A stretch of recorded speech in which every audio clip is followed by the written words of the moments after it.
Honourable members, the prayer. Lord, the God of righteousness and truth, grant to our Queen and to her government, to members of the Legislative Assembly and to all in positions of responsibility, the guidance of your Spirit.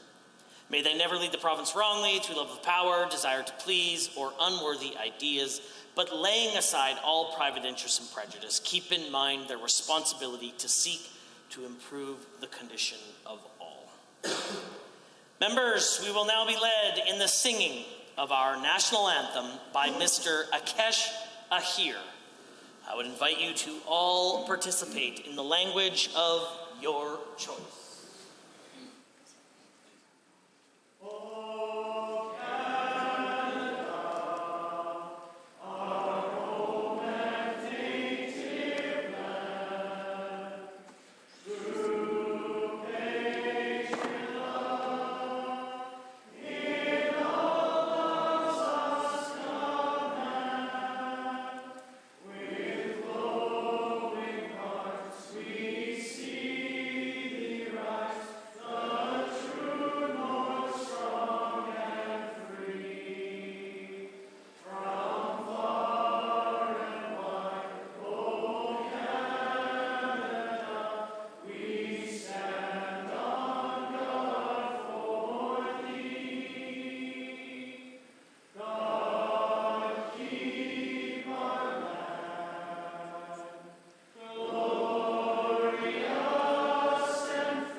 Please be seated.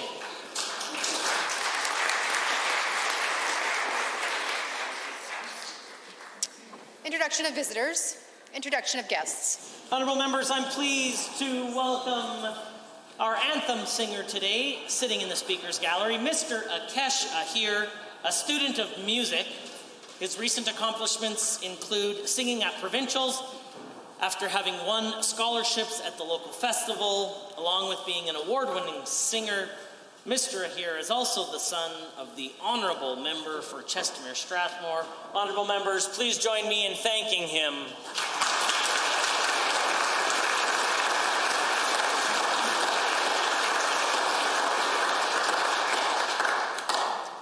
Honourable members, also joining us in the Speaker's Gallery today are some very, very special guests of the Member for Morinville St. Albert, the Associate Minister of Natural Gas and Electricity. Please join me in welcoming Kevin and Gail Nally, the parents of the Honourable Member. Please rise and receive the warm welcome of the Assembly.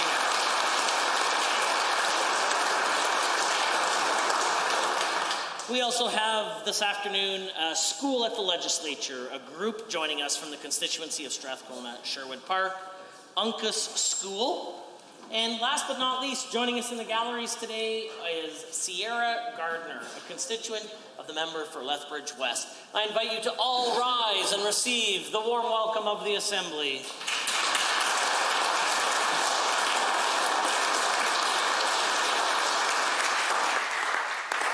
Ministerial statements. Member statements. The Honourable Member for Vermilion Lloydminster Wainwright. Mr. Speaker, 2022 has been a year of records, or at least for record gas prices, which hit a new record, it seemed, every few weeks. A rise in gasoline prices increases the cost of living by 1.4% alone. While the increase in gas prices has been driven by an increase in commodity prices, they do not have to be as high as they are. That is a choice of various governments. For example, the federal government levies an excise tax, a carbon tax, and a GST on gasoline, which together add up to more than 28 cents per litre. This is passed directly on to consumers and indirectly through increased transportation costs, which increase food prices. The federal government decided in April to increase gasoline and food prices more by increasing their carbon tax. This was a deliberate move by the federal government to increase the cost of living for Albertans and all Canadians. The federal government could have helped. After all, here in Alberta, the provincial gasoline tax has been removed for as long as oil prices remain high. This tax relief, according to University of Calgary economist Trevor Toome, was passed directly through to Albertans and continues to be passed through weeks after it began. A simple look at national gas prices will tell you that something is very different and cheaper in Alberta. Price in Halifax is $1.91. Prices in Toronto, $1.94. Prices in Victoria, $2.10. And leading the country in the most cost imposed is Vancouver at $2.14. Meanwhile, gasoline in Alberta is $1.54 in Edmonton and $1.59 in Calgary. Clearly, there is a difference between Alberta and the rest of Canada. And that difference is while other governments brought in taxes, resulting in increasing cost of living and punishing their constituents who need the fuel to drive vehicles to work, Alberta removed taxes and costs from all constituents. The honourable member for Edmonton White-Mud has a statement to make. Sick children being forced to line up outside the children's hospitals in Calgary and Edmonton because there's no room for them to even sit and rest in the emergency room. A 6-year-old being cut off from access to an insulin pump he needs to live. The lowest vaccination rate for children over 5 in the country. Emergency room closures throughout rural Alberta. 43,000 residents in Lethbridge without a doctor and climbing. This is what healthcare chaos caused by the UCP looks like. And I've barely cracked the surface. Emergency room physicians, heroes during the pandemic, say things are as bad now as they've ever been. They don't recall a time when it took 90 minutes just to triage a sick child. 90 minutes. As a parent, this is a nightmare. This is heartbreaking. It's cruel, and it's a crisis. And yet Albertans get nothing but talking points from the government. A premier too embroiled in trying to save his own job to care. A health minister that won't even take the phone calls of parents fearing for their child's life. Albertans deserve so much better. Alberta's children deserve so much better. They deserve a government that will put public health care first, that will properly fund emergency rooms, that will ensure ambulances don't have to wait in line with their critical patients on board, that will recruit new doctors and end the fighting with frontline heroes. They deserve a government that knows that, yes, public health care matters. It's part of being Canadian. It's how we take care of each other, and most importantly, how we as a community take care of our children. I promise Alberta's children and their parents this. Alberta's NDP hears each and every one of you. We hear the pain and the fear in your voice.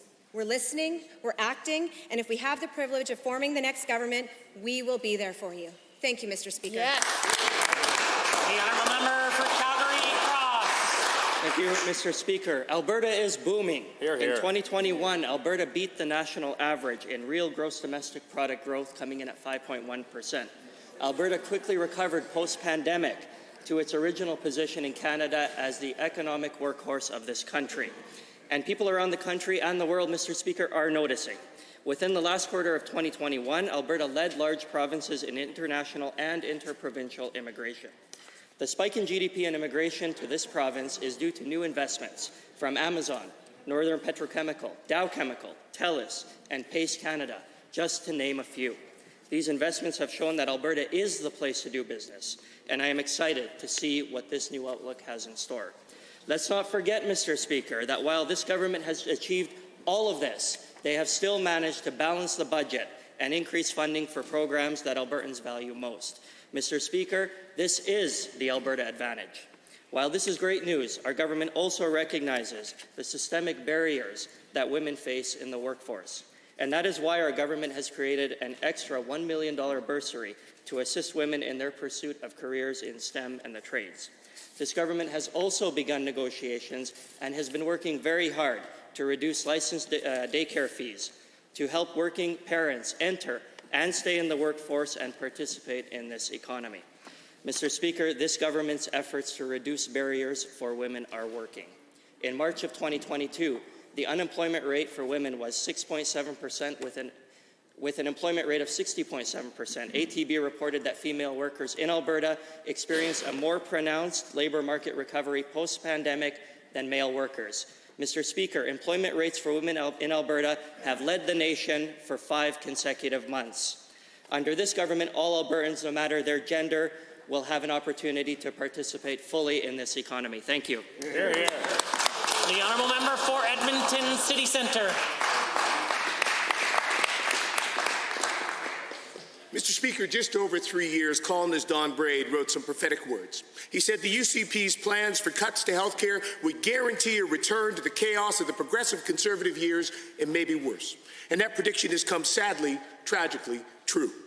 Last week, Braid spoke with Dr. Paul Parks, head of AMA Section of Emergency Medicine, on the dire state of our healthcare system under the UCP. Albertans are dying, he says, because they can't access care. Quote, "We know that some of these people have had very serious outcomes and even deaths. The idea of a patient seeing the right person in the right place at the right time has completely fallen apart. We are desperate, just desperate for Albertans to understand how bad this is. And there's a strong feeling amongst medical professionals that the troubles will only get worse because they've spread into so many corners of healthcare. And this, Mr. Speaker, is not just seasonal pressure, like the health minister likes to blandly claim. It didn't have to be this way. This government isn't a victim of circumstance. They've repeatedly ignored warnings and made choices that led us directly here. And as Dr. Park says, there's only one government making decisions, and its policies are devastating. You know what else Don Braid wrote back in 2019? That the NDP calmed down the system, made significant improvements, and provided stability for health planners, professionals, and workers. Keith Guerin wrote, Alberta's health system has enjoyed one of its most uninterrupted periods of stability under the NDP's reign.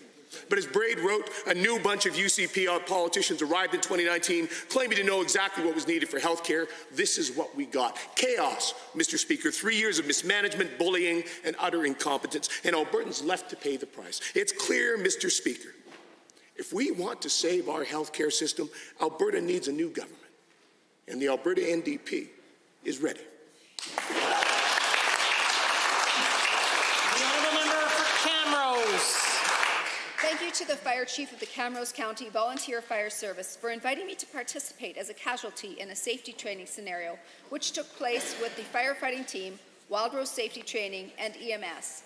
We gathered in a field at Silver Creek Paintball, close to New Norway, with a school bus turned on its side and a car placed in a collision position, head-on with the bus. There was a team of us gathered inside the bus, posing with various injuries.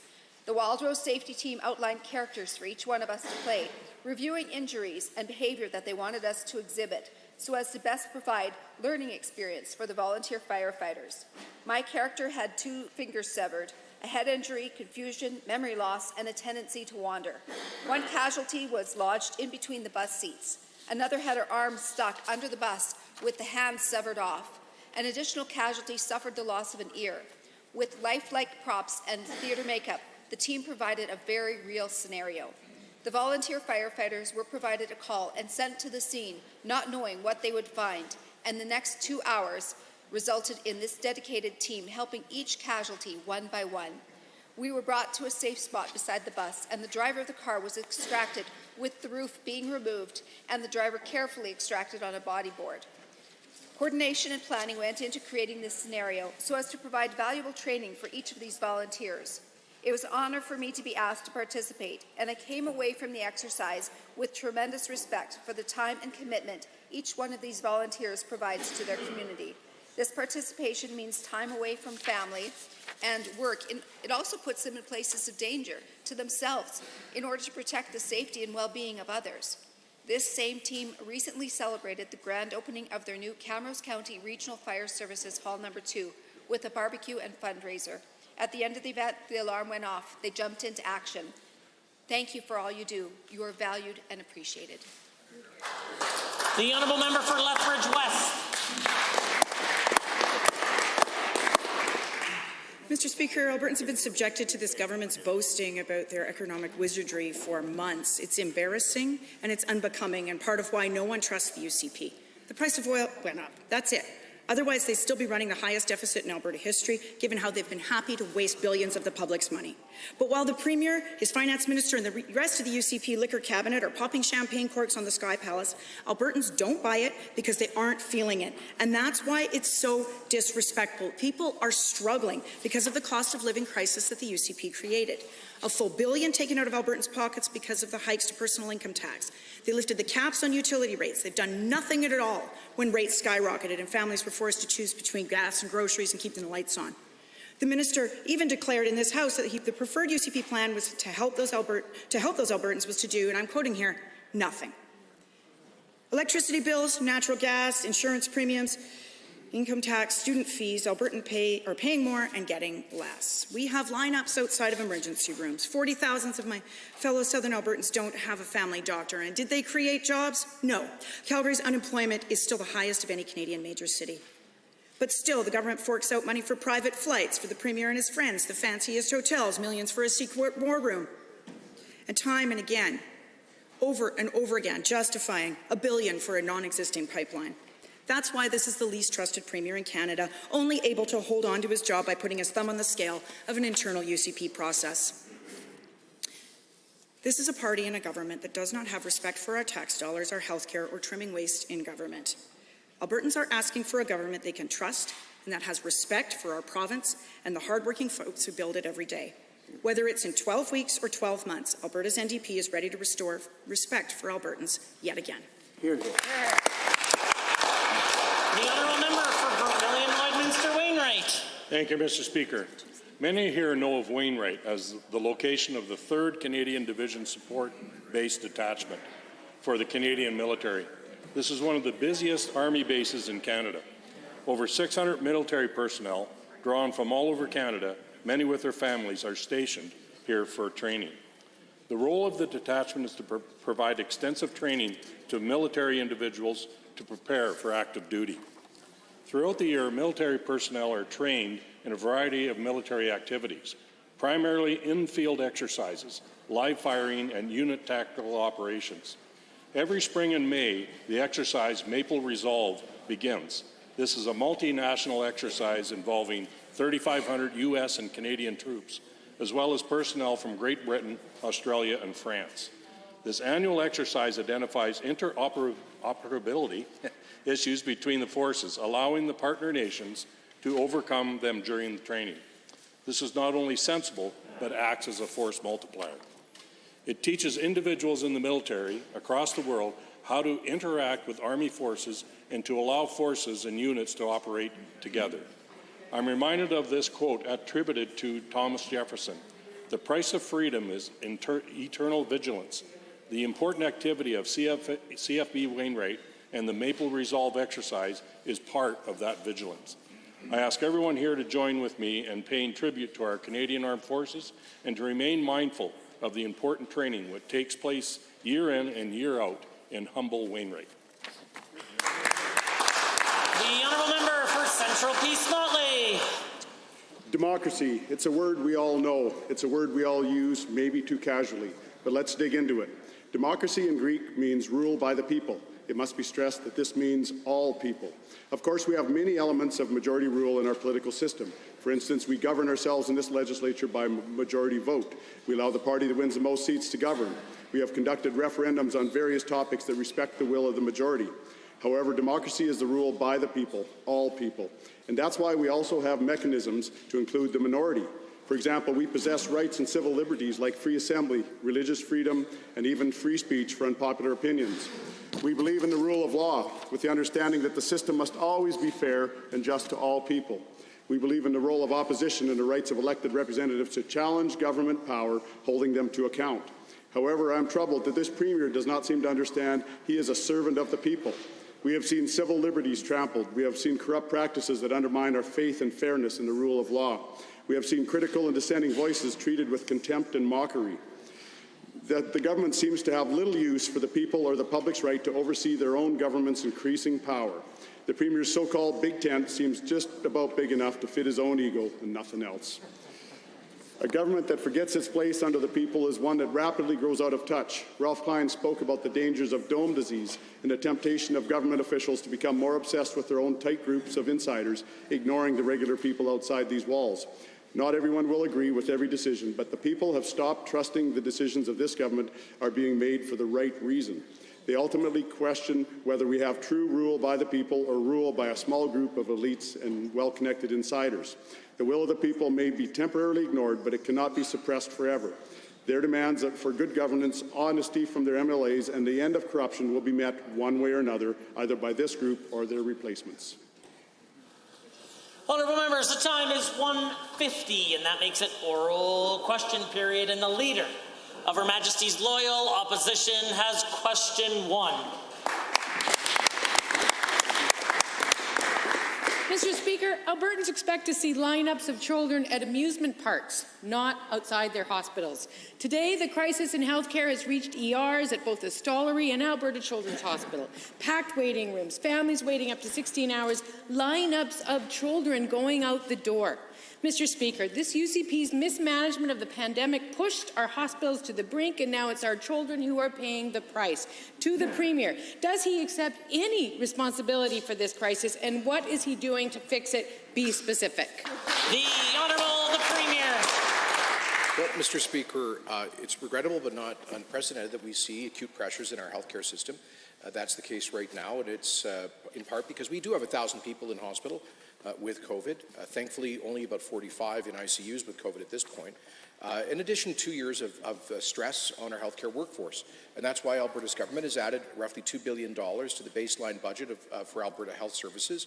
We have 100 more doctors working in the system now than a year ago, 1,800 more nurses and 1,300 more EMS personnel. And we fully expect AHS to use those resources to address these pressure points. The Honourable Leader of the Opposition.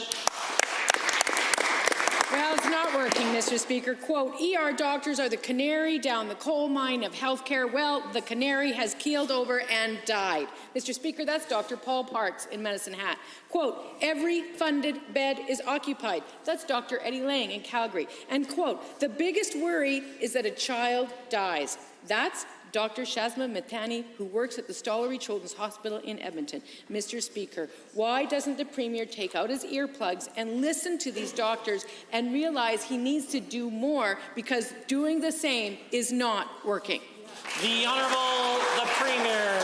Well, Mr. Speaker, I agree with the member that there is inadequate capacity in our healthcare system, which is why we are funding and implementing a plan to increase that capacity. My question for her is, why did she leave government after 4 years with the second highest per capita health expenditures in Canada, but the lowest per capita number of ICU beds, with longer wait times, both for surgeries and diagnostics, Mr. Speaker?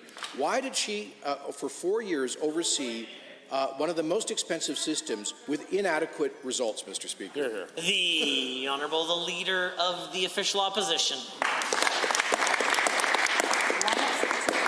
I left government with 0 children standing in lineups outside of emergency rooms. That's right. Now, part of the problem is children are experiencing high levels of COVID-19. Doctors provide several explanations for that, including the fact that Alberta has the lowest vaccination rate among children aged 5 to 11 in the country.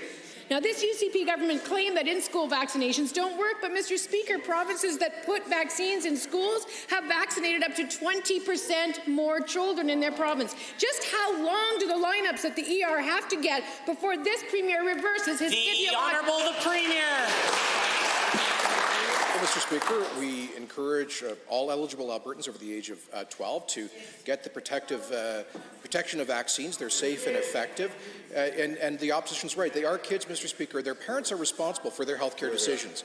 So I find it regrettable, that the NDP leader is attacking parents who've chosen not to get the vaccination for their kids. We support the choices that parents make for their minor children, Mr. Speaker, but perhaps like the Ontario NDP, she wants to throw unvaccinated kids out of our schools. We think that would be irresponsible, Mr. Speaker. The Honourable the Leader of the Opposition for the second set of questions. Irresponsible misstatement of the facts by that Premier. Now, meanwhile, Albertans struggling to pay their utility bills are waiting and waiting and waiting. And that's because when it comes to Albertans getting their electricity rebates, the UCP is speaking out of both sides of their mouth. The minister claimed June or July, but last week this government quietly passed regulations giving power producers until December 31st. Mr. Speaker, they rejected our deadline for end of May, and now Albertans are discovering it will be sometime in the next 7 months. To the Premier, is it any wonder Albertans don't trust him or his government? The Honourable the Premier. Mr. Speaker, we recognize the very significant cost pressures on people with inflation, with carbon taxes, with energy inflation. that the NDP has been calling for, Mr. Speaker. They imposed the largest tax increase in the history of Alberta, their job-killing carbon tax. They cheered on Mr. Trudeau's plan to raise it by 25% on April the 1st. They want to quadruple it. Meanwhile, Mr. Speaker, this Conservative government suspended the collection of Alberta's fuel tax, a $1.3 billion annualized savings, together with the gas tax, the gas rebate and electricity rebate, about $2 billion of support on an annual basis. The Leader of the Opposition. They promised June, now it's December. Meanwhile, Mr. Speaker, the same goes for the Premier's fake natural gas rebate. He announced it in February at a price his own budget said would never be triggered. Lo and behold, prices in April shot through the roof. Yesterday, it was $8.29. The minister recently claimed they were talking about expanding the eligibility period to cover these spikes, but information online now says it's still October. So, Premier, clear this up. Will your natural gas rebates cover the spikes Albertans are experiencing this spring, or are you making them wait again? The Honourable the Premier. Well, Mr. Speaker, when she said that the consumer protection on the natural gas price was above what was projected in the budget, that's the whole point. Mr. Speaker, we were preparing Albertans for potential increase in that price. It triggers at $6.50. We've been averaging gas prices in the last month of about $7.50. So, Mr. Speaker, that relief will be forthcoming, together with the 13-cent a litre savings on the fuel tax and the electricity rebate, by far the largest consumer support of any government, provincial or federal, in the Dominion. Here. The Honourable Leader of the Opposition. Still waiting for an answer on whether they are eligible now or not. Yeah. But, meanwhile, this Premier didn't hesitate to tax inflation. One call from the insurance lobby and poof, the cap on premiums was gone. Tuition hikes every year like clockwork. And when the Premier sped up his billion-dollar handout to big profitable corporations, it took him just 2 days. But when it's hundreds of thousands of struggling families, he makes them wait months and he won't give them a clear black and white answer. Can the Premier explain why there is such a big difference about who it is he shows up to work on behalf of? The Honourable the Premier. Well, Mr. Speaker, the NDP's phony about a lot of things, but they're not phonier than the phoniest issue for them is the cost of living, because they brought in a tax whose entire purpose is to increase the cost of living on Albertans. Their carbon tax. Order.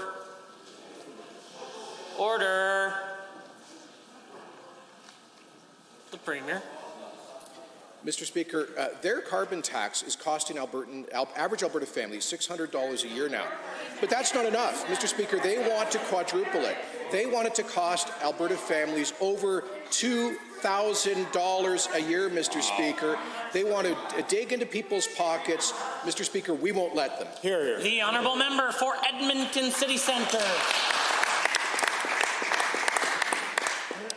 Mr. Speaker, just this morning I stood with over 20 Albertans, some with diabetes, others family of people with diabetes, who are infuriated with this government's plan to cancel the insulin pump therapy program. The minister has created uncertainty and chaos in the lives of Albertans who depend on these pumps and their families. People do not know how they will pay for their pump once these changes are put into place. So to the Premier, simple question. Will the UCP stop this chaos, restore peace of mind for those who rely on an insulin pump by committing now to not make any further changes without comprehensive consultation with Albertans who depend on the pumps, including those in the gallery today? Honourable the Premier. Mr. Speaker, we all know that diabetes is a serious health issue for many Albertans, and that's why we've taken measures to actually increase access to support, particularly for lower-income people and children with diabetes. We're making changes to provide Albertans with the newest technologies to better manage diabetes, to maintain and improve their health and well-being.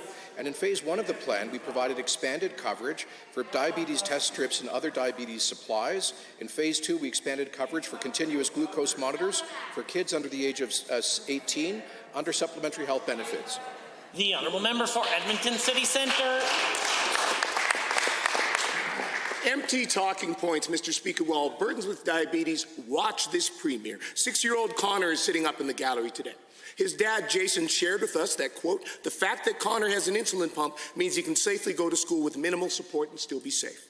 Their family's care plan is built on Connor having a pump going into grade 1. If he doesn't, Jason or his wife may have to leave their job, find one with more flexibility to give Connor the care he needs during the day while he's at school. What does the Premier have to say to these families or those in similar situations who planned on having a pump but now fear losing it? Where are the details? The Honourable the Premier. Well, Mr. Speaker, we estimate that more than 1,500 children will benefit from this expanded coverage that I've mentioned, saving parents about $4,200 annually. At Phase 3 of the plan will allow us to cover a new generation of insulin pumps to better support diabetic Albertans. So this involves transferring insulin pump benefits from the insulin pump therapy program to government-sponsored health benefit programs like Blue Cross non-group coverage as of August the 1st. We expect that the vast majority of 4,000 Albertans receiving pumps and supplies at no cost in this program will continue to receive coverage. The Honourable Member for Edmonton City Centre. Mr. Speaker, if that's what they expect, then they've done the work. Show it to the families. Let's see the plan. The people in the gallery today are just the tip of the iceberg. Both Lisa Hart and her daughter live with type 1 diabetes. After the UCP's announcement to cancel the program, they're worried they may have to pay thousands out of pocket to keep their pumps. That'll be on top of other costs that they pay, including potential premiums, co-pays associated with private insurance, costs that are not associated with the current program. Can this Premier simply admit he's made a mistake, apologize, commit to halting this cancellation and not moving one step further until he actually consults with these Albertans? The Honourable the Premier. Mr. Speaker, there have been consultations, and I should note that about 30% or 1,300 people are already enrolled in government plans, and about 500 low-income Albertans will continue to receive coverage at no cost after the transition. About 60% of those involved in the insulin pump therapy program do have private coverage already. Non-group coverage costs about $63 per month for a single Albertan, plus a co-payment. But, Mr. Speaker, seniors will only have to pay a fee of 30% for a claim of up to $25. Order, order. The Honourable Member for Edmonton Glenora is next. Mr. Speaker, the Alberta Schools Council has seen almost all of its funding cut over the past year. ASCA provides critical advocacy support for 1,500 school councils and more than 50,000 parent volunteers. Under the UCP, this vital organization funding has gone from $650,000 in 2020 to nearly zero this spring. What is the Premier afraid of? Why is he undermining this organization that acts as representatives for thousands of diverse parent voices? Good question. The Honourable the Minister of Education is rising. Thank you, Mr. Speaker. Great question, and I've been a long supporter of the Alberta School Council Association and school councils in general. That's why, Mr. Speaker, I've allocated... The Honourable Minister. That's why, Mr. Speaker, I've allocated $1 million to go to school councils. That's $500 for every school council to engage with their parents. Additionally, on top of that, Mr. Speaker, I've started up the Parent Advisory Council, and also I've provided a grant to the Alberta School Council to do their much-needed work. The Honourable Member for Edmonton Glenora. The Alberta School Councils Association offers critical training and education to help school councils do their work in a meaningful way and ensure that their school community has diverse representation. Yet this is another attack on public education. Many parents involved in ASCA feel that this cruel cut is happening because the UCP is vengeful.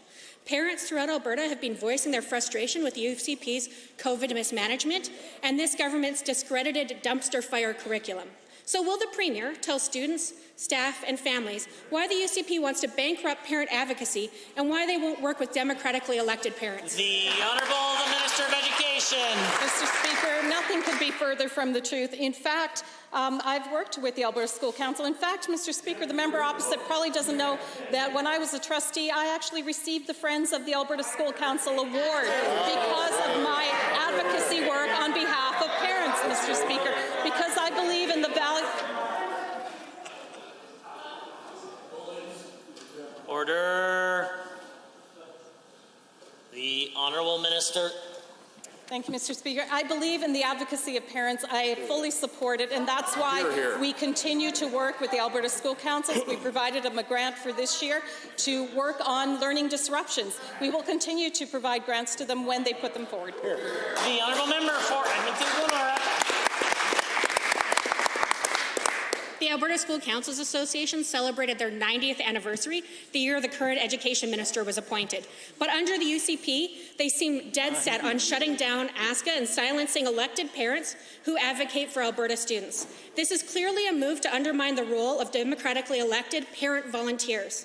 Mr. Speaker, since the current education minister refuses to answer the actual question, I have a declaration. I've put it in writing to the president of ASCA. Under an NDP government, we will absolutely restore the $650,000 a year that they get to do their important work, because we stand with parents while the minister sits beside the premier. The Honourable the Minister of Education. Thank you, Mr. Speaker.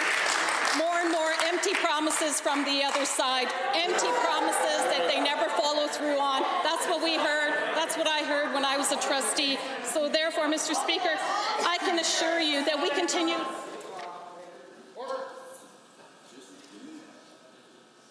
The Minister of Education. Mr. Speaker, we do not fund any other association for operating costs. In the past, that's what we were doing with the Alberta School Council Association. We are now treating them like every other association, like the Alberta School Boards Association, the College of Alberta School Superintendents, etc. We provide them grant funding to do specific project work, Mr. Speaker. The Honourable Member for Calgary-Klein is next. Thank you, Mr. Speaker. The floods of 2013 caused billions of dollars in damage to force dozens of communities to declare states of emergency and took the lives of 5 people. It even forced a quick evacuation of the youth shelter I managed, destroying much of the youth's belongings and displacing these youth. In the years since this natural disaster, Alberta's government has worked tirelessly with all levels of government, stakeholders, and landowners to develop plans for SR1, the Springbank off-stream reservoir. To the Minister of Transportation, can you tell us about this historic announcement that was made last week on the banks of the Elbow and the Bow River? The Honourable Minister of Transportation. Thank you to the member for the question. Mr. Speaker, we must never forget the destruction and chaos, and we must never forget those who perished. Last Thursday, the Premier, fellow Cabinet members, and I announced the start of construction on this once-in-a-generation project. Vinci Construction won the contract to build a dry reservoir that will divert floodwaters from the Elbow River during extreme flood events. Mr. Speaker, it has taken many years of collaboration, and I'm truly grateful to all of our stakeholders for their input to get us to this milestone. The Honourable Member for Calgary-Klein. Thank you, Mr. Speaker, and thank you to the Minister for her efforts. Given a project of this scale and magnitude is not cheap, and given costs have increased dramatically since 2017's forecast of $432 million, and given during last week's announcement the Premier said this new total would be $744 million, to the Minister, can she tell us why this project, with its escalating costs, is an important use of taxpayer dollars? The Honourable the Minister of Transportation. Mr. Speaker, the new total is reflected in Budget 2022. Since the original approved budget in 2017, costs have skyrocketed for construction, materials, utility and pipeline relocation, and land purchases. It's important to note that the federal government is contributing $168.5 million to this project. Without flood mitigation, Alberta risks losing billions of dollars when the next major flood hits. When SR1 is operational in a few years, it will protect lives, property, businesses, and the economy. Hear, hear. Thank you, Mr. Speaker, and thank you again to the Minister for her efforts. Given, as the Minister mentioned, Vinci Construction won the contract to construct SR1, and given with the reservoir mapped out, crews are currently moving dirt to build the dry dam, and given part of the agreement includes work that will be done by First Nations and Métis Nations in the region, to the Minister, can you talk about how government engaged with Indigenous communities throughout this process? The Honourable Minister. Thank you for the question. And Mr. Speaker, for many years, Alberta's government engaged in discussion and conducted site visits with Treaty 6 First Nations, Treaty 7 First Nations, and the Métis Nations of Alberta Region 3. Alberta Transportation signed 31 agreements for various work for Indigenous contractors, from excavation and site preparation to road and bridge construction. A community liaison was also established to work with Indigenous groups and other stakeholders to address any concerns they may have had with the project. The Honourable Member for Calgary, Boular-McCall. Bill 81 is bad for Alberta. Those aren't just my opinions. Those are the opinion of at least 4 UCP caucus members, 3 of whom voted against this bill, and 1 who filed a complaint with Election Alberta, citing concerns about membership purchases in the UCP leadership race. These are very serious concerns that require the full action of Alberta's government to ensure that the democratic traditions in Alberta are upheld and maintained. So, will the minister agree to work with the opposition to immediately reverse the section of Bill 81 that allows the bulk purchasing of membership without the honourable member of Labour and Immigration? Thank you, Mr. Speaker. Mr. Speaker, let me say right away that that particular member is mistaken and he's misinforming the general public. There is absolutely nothing in Bill 81 that allows for bulk membership. Mr. Speaker, what we have in Bill 81 right now is still similar to the provision that we had it prior in Section 25. And, Mr. Speaker, I'm happy to report that the Chief Electoral Officer have confirmed in a revised bulletin that there is nothing in Bill 81 that allows for bulk members without the consent of Albertans. The honourable member for Calgary-Bular-McCall. Given that the UCP member from Bonneville, Cold Lake, St. Paul was prevented by this government from being able to introduce his amendment to prevent someone from buying party membership without an individual consent, and given that 4,000 membership put on 6 credit cards shows that this type of accountability blocked by the UCP need to be looked into, will the Minister of Justice agree to take the amendment from his colleague, turn it into a government bill, and pass it by tomorrow and end this unethical practice? The Minister of Labour and Immigration. Mr. Speaker, let me say that one more time. There is nothing in Bill 81 that allows for bulk membership without the consent of party members. Mr. Speaker, the process that we have right now is the process that we have prior to Bill 81. Mr. Speaker, they are heckling because they are not interested in facts or the truth. They just want to misinform the general public, and we would ensure that we don't allow the NDP to misinform Albertans on Bill 81. I am happy information, to have got in Bill 81. Not your corruption. The honourable order. The honourable member for Calgary-Bular-McCall. Given that it appears ministers have not read the bill, and given that Election Alberta has confirmed that they are investigating the alleged bulk membership purchases, given that last time they were investigated by Election Alberta, they rushed to fire the election commissioner, showing the true colors of the Premier and the former Justice Minister. So will the 4th Justice Minister stand and promise that the election officer job is safe while this investigation is ongoing, or is accountability still a 4-letter word for this government? Hey, hey. The Honourable Minister of Labour and Immigration. Mr. Speaker, I am not sure what that particular member is talking about. There is no there is Order. The Minister. Thank you, Mr. Speaker. Mr. Speaker, you can see that they are heckling because they are not interested in facts and the substance of the issue. They are only interested in misinformation and disinformation. There is no threat whatsoever to the job of the Chief Electoral Officer. Mr. Speaker, let me repeat that once again. Our party, the United Conservative Party regulation, requires consent before you can pick up our party membership. Unlike the NDP, Mr. Speaker. The honourable member for order. The honourable member for Edmonton West Henday.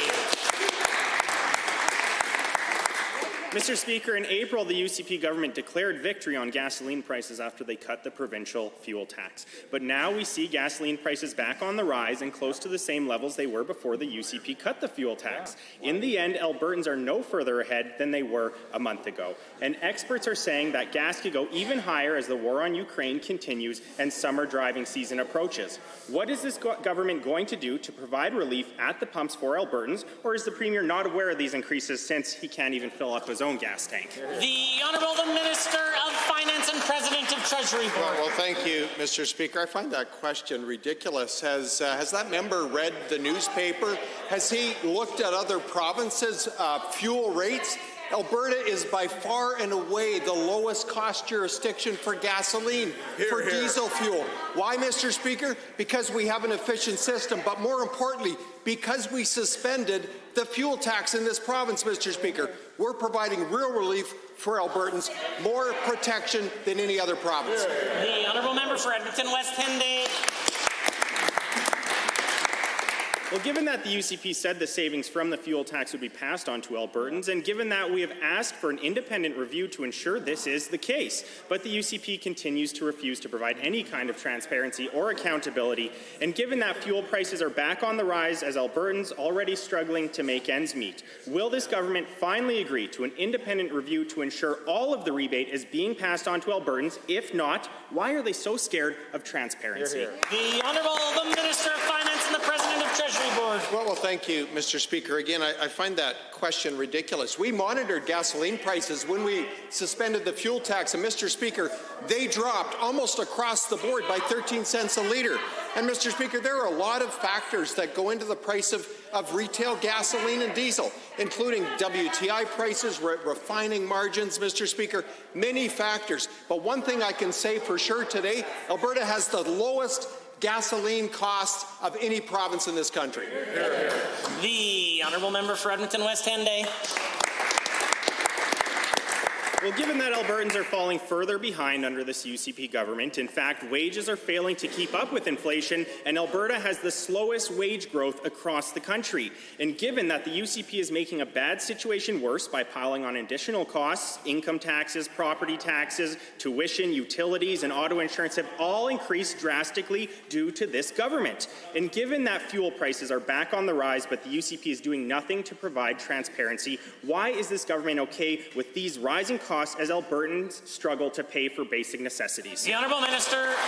Well, thank you, Mr. Speaker. We recognize that affordability is an issue, and that's why we're providing real relief, almost $2 billion of annualized relief. But, Mr. Speaker, I find it really odd the members opposite raising the issue of affordability, being the members when they were in government that brought in the largest tax increase in this province's history. They brought in the carbon tax. It increased costs for everything from fuel to groceries to utilities. It affected every family, every business, every senior, Mr. Speaker.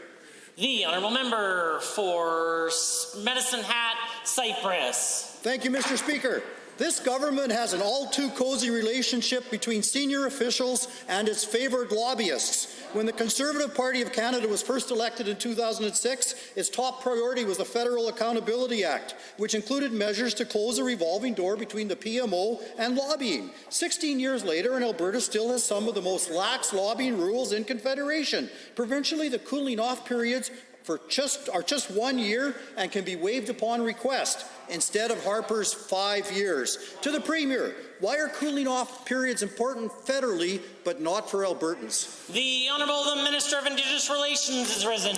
Well, thank you, Mr. Speaker, and I want to thank the member for his hard work on this file. The Alberta Lobbyists Act regulates lobbying activities in Alberta, and it balances free and open access to government with public transparency and accountability with respect to who is going to access it and to seek influence in government. The Honourable Member for Cypress Medicine Hat. Given it shocked Albertans to see UCP members on a UCP-dominated committee block any substantive changes to the Lobbyist Act, voting down at least a dozen recommendations, including some straight from our Ethics Commissioner. Given a proper ban on family members lobbying immediate family members is long overdue, as there is currently nothing in the Lobbyist Act to prevent a lobbyist from orchestrating a deal with a staffer family member. And given the perception that at least one contract has been awarded in such a scenario, Mr. Premier, are you keeping this obvious loophole open? The Honourable Minister of Indigenous Relations is risen. Thank you, Mr. Speaker, and again, thank you for the question. Unfortunately, many of the recommendations that were presented were unclear, and if adopted, would have created mountains of burdensome red tape. Mr. Speaker, others already exist, like recommending a cooling-off period for former government staff. The Honourable Member for Cypress Medicine Hat. Mr. Speaker, given the entire purpose of lobbying rules and regulations is to prevent special interests from exerting undue influence denied to regular Albertans, given that there is currently nothing within the Lobbyist Act to prevent UCP provincial board members from lobbying the government, and given there is currently a registered lobbyist sitting on the UCP's provincial board, and given that the Leadership Review's returning officer is also a registered lobbyist, can the Premier tell us, if all the lobbyists he meets with work for the UCP, who is working for Albertans? The Honourable the Minister of Indigenous Relations.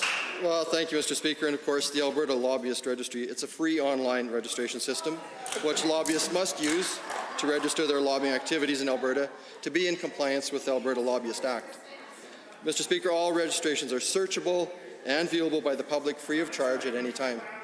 Also, Mr. Speaker, ultimately, Alberta's Lobbyist Act is one of the most stringent in the country, and I believe the committee felt that these recommendations were not going to be helpful to improve. Good answer.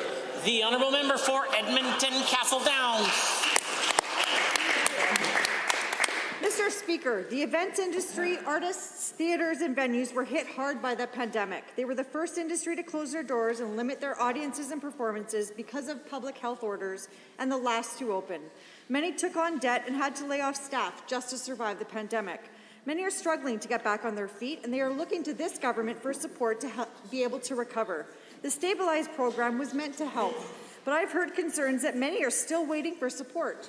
Can the minister confirm that every cent of the Stabilize program has gone out the door? The Honourable the Minister of Culture. Well, thank you, Mr. Speaker. And yes, we fully recognize that the live events industry, everything from rodeos to music to theatre, was definitely hard hit, first to close and last to open.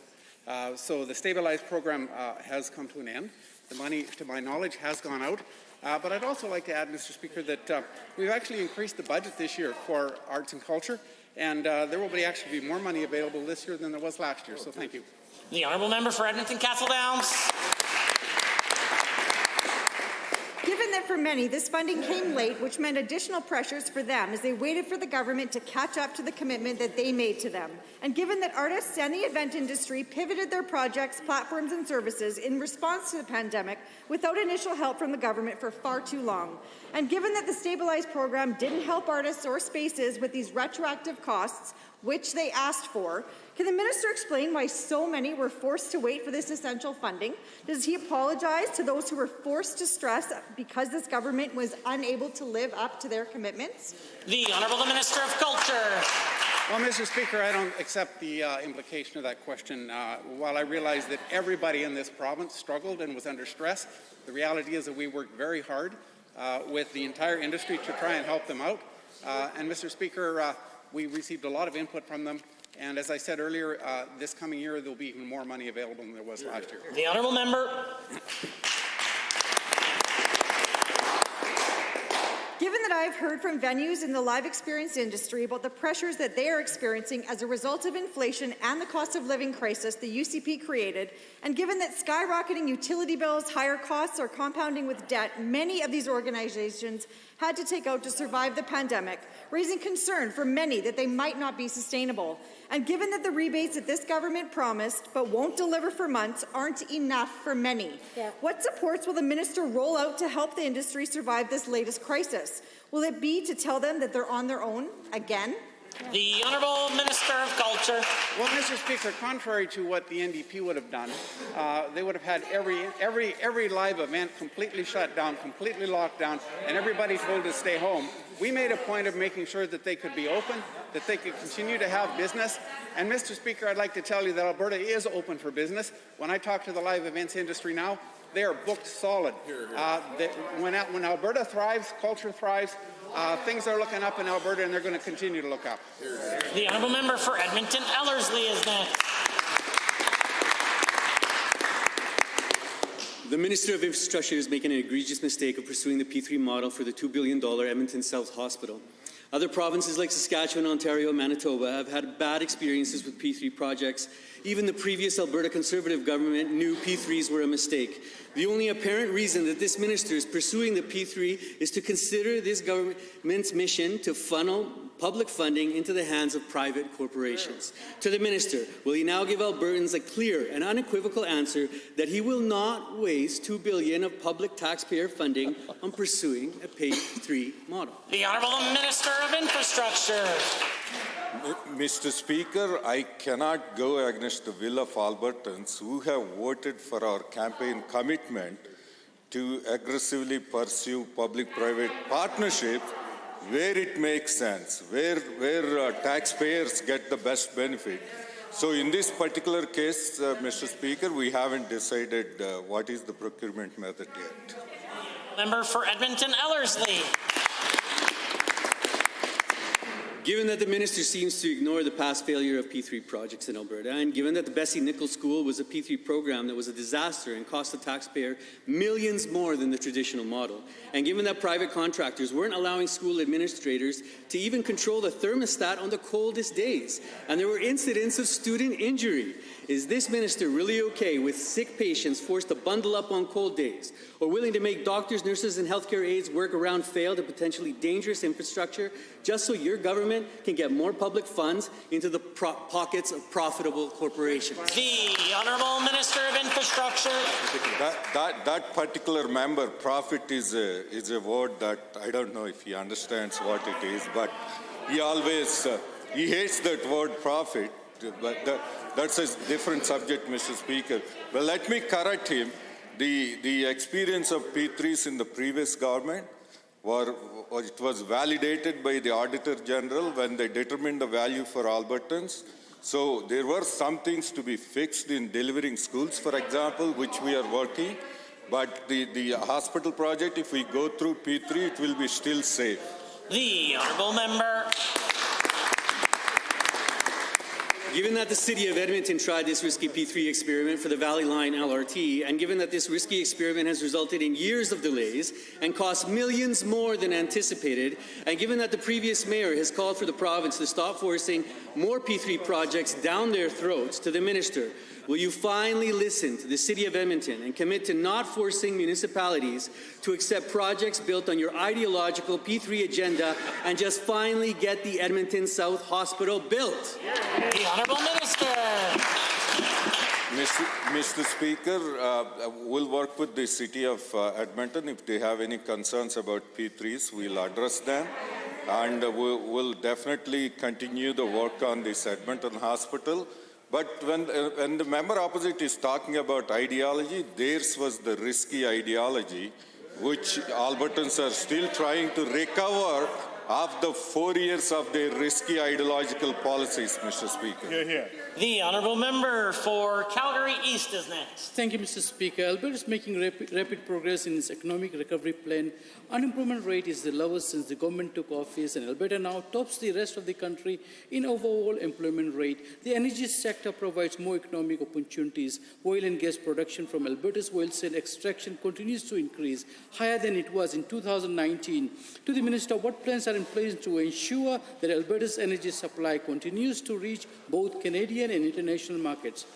The Honourable Minister of Energy. Well, thank you for that question. As the world moves to weed out Russian oil and gas, it also has highlighted the shortage of supply, and it's exposed the weaknesses in energy security. It's also shown that the world will continue to use oil and gas for decades, even in a world that's transitioning towards net zero. The question is, where will that supply come from? Because every single barrel of oil that we leave in the ground here will come out of the ground somewhere else. And we believe that energy should come from Alberta. Mr. Speaker, that's why we are accelerating our efforts at North American energy security. The Honourable Member for Calgary East. Thank you, Mr. Speaker, and thank you, Minister. Given that Alberta still has more capacity to increase its energy export to other countries and within Canada, and that is likely to increase the revenue flow in the province's economic recovery plan, and given that Alberta's ethically produced oil is the solution and substitute for Russia's conflict oil, what is the ministry doing in terms of investment in energy infrastructure to increase Alberta's oil, gas exportation nationally and globally? The Honourable Minister of Energy. Well, thank you, Mr. Speaker. We sit on top of the third largest reserves of oil in the world. And on this side of the House, we treat our oil and gas industry like a strategic asset, something to be proud of and support, not something to demonize. That's why our government supports all forms of egress, north, south, east, west. We've supported every single pipeline proposed. And our export market, Mr. Speaker, always has been and continues to be North America and the United States. That's why, Mr. Speaker, we've been working with Senator Joe Manchin, the proud Democrat from West Virginia, on energy security. The Honourable Member. Thank you, Mr. Speaker, and thank you, Minister. Given that Alberta still requires more investment in the energy sector to increase its supply, and further given that there are high prospects for Alberta's energy in the global markets in the short and long term, to the Minister, what are the efforts being taken and timelines put in place to remove anti-energy legislation that deprive Alberta's energy supply from reaching global, regional markets. Thank you. The Minister. Well, thank you, Mr. Speaker. We all know the history, the very sad history of cancelled and vetoed pipelines at the hands of the Trudeau government, supported by the NDP governments. The history of vetoes and pipeline cancellations will go down as one of the biggest mistakes that this country has made in its history. But we have an opportunity to reset, Mr. Speaker, as the world grapples with energy security. We have an opportunity to reset energy policy, one that includes challenging Bill C-69 and C-48, creating efficient and predictable regulatory processes, eliminating red tape, and working on North American energy security. The honourable member for Edmonton Meadows is next. Recently, the John Humphrey Centre for Peace and Human Rights led workshop across the province where parents, teachers, school board trustees, and community members share ideas on how to curb racism in academic settings. Those workshops resulted in final report and calls to action. It is clear that across school districts and area of the province, it is up to each individual school board to look to address racism. Can the Minister of Education explain why there is no guidance for the Ministry on developing anti-racism policies? Racism isn't regional. The Honourable Minister of Education. Thank you, Mr. Speaker, and a great question, something we're all very concerned about. School authorities do develop their policies. It is incumbent on school authorities to make sure that they have strong, safe and welcoming, caring school policies. Many of them go to extra lengths, particularly to combat racism right across the whole school authority divisions right across this province. So, Mr. Speaker, again, we're working with school authorities because they are the ones that are putting in place policies and implementing them. The honourable member for Edmonton Meadows. Given that school boards are trying to address this issue in the face of ever-decreasing funding from the province, and given that there are no clear guidelines, goals, timelines, or targeted funding in the Ministry of Education to combat racism, and given that the Action Alberta report recommends stable funding for anti-racism initiatives in education, and given that under the UCP, there are currently no grants open or available to support anti-racism, will the Minister commit today to ensuring that all school districts have access to consistent funding to address racism within the education system? The Honourable Minister of Education. Thank you, Mr. Speaker. As I indicated earlier, school authorities are looking to make sure that they have strong policies in this area. But beyond that, Mr. Speaker, we're addressing it in the curriculum for the first time ever. We are ensuring that our curriculum is focused on that every student is welcomed, regardless of where they come from, regardless of... Mr. Speaker, it's very hard to actually give you great answers because the oppositions continue to heckle on something that is such an important issue. Anti-racism is everybody's responsibility, including our schools. The honourable member for Edmonton Meadows. Given that for many Indigenous and racialized Albertans have repeatedly said they do not see themselves reflected in the education system, and given that in order to address racism, we need to increase the diversity of educators, and given that we need to focus not only on hiring more Indigenous and racialized Albertans, but we'll also need to focus on recruiting and training more diverse educators. Can the Minister of Education explain what work has been undertaken with the Minister of Advanced Education to address this issue in the education system, and what benchmarks the government is targeting to increase diversity of educators? The Honourable Minister of Labour and Immigration. Thank you so much, Mr. Speaker. This is actually an issue that all of us agree on.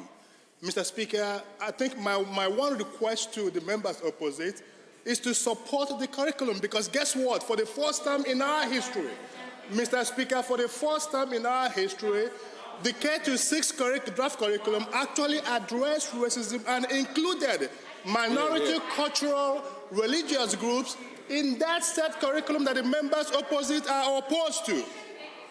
The honourable member for Calgary, Boular-McCall. Mr. Speaker, this government talks a big game about supporting the rule of law, but as Albertans have come to see, it's all just empty words. Legal aid ensures that all Albertans can get fair access to the justice system. However, under the UCP, it is under attack. Only days ago, it was reported that dozens of lawyers were removed from the legal aid roster for refusing to sign a new contract that was described by a 25-year-old veteran of legal aid as, quote, terrible. Why has the Justice Minister failed to protect the justice system by allowing this crisis to develop on his watch? The Honourable Minister of Indigenous Relations. Thank you, Mr. Speaker, and thank you for the question. Mr. Speaker, we continue to fund and work with the legal aid of Alberta so that Albertans can access legal aid. Legal aid is key to ensuring access to justice, Mr. Speaker, and the legal aid program is integral to the administration of justice by supporting some of our most vulnerable citizens, Mr. Speaker. The Honourable Member for Calgary, Boular-McCall. Given that Deborah Hatch, a lawyer who has worked with legal aid for over 25 years, when asked about the prospect of losing so many senior lawyers from legal aid, has stated, quote, I would be very, very deeply concerned for what that means for the state of justice in Alberta, end quote. And given that the Justice Minister has already done untold damage to our health system with his war on doctors, can the Minister explain why it seems that wherever he goes, things get worse for Albertans? The Honourable the Minister of Indigenous Relations is rising. Well, thank you, Mr. Speaker. Mr. Speaker, as you know, Alberta's government's pandemic response has led to our justice system and legal aid to innovate. They now offer a balance of remote, digital, and in-person legal aid services to ensure Albertans have safe access to justice. Continued partnerships, including the one between this government and legal aid in Alberta, help ensure fairness in the justice system, which benefit all Albertans. We will continue to support Albertans by keeping legal aid part of an accessible justice system, Mr. Speaker. Mr. Speaker, since 2014, the Alberta government has increased legal aid funding by $29 million, Mr. Speaker. The Honourable Member. Given that in a shocking revelation, Deborah Gray stated that she was told by someone she described as being in a position of power that she might be supported to become a Queen's Counsel if she toned down her public concern about the legal aid contract. And given that previously a former NDP staff member was denied a QC while all of the eligible people who support the current government got theirs. And given these instances raise serious ethical concern, and I hope the Justice Minister take them seriously and will work to address. Can the Minister tell this House what he's going to do to address this situation? The Honourable Minister of Labour and Immigration is rising. Thank you so much, Mr. Speaker. Mr. Speaker, I am actually shocked by that question. The member from Calgary-McCall, Mr. Speaker, is a lawyer by training. And the member from Calgary-McCall knows that there is a process for the designation of cases. Mr. Speaker, there is an independent committee that is made up of judges, both from the Provincial Court and the Court of Queen's Bench, and the members of the Law Society that vets applications before making recommendations to the Minister of Justice. That member should be ashamed of himself. The Honourable Member for Lesser Slave Lake. Thank you, Mr. Speaker. With the pandemic getting further into the rearview mirror, we now have an inflationary mess caused by the Trudeau government's spending and tax-raising antics. This cost rising has been hard on families throughout Lesser Slave Lake, between the struggling of powering and heating their homes to the rising costs of fuel to get around. To the Associate Minister of Natural Gas and Electricity, what steps have been taken to ease these costs that continue to rise for my constituents and all Albertans? The Honourable the Associate Minister of Natural Gas and Electricity. Thank you, Mr. Speaker, and thank you to the Honourable Member for the question. We recognize the burden that the increase of utilities and other costs are having on Albertans, Mr. Speaker, and that's why we're bringing in short-term supports to help Albertans while we do the longer-term work to lower prices. Mr. Speaker, we are bringing in the natural gas rebate, the electricity rebate, and of course the 13 cents a litre that we've paused at the pump. That's $2 billion worth of supports, Mr. Speaker, by far the most generous in the country. We have demonstrated that we will always have Albertans' backs. Right. The Honourable Member for Lesser Slave Lake. Thank you, and thank you to the Minister.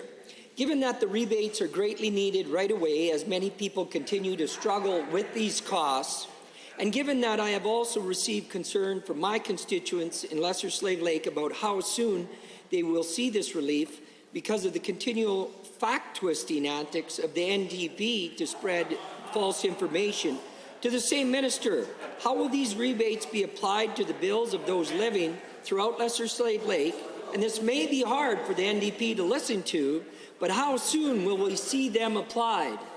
The order.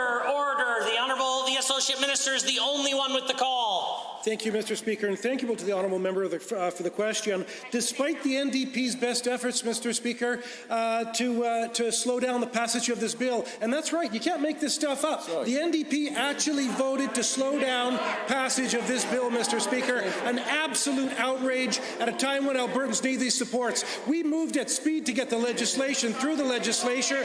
We moved at speed to write the regulations, Mr. Speaker.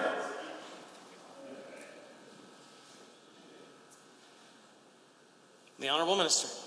Thank you, Mr. Speaker. We got royal assent on April 29th. We wrote the regulations in under 3 days, Mr. Speaker, and then we got the rules to the retailers, and they're moving at speed as well. The Honourable Member for Lesser Slave Lake. Thank you, Mr. Speaker, and thanks again to the Minister. Given that these rebates will help in the short term and provide much-needed relief to those throughout Alberta, and given that these increased costs will still be part of their future bills, which some worry about when the rebates end, to the same minister, what else is the government doing to improve the electricity costs for all Albertans? The Honourable, the Associate Minister of Natural Gas and Electricity. Thank you, Mr. Speaker, and thank you to the honourable member for the question. I don't have a conversation, Mr. Speaker, with either the Premier or Cabinet about electricity that doesn't start or end with how do we lower prices for all Albertans, Mr. Speaker. We know the path forward for cheaper prices is through increased choice and more competition. That's why we've introduced Bill 22, which is about modernizing the electricity grid and increasing generation options for Albertans. Mr. Speaker, they broke the electricity grid, and we're going to fix it. Honourable members, this concludes the time allotted for oral question period. In 30 seconds or less, we will continue to the remainder of the daily routine.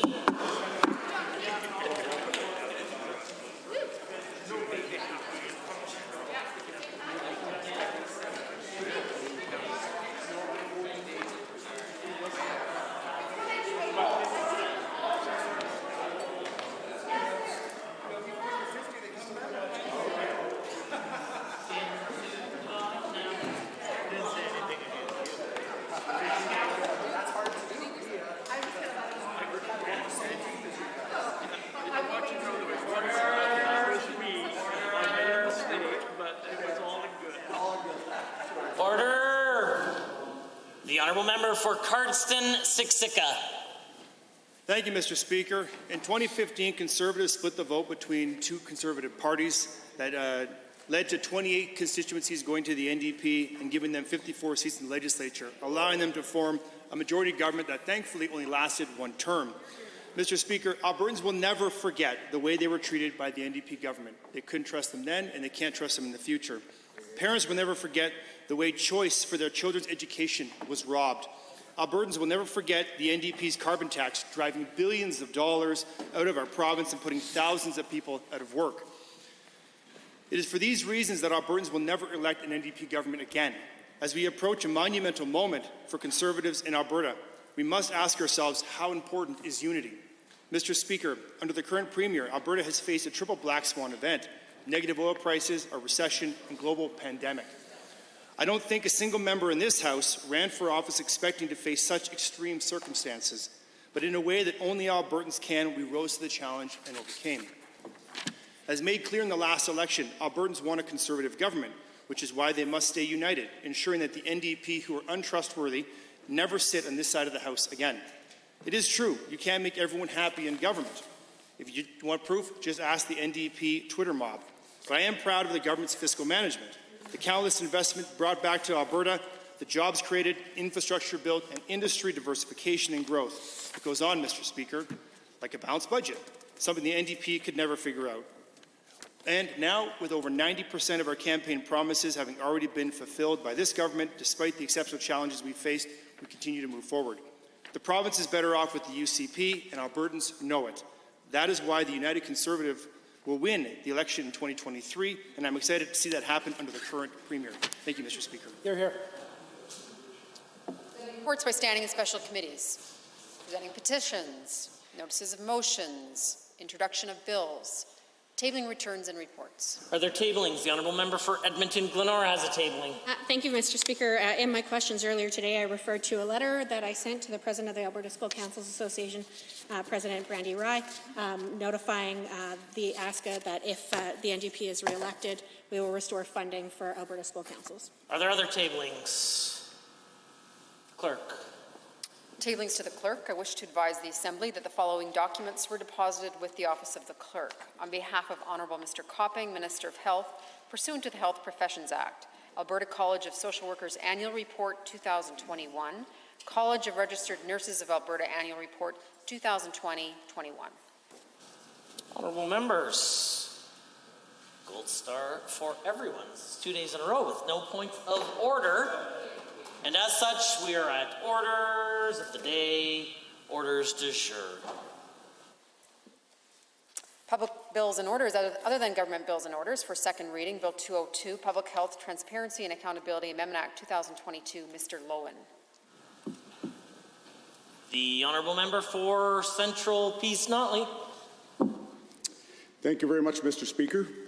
Let me start by stating that it is an honour to be here in the legislature to speak to second reading of my private member's bill. The right and the opportunity for private members to independently bring forward legislation is vital to the proper functioning of our Assembly. Unfortunately, Bill 202, that was the second private member's bill for this session, is finally seeing second reading after 9 weeks in session. I have often stated in the chamber that each and every MLA's first duty is to represent the families and communities of our constituencies, and bringing forward private members' bills is essential. However, I want to add that Bill 202 isn't solely supported by the good people of the Central Peace. In fact, this bill is a direct result of a province-wide consultation process. In addition to gathering input online and through social media, I have personally visited dozens of communities over the past 6 months. In each and every community, people have expressed deep concerns about Alberta's pandemic management during the repeatedly declared, rescinded, then redeclared public health emergencies. This shouldn't come as a surprise to anyone here today. I know that each and every one of us has received hundreds of phone calls and emails about pandemic management over the past 2 years. More than any other issue over the past decade, this one has impacted the lives of every single Albertan from every corner of our province. As the pandemic unfolded on a week-to-week and even day-by-day basis, this government took contradictory positions on a variety of measures, swinging from the open for good to directly infringing on constitutionally protected rights. In addition, the scattershot directives resulted in a confusing and contradictory mix of restrictions that failed common sense test for many Albertans. Here's one example with which many of us are familiar. At one point, some smaller church services attendance was allowed to proceed, while funerals were not allowed with the same numbers. There clearly is no scientific argument for such nonsense, and none was ever offered. By seeking to enforce such contradictory directives, the government did more harm than good when it came to overall compliance with pandemic measures. When MLAs, myself included, attempted to speak up and explain a situation to government, more often than not, we were dismissed out of hand and even vilified for daring to speak out on behalf of our constituents.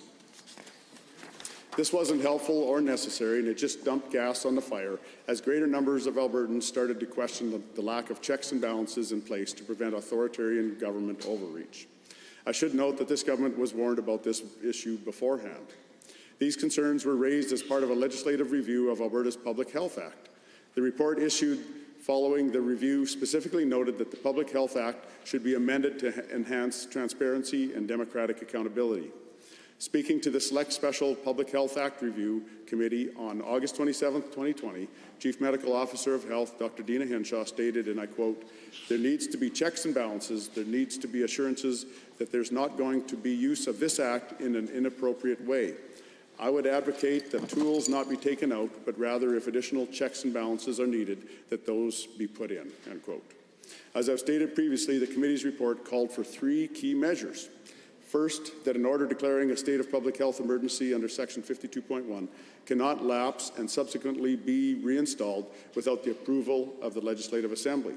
Secondly, that ministerial orders issued under Section 52.1 cannot be renewed without the approval of the Legislative Assembly. Thirdly, that sunset clauses be included under Section 52.1 to ensure health orders are reviewed in a timely manner to ensure they are removed when no longer necessary. All three of these are reasonable recommendations, widely supported in communities across our province, and all three have been ignored. Mr. Speaker, the fact is that democracy matters more during an emergency situation, not less. A government that is unwilling to debate, defend, or alter its public health restrictions cannot complain when compliance drops or misinformation spreads. The moral authority needed to navigate a crisis, any crisis, is not granted by law, but by public will. This is exactly why, for example, the federal government requires a vote of the House of Commons and the Senate to ratify use of its Emergencies Act. You may remember earlier this year when the Prime Minister chose to invoke the Emergencies Act, it was widely seen as authoritarian overreach. In fact, the members of the Assembly here in Alberta adopted Motion 10, which condemned the invocation of the Emergencies Act and declared in part that it, quote, infringes upon the constitutionally guaranteed rights of Albertans and all Canadians, end quote. In the run-up to the Senate vote on ratifying the Emergencies Act, it became clear that the federal government could not clearly demonstrate its case for maintaining the Emergencies Act, and the state of emergency was lifted. In my consultations with Albertans, I can tell you that people here find it clearly hypocritical that the Alberta government chose to repeatedly declare public health emergencies without a single ratification vote, yet criticized the federal government on its use of the Federal Emergencies Act. The bottom line is this. Albertans want checks and balances added to the Public Health Act to ensure there is greater accountability and transparency during declared public health emergencies. Furthermore, Albertans want to make it clear to this government, in particular, that democratic oversight of pandemic management and other emergencies is not something to be avoided or disregarded. It is something to be embraced, and with good reason. The moral authority necessary to govern during difficult times is derived directly from free and fair votes. The very word democracy itself comes from two root words, demos, meaning people, and kratos, meaning rule. I believe we can do a much better job respecting our democratic traditions while protecting public health. To make this happen, changes are necessary. But here's the good news. We can fix this. Bill 202 provides MLAs with additional oversight powers during a public health state of emergency. Under Bill 202, the Assembly's essential role in debating, voting on extensions of public health states of emergency will be strengthened. Future ministers of health will be prevented from circumventing the Assembly by allowing a state of emergency to lapse, only to declare a new state of emergency without seeking the Assembly's approval. In addition, Bill 202 proposes a new section be added to the Public Health Act. This new section provides a framework by which the Assembly may opt to review, revoke, or amend some public health measures during a public health state of emergency. Under Bill 202, any two members of the Assembly may file a written request with the Minister to initiate the Assembly's oversight process. This process must be carried out within 2 sitting days. It must include a debate of at least 2 hours, and a vote must follow the debate. Now, I've heard from some who oppose this bill who fear that it would weaken the powers of the medical officers of health at the wrong time. This is demonstrably false. Bill 202 doesn't include a single word that alters the powers of medical officers of health in any way, nor does it impede officers of health from issuing such orders as they see fit, when they see fit. Rather, Bill 202 simply provides the Assembly with the ability to ratify and adjust such orders following debate. Why anybody would seek to minimize or avoid such debate is beyond me. Debate is the beating heart of our parliamentary tradition. Frankly, if the government can't provide the scientific data to convince the majority of 87 MLAs to ratify health orders, how can it convince the public of the necessity to comply with these same orders? In short, it can't. Furthermore, it is self-evident that the democratic oversight won't weaken pandemic management. If anything, it will improve public compliance with health orders making severe restrictions that infringe on constitutionally protected rights unnecessary.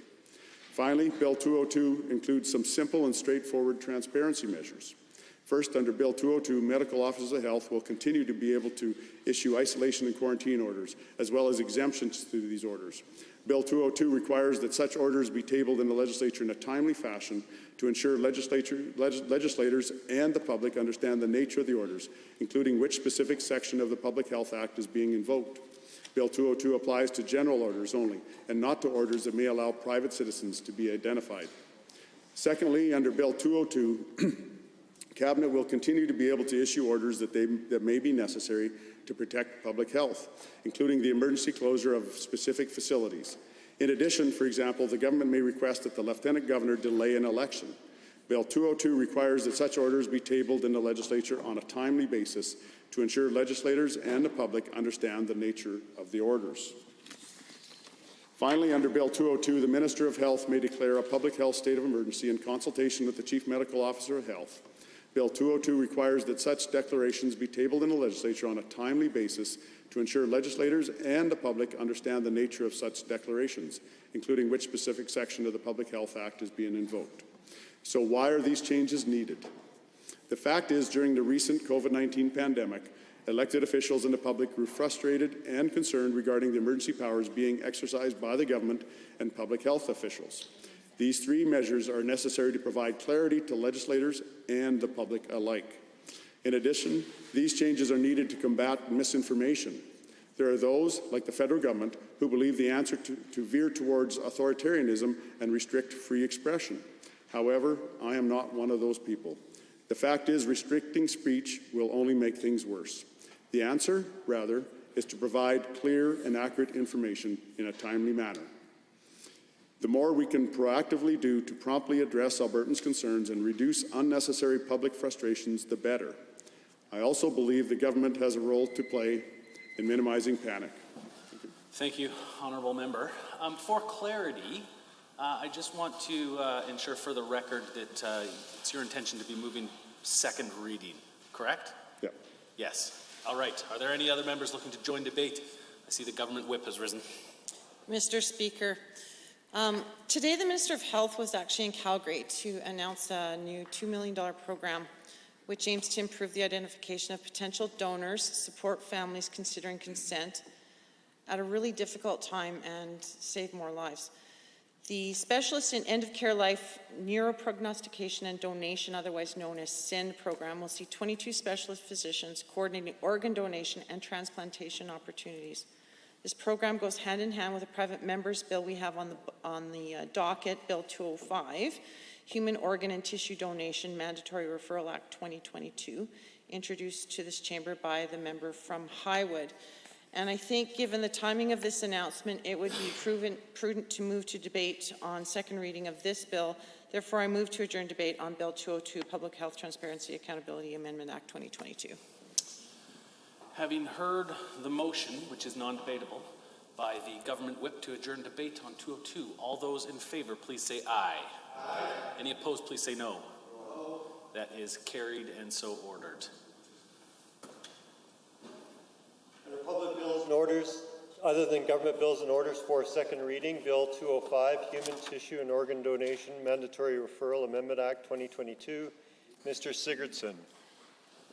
See, the honourable member for Highwood has risen.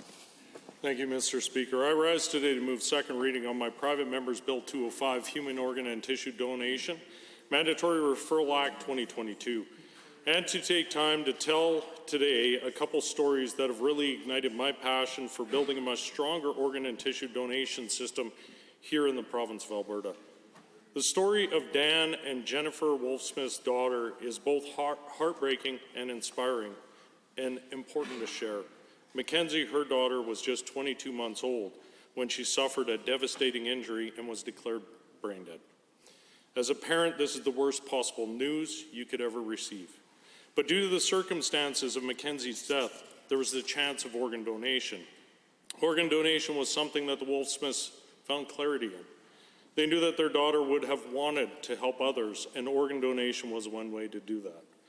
However, there was a moment in the process where Mackenzie was almost disqualified as a donor. As I have mentioned in earlier speeches, only 1% to 2% of individuals who signed up to be donors can qualify to donate. To donate one's organs, there normally must be neurological determination of death, also referred to as brain death, which means that the brain has permanently lost all function and a diagnosis of death using neurological criteria has been determined. But in order to donate once brain death has occurred, an individual has to stay on life support, meaning that in the case of Mackenzie, her organs had to continue to work until the surgeries were complete. That is why identification of donors early on in the process is so critically important, to ensure there are no missed donor opportunities and that the viability of organs for donation is preserved. Mackenzie was ultimately able to save the lives of 4 other children and give the gift of life. There are many people who are awaiting organ donation right now whose opportunities for transplant have been missed because of delay, causing a loss of viability, something that was thankfully missed in the case of Mackenzie and those 4 other children in which she saved. And as many of my colleagues know, these individuals' lives are significantly worse of organ failure, those who continue to wait for organ and tissue transplantation. And sadly, Mr. Speaker, there are 4,500 Canadians currently waiting for a transplant. And in Alberta alone, that number is almost 700. Mr. Speaker, there is currently a 7-year wait time for a liver transplant. And we know that for those who are living with liver failure, life is extremely hard. This life is filled with blood tests, imaging tests, surgical examinations, medications, and constant trips to the hospital for liver dialysis, which is time away from their families. This is completely time-consuming and physically and emotionally draining for these individuals. And the 7-year wait time to receive a liver is a direct result of being so few donors and donor opportunities right now. And the sad reality is, Mr. Speaker, that we know that organ transplants save lives. For most organs, patient survival is greater than 80% after 5 years. Take Helen Dieterman's story. She was the 3rd patient to ever receive a liver transplant in Edmonton back in 1989. She was told that she had 5 years to live afterwards. But luckily, she received the gift of life, which completely changed her life. Helen went on to travel globally as she represented Canada in the World Transplant Games. Helen recently passed away, just recently. But she is a symbol of resiliency, strength, and determination, and she will always be remembered. It is my goal to be able to hear more stories like this and like Helen's as the years go on. And that is exactly the intent on why I've brought to this Assembly Bill 205, in which I move second reading today. To improve this system by spreading awareness and education on organ and tissue donations, by having specialized professionals speaking with families like the Wolfsmiths to encourage organ and tissue donation, and by improving agency guidelines so that we can have annual reviews and reports. All of these steps are crucial to build a stronger system of organ and tissue donation in the province of Alberta. We need to work hard to pass this legislation so that the wait list can start to decline and so that more Albertans can live their best lives possible, free from constant assessments, medications, and worries, time that they can spend more with their families. So with that, Mr. Speaker, I propose unanimous consent for 205, second reading. Or sorry, Speaker, I move second reading on 205. Okay. Are there any members wishing to join the debate? I see the honourable member for Lethbridge East. Thank you, Mr. Speaker. I am compelled to rise once again in support of Bill 205. Organ donation is more important than many of us realize. It saves lives and significantly improves the quality of life for many people.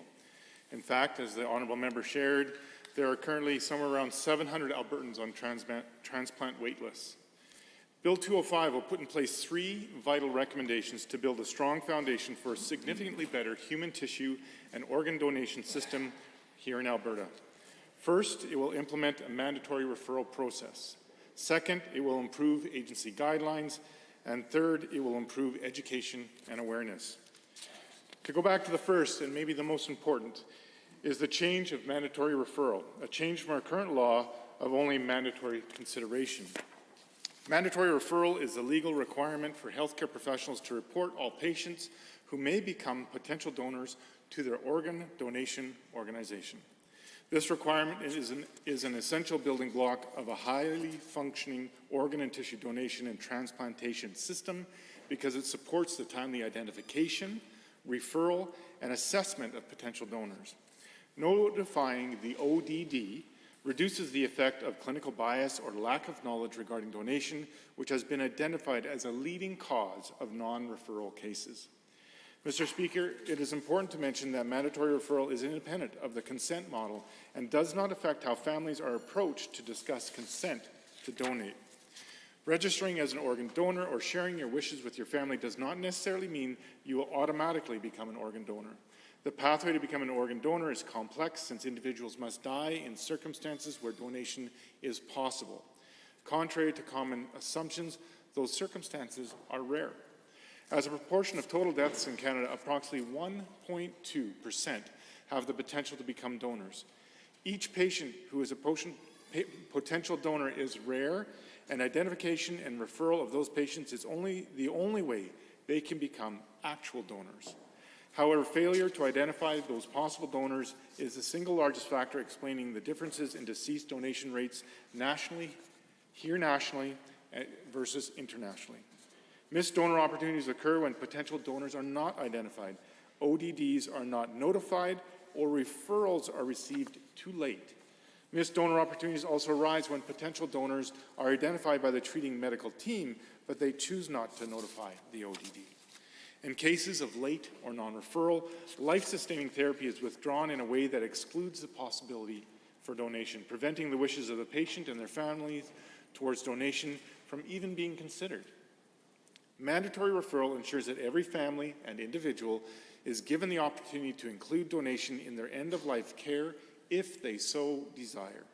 The patient's medical suitability for donation is assessed earlier by clinicians who are experts in donation and transplantation. This may reduce delays for the hospital and ensure that availability of supporting infrastructure, for example, an operating room, is made available. Assessment of donation suitability can occur in all instances with the timely identification of potential organ donors, helping avoid missed donation opportunities. It ensures that a potential donor is maintained on life support, which is essential for the usability of those organs. Family discussions can be planned for when suitability for donation has been determined, which gives families the right information at the right time. This reduces uncertainty and disappointment on occasions when families are approached too soon or later told that the loved one is not actually eligible to be a donor. In the second part, amendments to the Organ and Tissue Donation Agency will pave the way for annual reviews, reports, and suggestions submitted directly to the Minister. Since mandatory referral is only effective if there is a way to review those referrals, this is a critical part of the bill to verify that a stronger system of donation is continued in the future.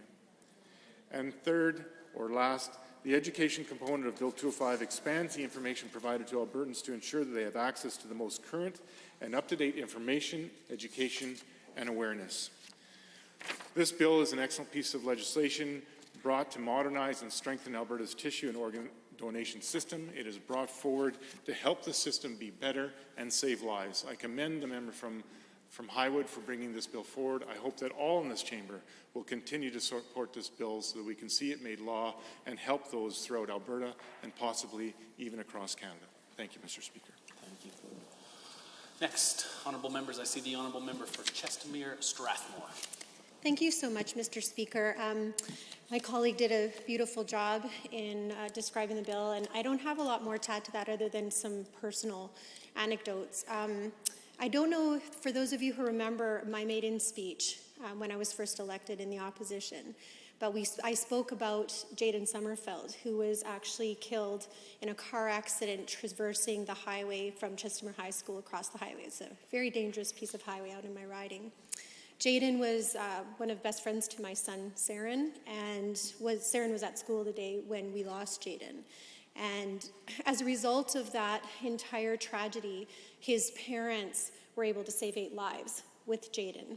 And Jaden, at the tender age of 16, had actually signed to donate his organs and tissues and was such a blessing to so many. And to this day, I just saw his mom the other day. And it's still hard to not embrace each other and cry. For any of us who love a child in any capacity, whether they're yours or your auntie, uncle, or whatever, some mentor to these children, the impact that these kiddos have on our lives is humongous, and especially when we lose them so young. Also, Morgan Krieger was a student of mine and of my girlfriend. She's a voice student, beautiful young woman, had type 1 diabetes and passed away while she was at school out east, and her parents had to fly out, and they're watching this debate actually very closely because it's very important to them, as you can imagine.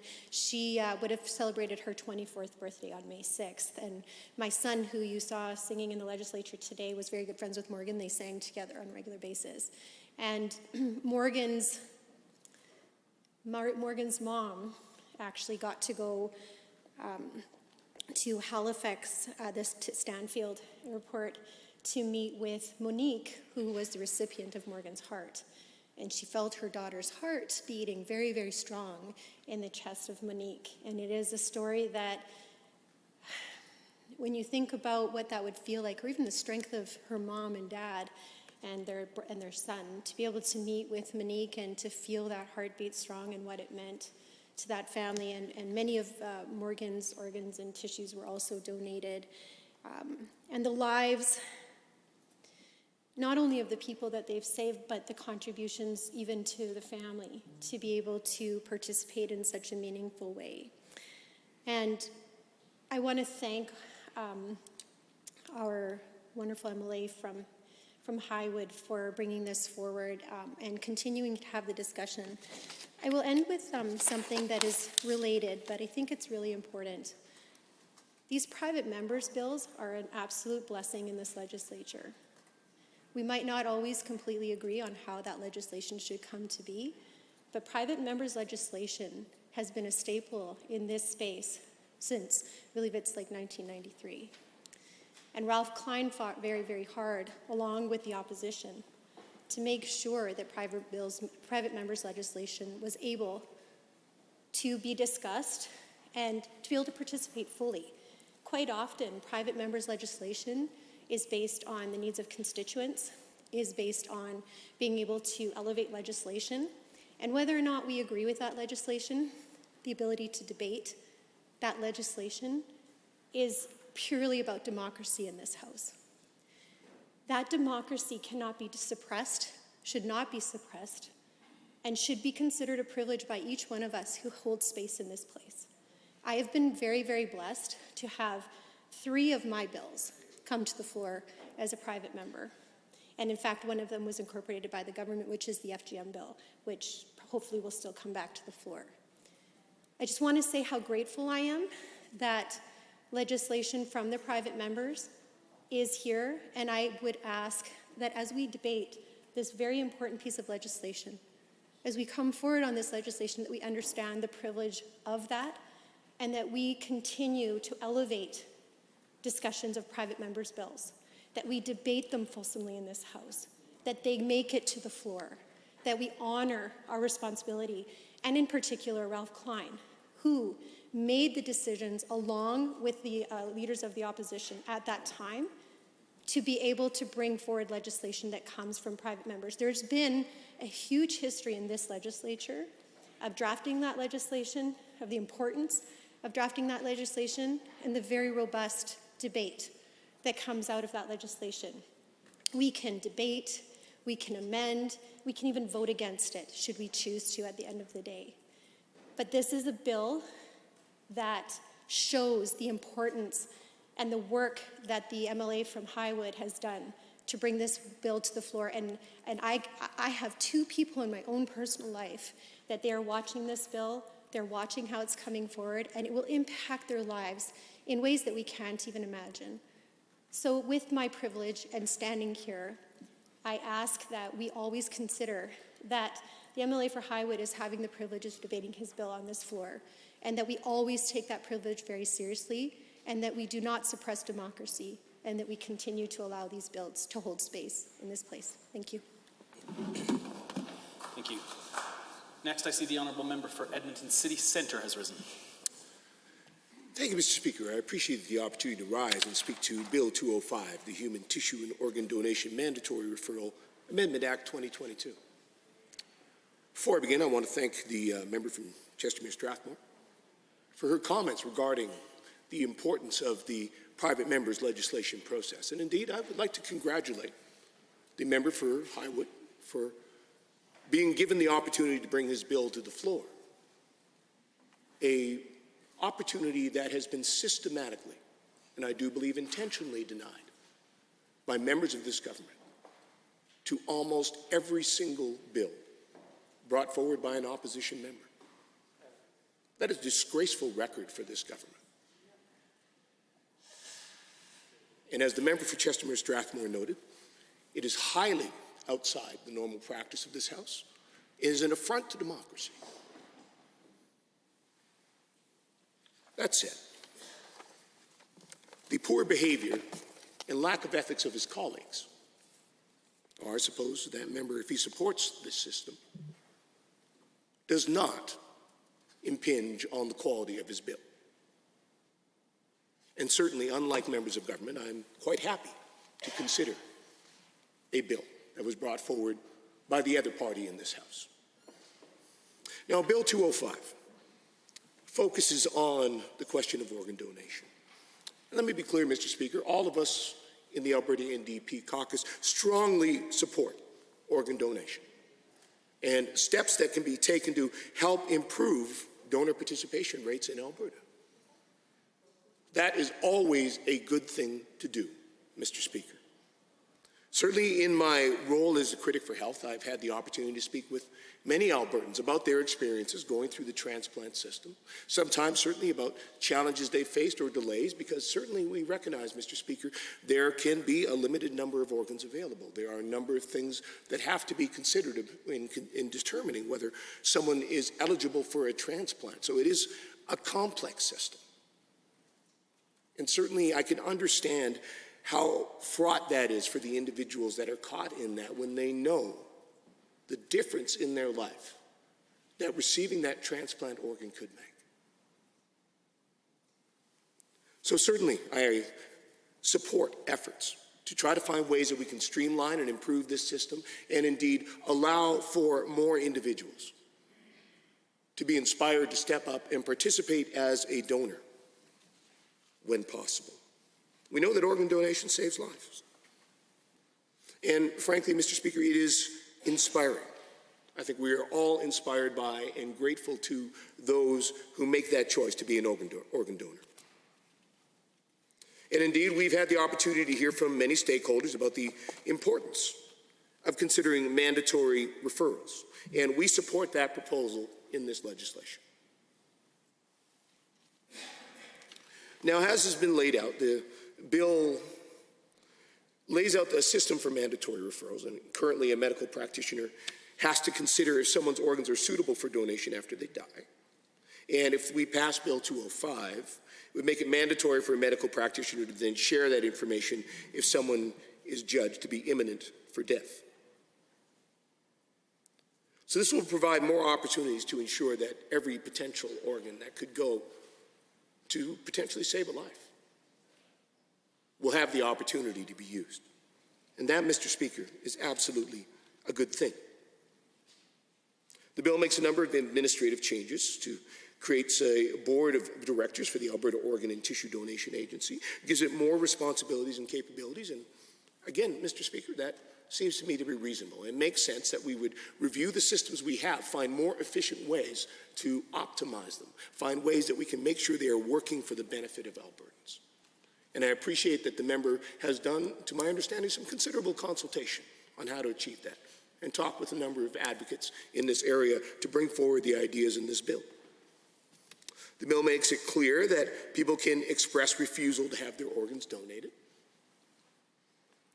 And people who have registered to donate their organs can also change their position after the fact. That too, Mr. Speaker, is appropriate.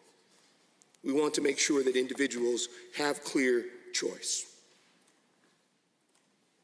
Certainly, it should be up to an individual to determine what is done with their body.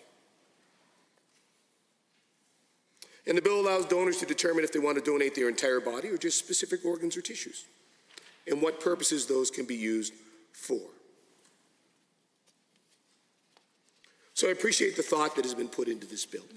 Now, certainly we will be interested to see how this might interact with the announcement from the government today regarding the new Specialist in End-of-Life Care, Neuroprognostication and Donation Program, or SEND program, by which we will now have 22 specialist physicians across the province of Alberta who will help to coordinate organ donation and transplantation opportunities.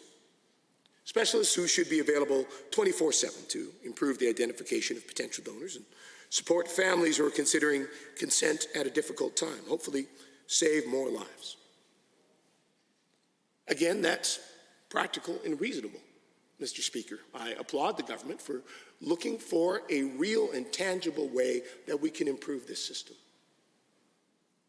And that in this particular case, they appear to have actually worked collaboratively with physicians and experts in the healthcare field to achieve this. Because tragically, that has not been the general record of this government.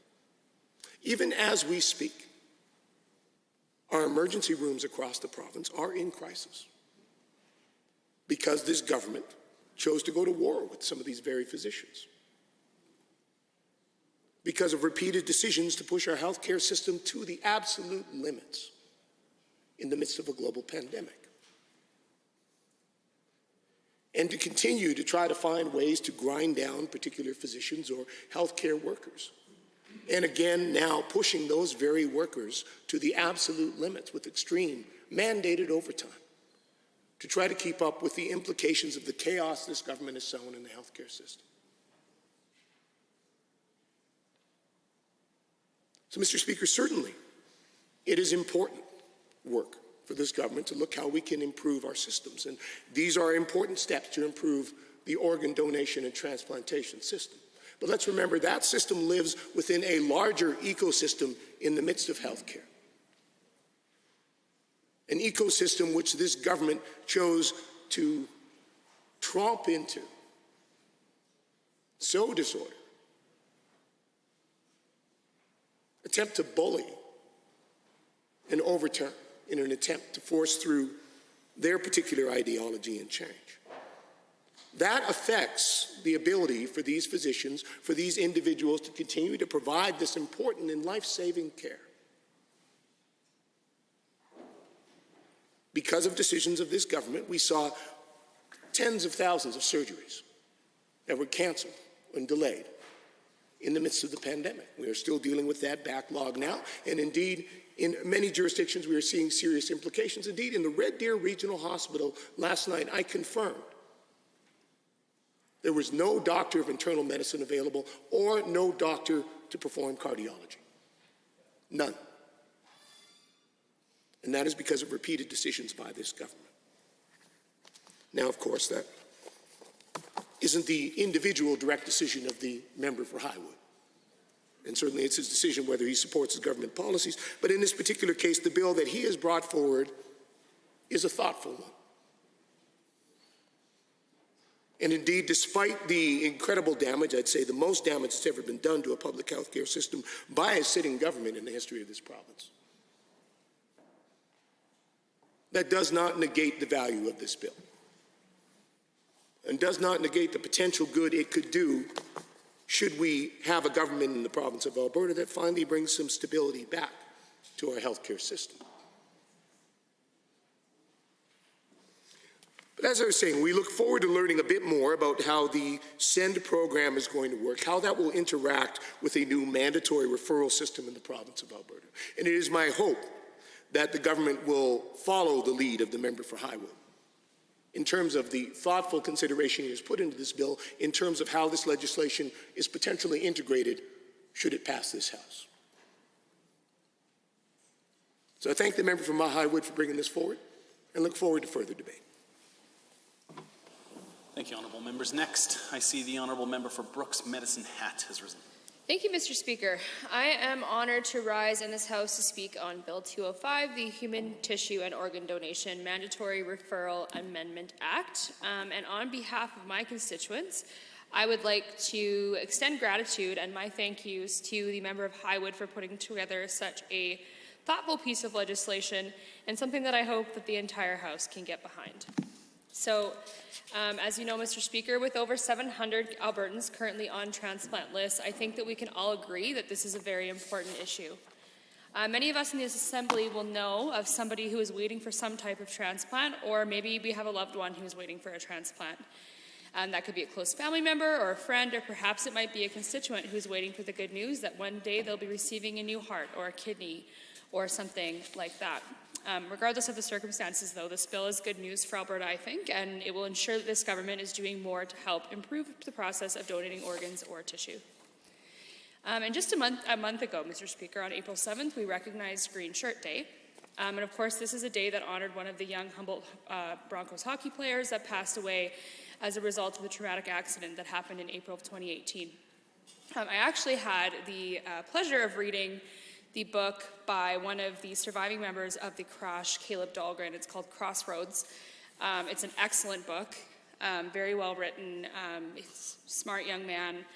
Put together a book of his life and how he got there, and also detailed some of the ways in which he recovered from the crash, and spoke very highly of organ donation. So, of course, Logan Boulet was a defenseman for the Humboldt Broncos, and it's with great respect to his life and to his family that we celebrate and honor him for his choice to donate his organs after tragically passing away due to his injuries.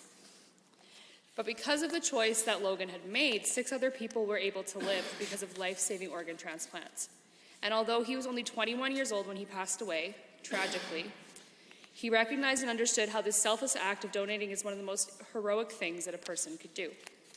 And because of this, I think everyone can say that the awareness was definitely raised, and more people have now registered to become organ and tissue donors. In fact, Mr. Speaker, of course, when everyone heard of the Humboldt Broncos crash, it really rocked us all, I think, to our core. And to see that tragic loss of life, especially these young men who had so much potential and were going to do such great things, I'm sure, with all of their families. I know that I was inspired by the selflessness of Logan Boulet, and actually I went to the registry that week and registered as an organ donor myself. So now there's a little heart on my driver's license that says that I am a donor, and I'm very proud of that because I think it's just a way that the Logan Boulet effect, as they call it, really touched everyone, even people in this chamber. And it continues to inspire thousands of Canadians every day to register as organ and tissue donors. It's estimated that almost 150,000 Canadians registered as organ and tissue donors just weeks after this tragic crash, which is truly impressive, of course. And as I've said before, Alberta has a long list of individuals who are waiting for a new organ or a new tissue. And if passed, this bill will shorten that list as it will help to create more opportunities for eligible donors.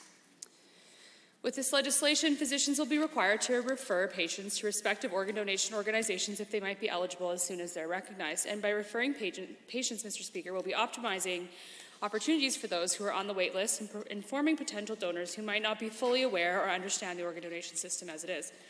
So it's understandable that a physician would sometimes be hesitant to bring up organ donation to the family of a dying loved one, but it's important that we do not miss potential opportunities to save lives. And I note some surveys taken from physicians who do not regularly refer patients. 59% indicate that their reasoning is due to their own predetermination that the patient would not be eligible. And, of course, I respect and trust that these doctors were making the decisions as best that they could.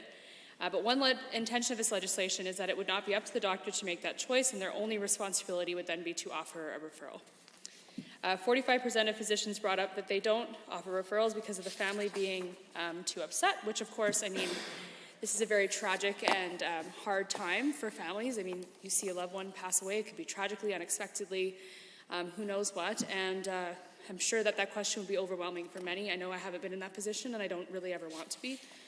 And as we know, because of that very painful end of life and mourning, I hope that if this legislation passes, physicians will take the opportunity to simply educate families of dying loved ones about the lives that could be saved. And I know that because of Logan Boulet's hard work and his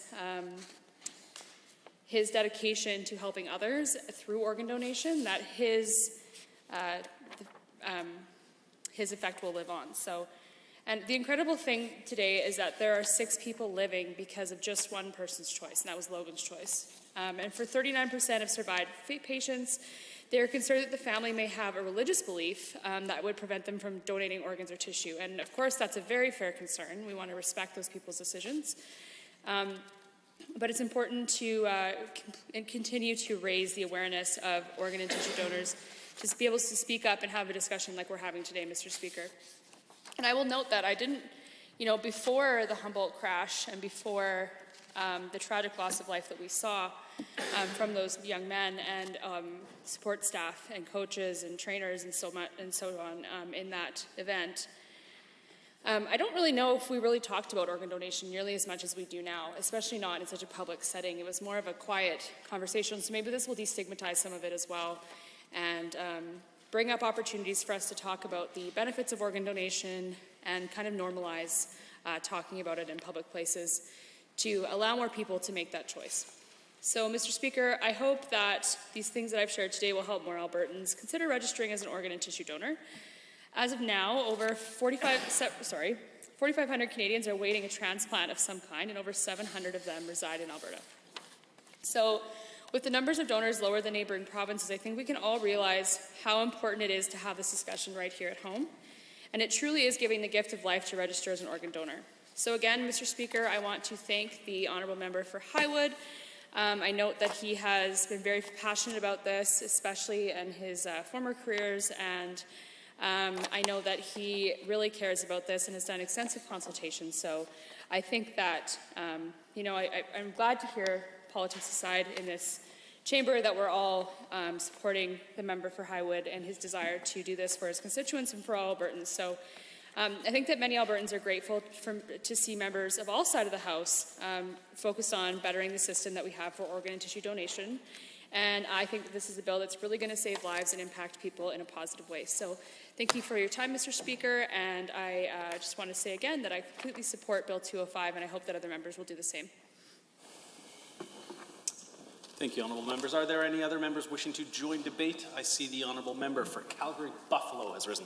Thank you very much, Mr. Speaker, for the opportunity to join debate and follow my colleague from Brooks Medicine Hat, and likewise say that I will be supporting this Bill 205, Human Tissue and Organ Donation Mandatory Referral Amendment Act 2022. And must say also that learning a great deal just from my colleagues, both my colleague from Edmonton City Centre, the member from Highwood who talked about this, the member from Chestermere, Strathmore, who also talked about this earlier, and just reading through the bill and kind of seeing the care with which it talks, and sensitivity in which it talks about the different aspects of human tissue donation, which, as we know, towards the end of life, can be a situation quite fraught with emotion and confusion, and anything that improves upon that situation, both for the medical practitioners, doctors who are dealing with the patient, potential donor, as well as family members, is a good thing, and I too welcome the opportunity to see improvements to this bill, this act. I just want to also I guess mirror or echo the views of my colleague from Edmonton City Centre who expressed concern with the government and its lack of genuineness around dealing with the private members bill brought forward by opposition members, most notably Bill 204, Anti-Racism Act, something that was we know the City of Edmonton, both the police services and the administration were embroiled in a situation where many members of the community were coming forward and wanting greater accountability from the authorities around tragic occurrences in the community of Edmonton that seem to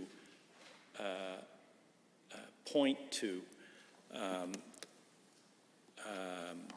differential treatment of people of color by the authorities when compared to non-racialized individuals in Edmonton. And it would have been great to have that improvement on the books, that act on the books as well. And that didn't occur. But I think members of the opposition know that whenever there is an ability and opportunity to improve acts, we should take that opportunity and bring our best recommendations forward, and we do that often with amendments, and we do that often with motions arising or indeed referrals to try and improve things. In this case, with Bill 205, I don't think any of that's necessary. As I was saying earlier, I strongly support organ donation, any steps that will help improve donor participation rates in Alberta. And hearing that, regrettably, only 1 to 2% of potential donors and organ donations actually take place is obviously something that needs and can be improved upon. And I, like the previous speakers, believe that if there's any opportunity to improve the lives of those 700 Albertans who are waiting for organs, that we should take that opportunity, and this House is doing that today, around improvements to the mandatory referral process, around improvements to accountabilities, and the organ donation tissue donation agency. I was reflecting on members of that agency board of directors, and I see that one of the expertise points that a director will be appointed who has expertise in the area of clinical ethics is a good thing, Mr. Speaker, because this area, as many people before me have talked about, is fraught with potential challenges. And an individual with expertise in clinical ethics is a good requirement to make sure that some of the challenges, some of the ethical concerns that are related to donations and people donating are sorted through with a skill set that perhaps not everybody has. I note also that other directors have to have expertise in the area of organ and tissue donation. That's pretty understandable. Another one has to have expertise in nonprofit organizations. Nonprofit organizations who are dealing in this organ and tissue donation area. So, and then the third person has to have a connection to the Regional Health Authority. Fourth person has to have a connection to the Regional Health Authority. It seems like a comprehensive board of directors. I give kudos to, and that looks like it's new in this act because it's not amending anything. I give kudos to the thoughtfulness of bringing that forward. I think the last thing I want to focus on and say, of course, is that focus once again on these end-of-life conversations about organ donation, making sure that they happen sooner and establish a quicker process. Clarifying this is in everyone's best interest, and recognizing that it doesn't override a person's consent. They can still decide for themselves not to consent to organ donation, but once they have made that decision, then that is an area that needs to be clearly understood in terms of who does what when. So with those things said, Mr. Speaker, I'll take my seat and listen to other parts of the debate. Thank you. Thank you, Honourable Member. Are there any other members wishing to join debate? I see the Honourable Member for Edmonton Whitemud has risen. Thank you, Mr. Speaker. It's a pleasure to rise in second reading and speak to Bill 205, the Human Tissue and Organ Donation Mandatory Referral Amendment Act 2022. I want to also give my thanks to the member for Highwood for bringing forward this bill. Many of the members of this Assembly will recall a private member's bill that was brought forward on organ donation a couple sessions ago. I've lost track of time a little bit now, Mr. Speaker, but and at that time, there were some questions about some of the provisions of that bill, although in spirit, I think all members were very much united on the idea of promoting organ donation and increasing the likelihood of organ donation by making it more available, more information to be out there.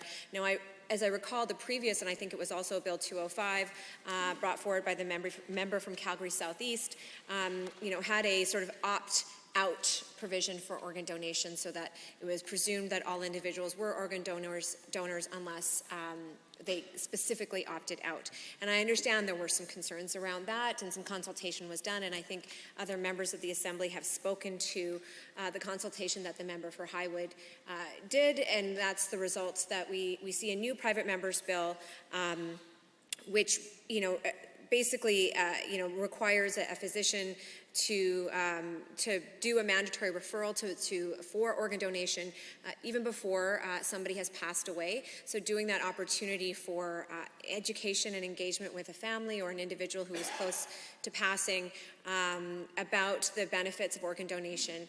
And I understand, of course, there's a number of other administrative measures in here that are very important. And again, I seem to sense, obviously, a consensus amongst members of supporting the importance of this bill, of increasing organ donation. I do want to make a couple small comments on during my time here. Again, I think this is a good example of how important a private member's bill and legislation is. We've heard members of the government speak of that and how important it is that individual members have the opportunity to bring forward concerns from their constituents in a private member's bill. I do feel it is important to note, Mr. Speaker, that the privilege of private member's bill coming forward, which has been a long-standing tradition of this House and of many houses across the country, has been undermined significantly under this current government. Not one single private member's bill brought forward by an opposition member has made it to this floor for debate. And so we should highlight that, Mr. Speaker, that some of our basic democratic principles have been undermined significantly and continue to be. But I, just like many of my colleagues, will stand in support of private members' bills that we believe are serving the public good and would seek to serve our constituents' needs, and therefore I am happy to support Bill 205, as well as many other private members' bills that have come before this House. In particular on organ donation, this is something that is, I think we've all kind of shared some stories, perhaps of, there's the statistics of how many people could benefit from organ donation, how many Albertans are waiting on lists, but I think many of us in this House actually have very personal stories of individuals that we know, and I'd like to highlight that now. First, I'd like to mention that my father was an organ donor. When he passed away in 1994, he was an organ donor, and I'm very happy that while that was a loss for us, that other families and other individuals got to benefit as a result of my father's passing. And that's really, when you're trying to look for silver linings in losing a loved one, that is one that I think, I know my family felt some solace from that. And so certainly I know the importance of individuals agreeing to be an organ donor. My dad was a proud organ donor, actually. He had signed his card, and he had talked to us about it, and that was back when the licenses were those old paper ones, and nobody asked you when you got your license whether or not that was something you wanted to do, but he had signed it well before he ever knew it would be something that he would be a donor himself. But so certainly that's something that in our household we did talk about benefits of organ donation and an opportunity not only to contribute to another family's or individual's well-being, but it's an act of giving. And I am so glad that we have made some changes even since that time to encourage individuals to become organ donors, lots of public education campaigns, but also, yes, when I most recently renewed my driver's license, I was informed by the registry agent about the importance of organ donation, and I'm proud to have signed that on my driver's license as well. I also feel compelled to speak about some of my constituents, Mr. Speaker. One constituent who is very close to my heart is a young man. He's not quite 6 yet. I'm not sure if he's turned 6 yet. George Kemp and his parents, Lindsay and Randy Kemp. George has been the recipient of 2 heart donations in his very short young life. I know I myself, and of course his family, is incredibly grateful that he did receive those heart donations, because that is why he's here with us today. And you know, the first donation sadly did not.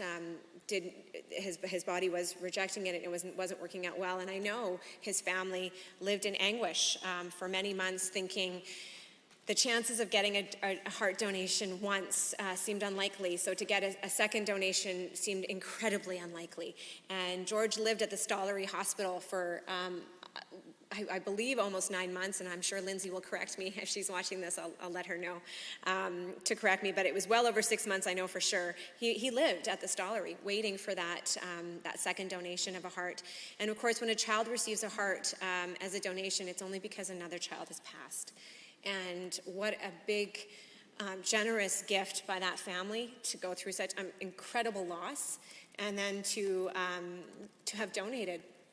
Because that's why George is here. And of course, during this pandemic, I know his family was deeply concerned about, given his immunocompromised state, about safety. And you know, Lindsay and I spoke many times, and she wrote to me many times about her concerns about making sure that George, who had gone through so much to be able to go to school, to be able to be a normal kindergartner going to school, to then feel unsafe at school. And so there were some anguishing decisions for Lindsay and for Randy about what to do. They wanted George, who had grown up essentially in a children's hospital, to spend more time socializing, but then the pandemic hit and they didn't feel that school was safe, and I know that put an enormous amount of stress on them. So I am grateful to the families who agreed to donate their child's organs and a chance to, through grief, to really continue another life. And I'm sure that, I hope, actually, I don't know, but I hope that brings them some comfort as well. I also want to talk about a very special constituent of mine, Anne Halpin, who is an incredibly brilliant woman. She's the one who first talked to me when I was thinking of running for office about the importance of that lab that we were going to build as the NDP. She is I'm going to get all her credentials wrong, but she is an incredibly brilliant laboratory scientist who cares very deeply about that. But she's also a woman who talks the walk, or walks the talk, I should say, because she's long been an advocate of organ donation, and she recently signed up to be a living donor of a kidney. And I understand that due to some challenges, that transplant did not take place, but she is still indicating that she's willing to donate a kidney as a living donor, and then I think that speaks to exactly who she is. So there are so many Albertans who inspire, and I want to speak about one more, who is a young man named Mason, who is he's actually a year younger than my son, so he's 8 years old. And I know the member from Edmonton Glenora knows this family very well. Their mom, Tamara, is a close friend, as well as their dad, Clifton. And Mason went to daycare with my son, and he has kidney challenges. He has kidney troubles, and he was diagnosed young with that. And he has been told that before the age of 18, he will likely require a kidney transplant. And I know his mom had hoped to be that donor at some point, and due to her own health conditions, she may not be in a situation to be able to do that, which is probably the part that has been most devastating for her. This is all to say that these are very real lives that are impacted by the need for organ donation. There's a very real lives impacted by being an organ donor. It's incredibly important, and let me take this opportunity to once again encourage Albertans to sign up and to be organ donors, to speak to their family members about their wishes, and to have those conversations openly. Because I think so much of the reason why we don't have more donors is because, the conversation isn't had until, the family's going through a very difficult time of the imminent death or the death of a loved one, and that can be an incredibly traumatic time. There's high emotions, and at that time it might be too difficult to have those conversations. And I think sometimes that it may be difficult to make decisions around organ donation at such a difficult time. Mm-hmm. And so part of the reason why I think we're having this discussion, that the member for Highwood brought this bill forward, and why we've been supportive in this House, is that we're encouraging individuals and Albertans to really speak openly about organ donation, because it not only does it save a life, but you could really give a life. You're here. Thank you, honourable members. Next, I see the honourable member for Grand Prairie has risen. Thank you, Mr. Speaker. It's a pleasure to rise this afternoon and speak to second reading of Bill 205, the Human Tissue and Organ Donation Mandatory Referral Amendment Act 2022. And I'd like to start, as many have this afternoon, by thanking my colleague, the Honourable Member for Highwood, for his tremendous work and the time he's dedicated in consulting with Albertans and bringing this bill forward. It's my opinion, Mr. Speaker, that Bill 205 will dramatically impact life for many Albertans, most notably the 700 Albertans who are waiting for life-saving transplant and their families. While almost 90% of Canadians say they support organ donation, approximately 32% have actually registered their intent to donate. Unfortunately, of that amount, a very small number, approximately 1.2%, of people that pass away are considered viable for organ donation in Alberta for various reasons. Therefore, the more people that understand and choose to register, and the better the notification system to the organ donation organization, more lives will be saved, Mr. Speaker, and that really is the intent and the heart of this bill. At this point in time, there are over 4,500 Canadians waiting for a transplant that could save, extend, or improve their lives. And as I mentioned already, of those 4,500, 700 of them are Albertans, Mr. Speaker. These numbers directly represent the urgency and the need for donors in a clear process, or a clearer process, here in Alberta. It's troublesome that Alberta has fallen behind other jurisdictions in terms of our rate of successful donation, which is costing Albertans on the transplant wait list their lives. And I was inspired by the members opposite, the Honourable Member for Edmonton Whitemud, and her story of that little boy. Think about being the mum of that child waiting for not one but two hearts. And as she mentioned so eloquently, one organ donation can save up to 8 lives. And a tissue donation can improve the quality of life for up to 75 other people. And as I mentioned already, the intent of this bill is to establish a mandatory referral process and increase donor opportunities throughout the province. Bill 205 will improve the information provided to individuals within Alberta registries to better educate Albertans on the process and on the importance of organ and tissue donation. Unfortunately, consent to donate is of little value if potential donors are not properly identified and referred to donor specialists in a timely fashion. And as the member opposite also mentioned, I think quite often what happens is you're in a crisis, you're having to make some very tragic decisions in the middle of a tragic situation in your immediate family, and that's not the time to be considering, for most people, that's not the time to be considering what you want to do. And so I appreciate the thoughtfulness in this bill to educate Albertans and give them that information up front long before it's a crisis situation, to make an informed decision outside of that window of crisis. Mr. Speaker, an opt-in program with the clarifications made in this bill will serve to benefit Albertans, the hundreds that are currently in need of organ and tissue donation, as well as those who will need one in the future.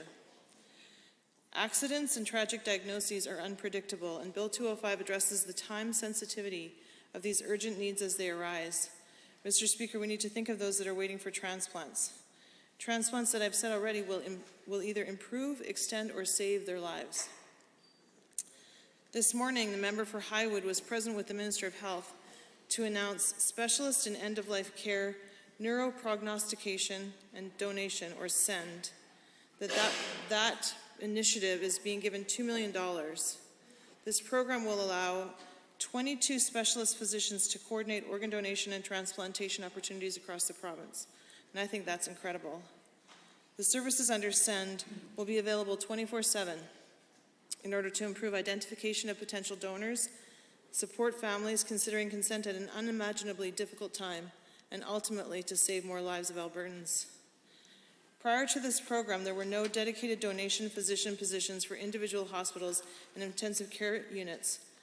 But with this now in place, it will provide for 6 SEND physicians and 1 program lead in Calgary, 6 SEND physicians and 1 program lead here in Edmonton, 1 SEND physician in Red Deer, the 3rd largest city in Alberta, 2 SEND physicians, a shared position in Lethbridge, 2 SEND physicians, again a shared position in my home constituency of Grand Prairie, very thankful for that, 1 pediatric SEND physician at Alberta Children's Hospital, which I'm sure was very important to the family of that little boy, or would have been, 2 pediatric SEND physicians, again 1 shared position here at the Stollery Children's Hospital, It's expected that the program will expand to Medicine Hat and Fort McMurray in 2023, and I just think that's remarkable. And the timing of this private member's bill, coupled with that announcement, I really hope will transform our transplant and organ donation system.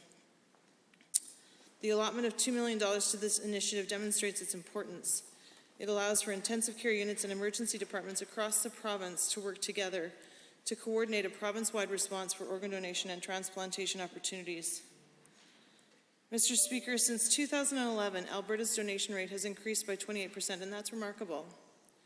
While this is fantastic news, hundreds are still waiting for life-saving transplants, and Alberta has lagged behind other provinces for many years with respect to organ and tissue donation. And this is a reality we cannot continue, and I believe all members of this Assembly, I believe that's what I'm hearing this afternoon, are in support of changing that reality and assist in shifting this troubling trend in service to our constituents right across the province. Mr. Speaker, I've seen firsthand how being a donor can help others, and it's only served to inspire me, and I too would like to share a couple of personal stories. I had the opportunity to already speak to this bill at concurrence, and I'm going to share this story again because I think it's worthy of sharing as many times as I get the opportunity, Mr. Speaker. I have a friend, her name is Diana Haven. She lives right here in the city of Edmonton. She's originally, or at least when I met her, she was from Peace River. We first met as business owners, and we bonded over that challenge and that time in our life, but we bonded even more over the fact that we were young mums and working business owners. Diana is a retired nurse, and she also happens to be a living donor, which is, I think, a fairly unique choice that few make. As a retired nurse, Diana has a rare blood type, and she understood how critical it is with that rare blood type, how challenging it would be for somebody who required transplant, who also shared that blood type, to find a donor, like finding a needle in a haystack. And she understood that, Mr. Speaker. She saw a need and she stepped up, and I don't know if it was the pandemic or what in particular, but she did it during the pandemic. I think the pandemic gave all of us an opportunity to take stock of our priorities and our purpose in life. And for Diana, this was really a part of her process as she processed the pandemic. And she saw an opportunity that she couldn't deny, and she really felt compelled.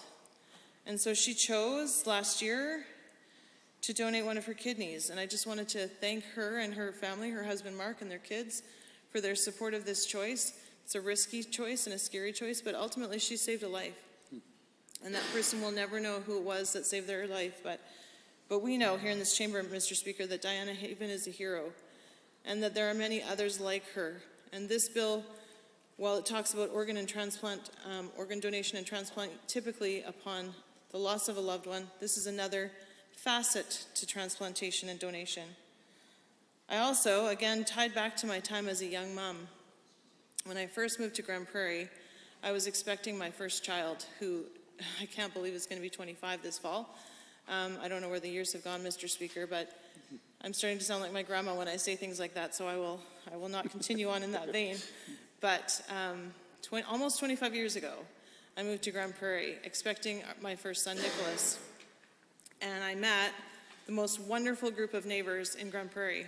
I will tell you that when we moved to Grand Prairie, we were so amazed by how hospitable the community was. It was overwhelming. And this neighborhood that we lived in for just 8 short weeks while we were waiting for the final construction on our home, we rented this place for just 8 short weeks. And in those 8 weeks, we made lifelong friendships in this little neighborhood in Grand Prairie.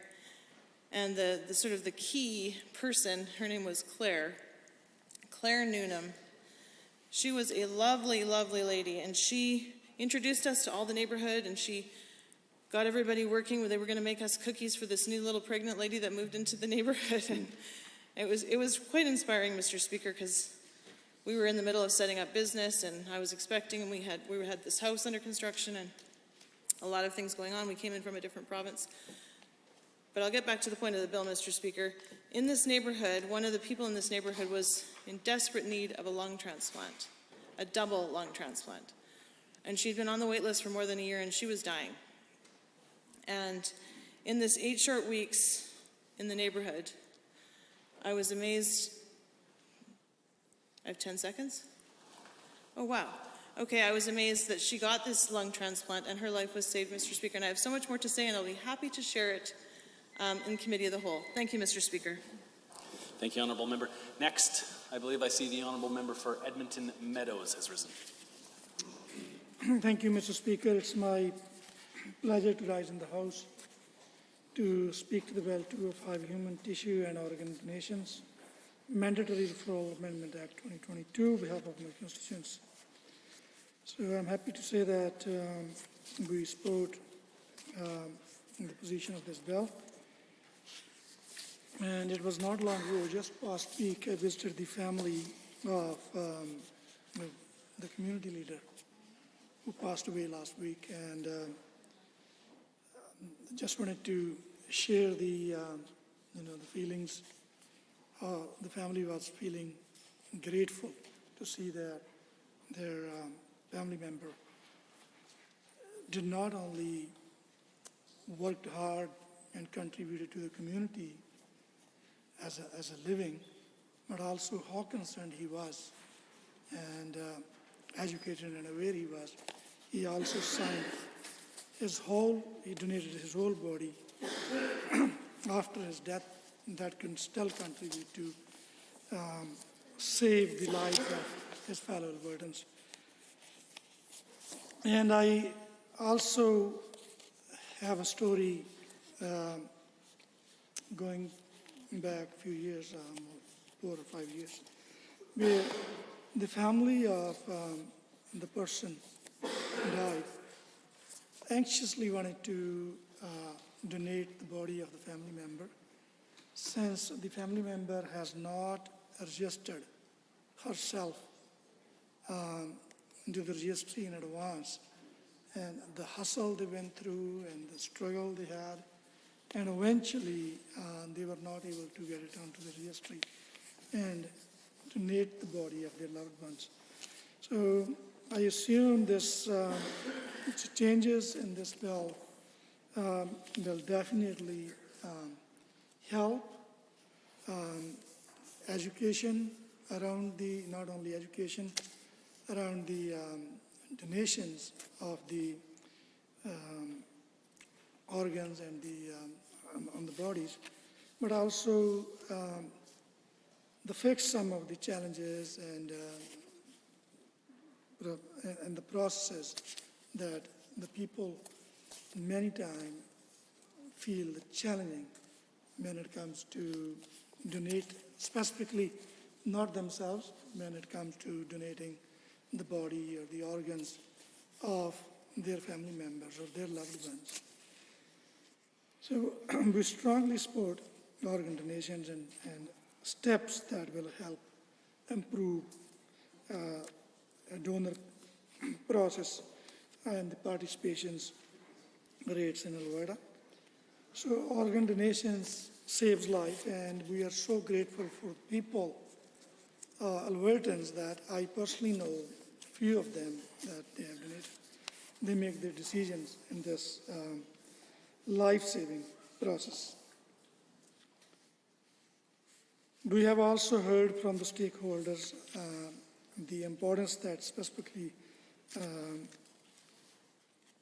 proposed in this Bill 205, that the Albertans see the importance of mandatory referrals, and we support this proposal in the legislation. So I also wanted to thank you for the member of Highwood bringing this bill forward, and that will not only help people bring education and awareness about donating their organs and bodies, but also it will help Albertans save their lives. So what is happening right now, the medical practitioner must consider if someone's organs are suitable for donation after they die. And we assume if this bill passed, it would make it mandatory for medical practitioner to share this information if someone is imminent for death. The process following the information of the organs being donated remains, I think, unchanged. To current practice, written consent has not been provided that the donation organization must seek it from a family member, spouse, adult child, or parents, or their relatives. This effectively causes the conversations about organ donations to happen sooner or establishes a quicker process. This has been advocated by Toby Bullitt, who is the father of Logan Bullitt, a Humboldt Bronco hockey player who died weeks after registered to be an organ donor. Bill 205 also makes many administrative changes, including the Alberta Organ and Tissue Donation Agency by creating a board of directors and giving it more responsibility and capabilities. The bill will also make explicitly clear that people can express a refusal to have their organs donated. People who have registered to donate their organs can also change their positions after changing their minds after the fact. The bill would allow donor to determine if they want to donate their entire body or specific organs, tissue, and or what purposes are those parts are allowed to be used. So they can specifically mark the purposes they are donating for. Either this is for scientific research, transplantation, or medical education. The changes brought by the bill makes addition to the powers of the agency to release annual report with the statistics on refuse, consent percentage, donor identification, and referrals. The bill amends the Section 7 of the Human Tissue and Organ Donations Act to oblige medical practitioners to provide donations organizations with information to allow them to determine the suitability of organs, tissue for donation. So they will be obliged to provide the information around the age of the person, the cause or expected cause of the person's death.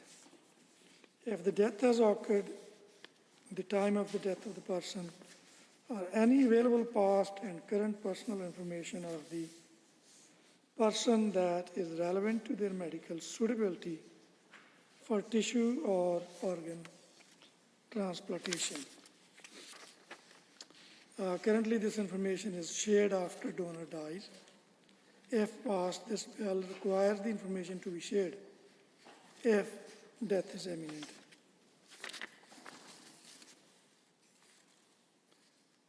In Section 9 of this bill, will add Section 12.5 into the Act, which obliges the chair of the board of the agency to provide an annual report.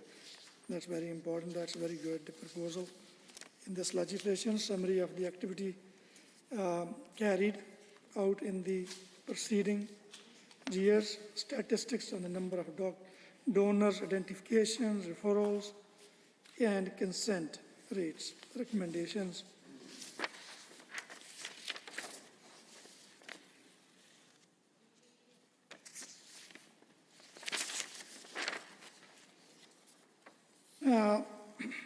Donors in Alberta and Canada, the information shows in Canada in 2017, 415 people withdrew from the wait list, and 245 people died while on the wait list. 67 of those who withdrew and 35 of those who died, they were Albertans. According to Health Alberta, there are over 700 Albertans on the wait list to get an organ transplant.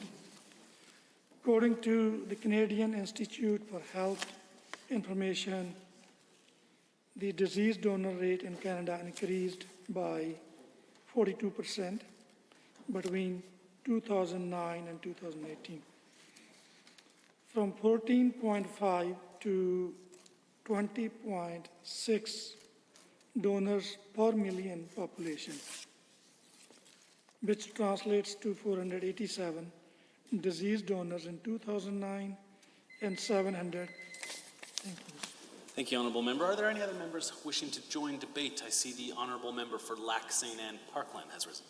Yes, thank you, Mr. Speaker, and thanks to the member here. So those who are following along at home, the member from Highwood brought forward Bill 205. So again, this is a private member's motion. Human Tissue and Organization Donation, a Mandatory Referral Act for 2022. So the biggest thing that is changing in this, I mean, we've had a donation program for a number of years. I believe the existing legislation is over 30 years old. So firstly, it was in need of a revamp. And then secondly, I'd like to thank the member and other members here for coming forward on this business. This is one of the most impactful things that we can have, I believe, on Albertans' lives. Some of the concerns out there, some quick stats. There's over 700 Albertans out there right now waiting for transplants.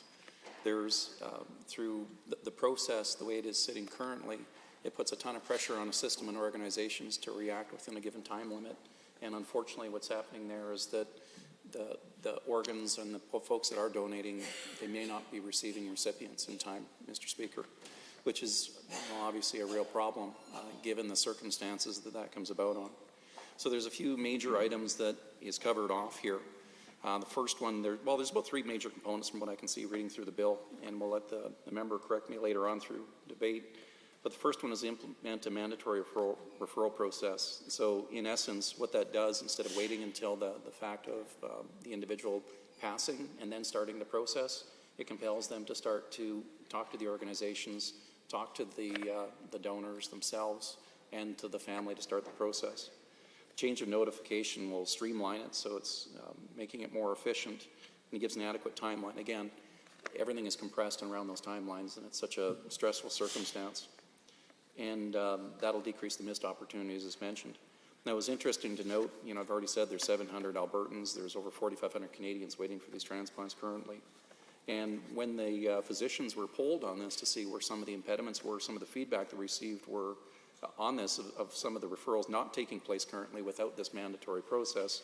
59% said they didn't do this because they deemed the patient to be an ineligible donor. May or may not be the case.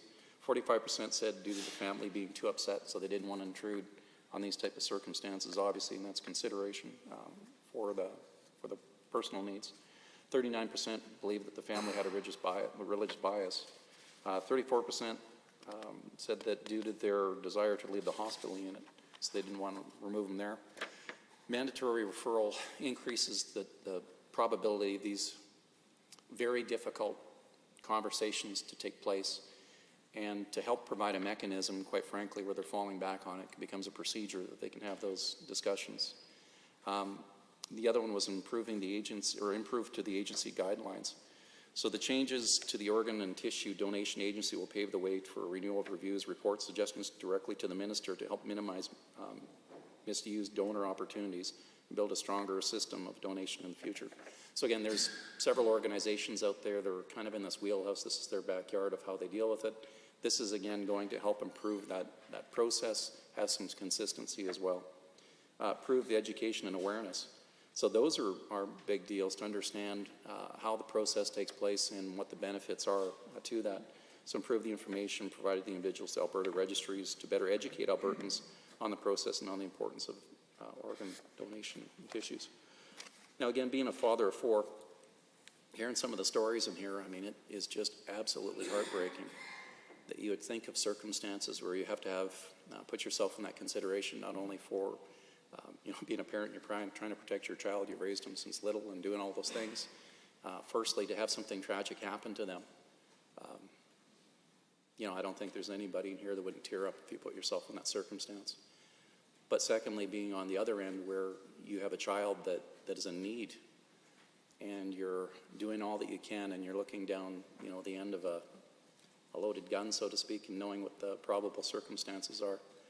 So to hear some of the stories that are so heartwarming, and the member from Highwood had mentioned that part of the inspiration was from a young girl by the name of Morgan, that because her parents had the wherewithal, because they dealt with these things head on, the impact from that was there was 7 or 8 other people that have a better future, a brighter hope, and that can carry on.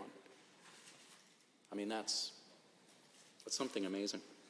And if all it takes is a little bit of a legislative change here in this House as a private member to work through this, to help facilitate those type of outcomes without people being put in that circumstance at the very end of having to deal with all the other consequences, let alone that. I think that's one of the most meaningful things that we could ever do here in this House. You know, my father-in-law, God rest his soul, he was a doc for 30 years, ran the hospital up in Lac La Biche for 30 years as chief of staff. And I'd asked him for some of the highlights of his career. He said, honestly, Shane, there was only 2 times in my life in over those 30 years of managing that I really felt that I saved somebody's life. As being a doc, most things kind of cure themselves and take care of it. So considering that we as legislators here have the potential to save hundreds of lives by tweaking some laws, that's profound. I was, reflective in the last little bit of some health concerns I had personally and wondering what impacts and what I've really done here in this House. In prior life and projects, there's something tangible that you can look back and see. And I was searching for a couple of things because you're looking at where you can put your stick in. This one, honestly, to the member from Highwood, you made it real again. You resonated of what it means and why we're elected and why we're here and some substantial changes that we can make. This, honestly, will be one of the things that I can put win, lose, or draw next election or otherwise, that I did something meaningful, impactful, was to jump on your coattails with something that you managed to get through here as a private member, to be able to make some substantial differences in Albertans' lives and to help, as it would appear, over 700 people that are currently waiting in this circumstance. Now, I do know a person, an individual that was a mentor to me, ironically, who was a recipient of a liver transplant. So Wayne Huddleston, I first met him up in a project at BHP in a diamond mine project in the middle of nowhere in the territories. And Wayne at that time, he was the lead for the millwrights, so all the big heavy equipment that was being put together. Him and Lloyd Jackson were, like Mutt and Jeff up there, kind of organized this. And we had a 24/7 operation that was nonstop for just about 3 years. And Wayne was managing all that heavy equipment going together, all the conveyor lifts and all the machines. Well, it turns at that time, Wayne was actually having liver failure. So here's a man that's up on a project, middle of nowhere, still doing these projects and suffering these major circumstances. Now, in Wayne's condition, he couldn't find a donor. There wasn't a donor out there. And I lost touch with him for a couple of years, and he ended up getting a second lease on life because his brother-in-law actually bellied up and said, he must have liked his brother-in-law because he donated half his liver to them. So with that gift, it gave Wayne at least another 15 years of lease on life. And the next time I talked to Wayne, being one of my mentors and kept in touch, I called him up and it was down on a project in Estevan, Saskatchewan, and it was going right sideways. And I needed somebody who could understand that side of the business, who could work with the crews out there, or who could get the inspection guys back together and do those things. And I'm just thinking of what a massive gap there would have been out there without having Wayne around.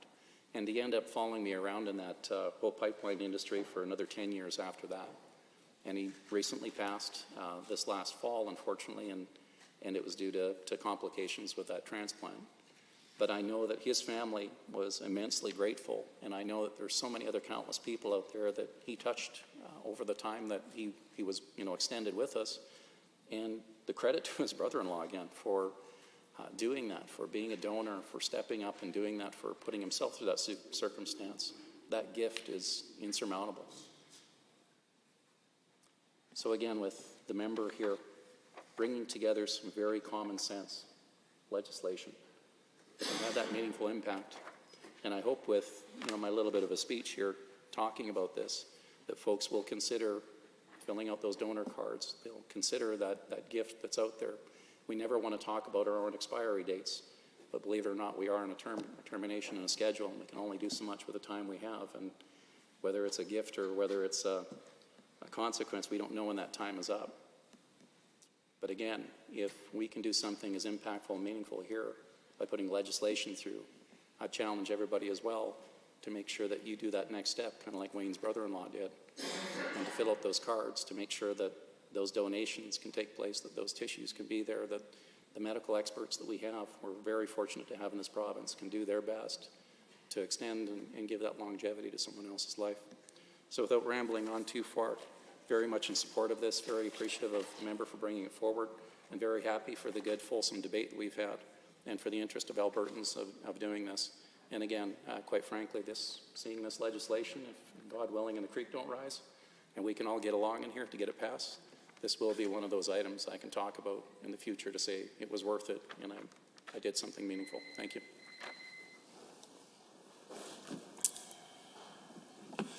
Thank you, honourable members. Are there any other members wishing to join? The individual who caught my eye is the honourable member for Calgary Cross. Thank you very much, Mr. Speaker. I want to begin by taking the opportunity to thank the honourable member from Highwood for introducing this very important bill in this House. And I also want to take an opportunity to thank some of the members in this chamber who spoke on this bill. Certainly the member for Grand Prairie, the member for Edmonton Meadows, the member for Edmonton Whitewood for presenting with their own personal accounts and their own experiences about this this topic and this debate here this afternoon, and certainly my good friend from Lac St. Anne Parkland, who gave a wonderful presentation about this particular bill, Mr. Speaker. I certainly appreciate the personal accounts that they all gave here this afternoon, and I certainly rise to also speak in favor of this bill. I'm honored today to rise and speak about this Bill 205, namely the Human Tissue and Organ Donation Mandatory Referral Act Amendment Act 2022. Mr. Speaker, legislative reform is essential for modernizing Alberta's organ and tissue donation and transplantation system, and I believe that that is exactly and precisely what this bill is doing. Now, I had the pleasure of hearing the honourable member from Highwood at the committee, at the Standing Committee for Private Bills and Private Members' Public Bills, who gave his initial presentation on this particular bill, and he certainly provided those committee members with some of the preliminary information. But I certainly appreciate the debate that is happening here, and I certainly believe that we are making significant progress with respect to discussing this bill and hopefully seeing it pass through here. Mr. Speaker, implementing a mandatory referral process means that physicians will refer patients to the appropriate organ donation organization when death is near or approaching. And as my friend earlier mentioned, nobody likes to talk about these particular issues, but we need to talk about these issues, and ultimately we are all headed that way. Certainly preparation and discussion, despite how difficult it may be at times, is certainly something that I think is incredibly important. Now, based on the surveys that we have seen completed by physicians on this particular topic, those physicians have listed things like family grief, their perception of a family's religious bias, and their desire to leave a hospital unit as reasons for their decision not to address this particular topic. Now, certainly I cannot speak for physicians. I'm not certainly a physician, but I cannot even imagine how difficult it is to ask patients or their families questions about tissue and organ donation. Prior to coming into this chamber, I worked as a lawyer for almost a decade, Mr. Speaker, and a lot of those discussions focused on wills and estate planning. And one of the most difficult discussions for young, healthy Albertans was talking about how to structure their estates, what to put in their wills, who to name as an executor, who to name as beneficiaries. And this is discussions that take place most times with young, healthy Albertans. So certainly talking about these types of issues with people who may be facing impending death, Mr. Speaker, is a difficult topic, certainly far more than the ones that I'm experienced with. But what we do know, Mr. Speaker, is that this bill has accounted for this particular factor. As a result, discussions about donations with families who are experiencing a tragedy are conducted by specialists explicitly educated and trained in this area. Professionally trained organ donation organizations can best deal with the families and are not biased against organ donation or one way or the other. and this should decrease, in my view, the likelihood of overpromising and under-delivering, or missing having conversations with families who wish to donate.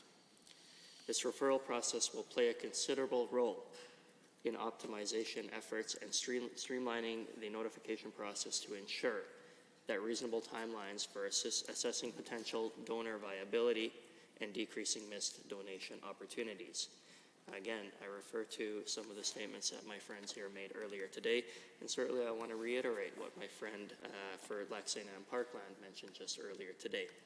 This process will not compel anyone, but it will increase the probabilities of open and frank discussion, and that is specifically what I think the member who presented this bill intended to do. Mr. Speaker, let's pave the way for open discussion. Let's pave the way to discuss, to engage, to raise awareness. I'm all for that. I think my colleagues and I hope all members of this House agree with that as well.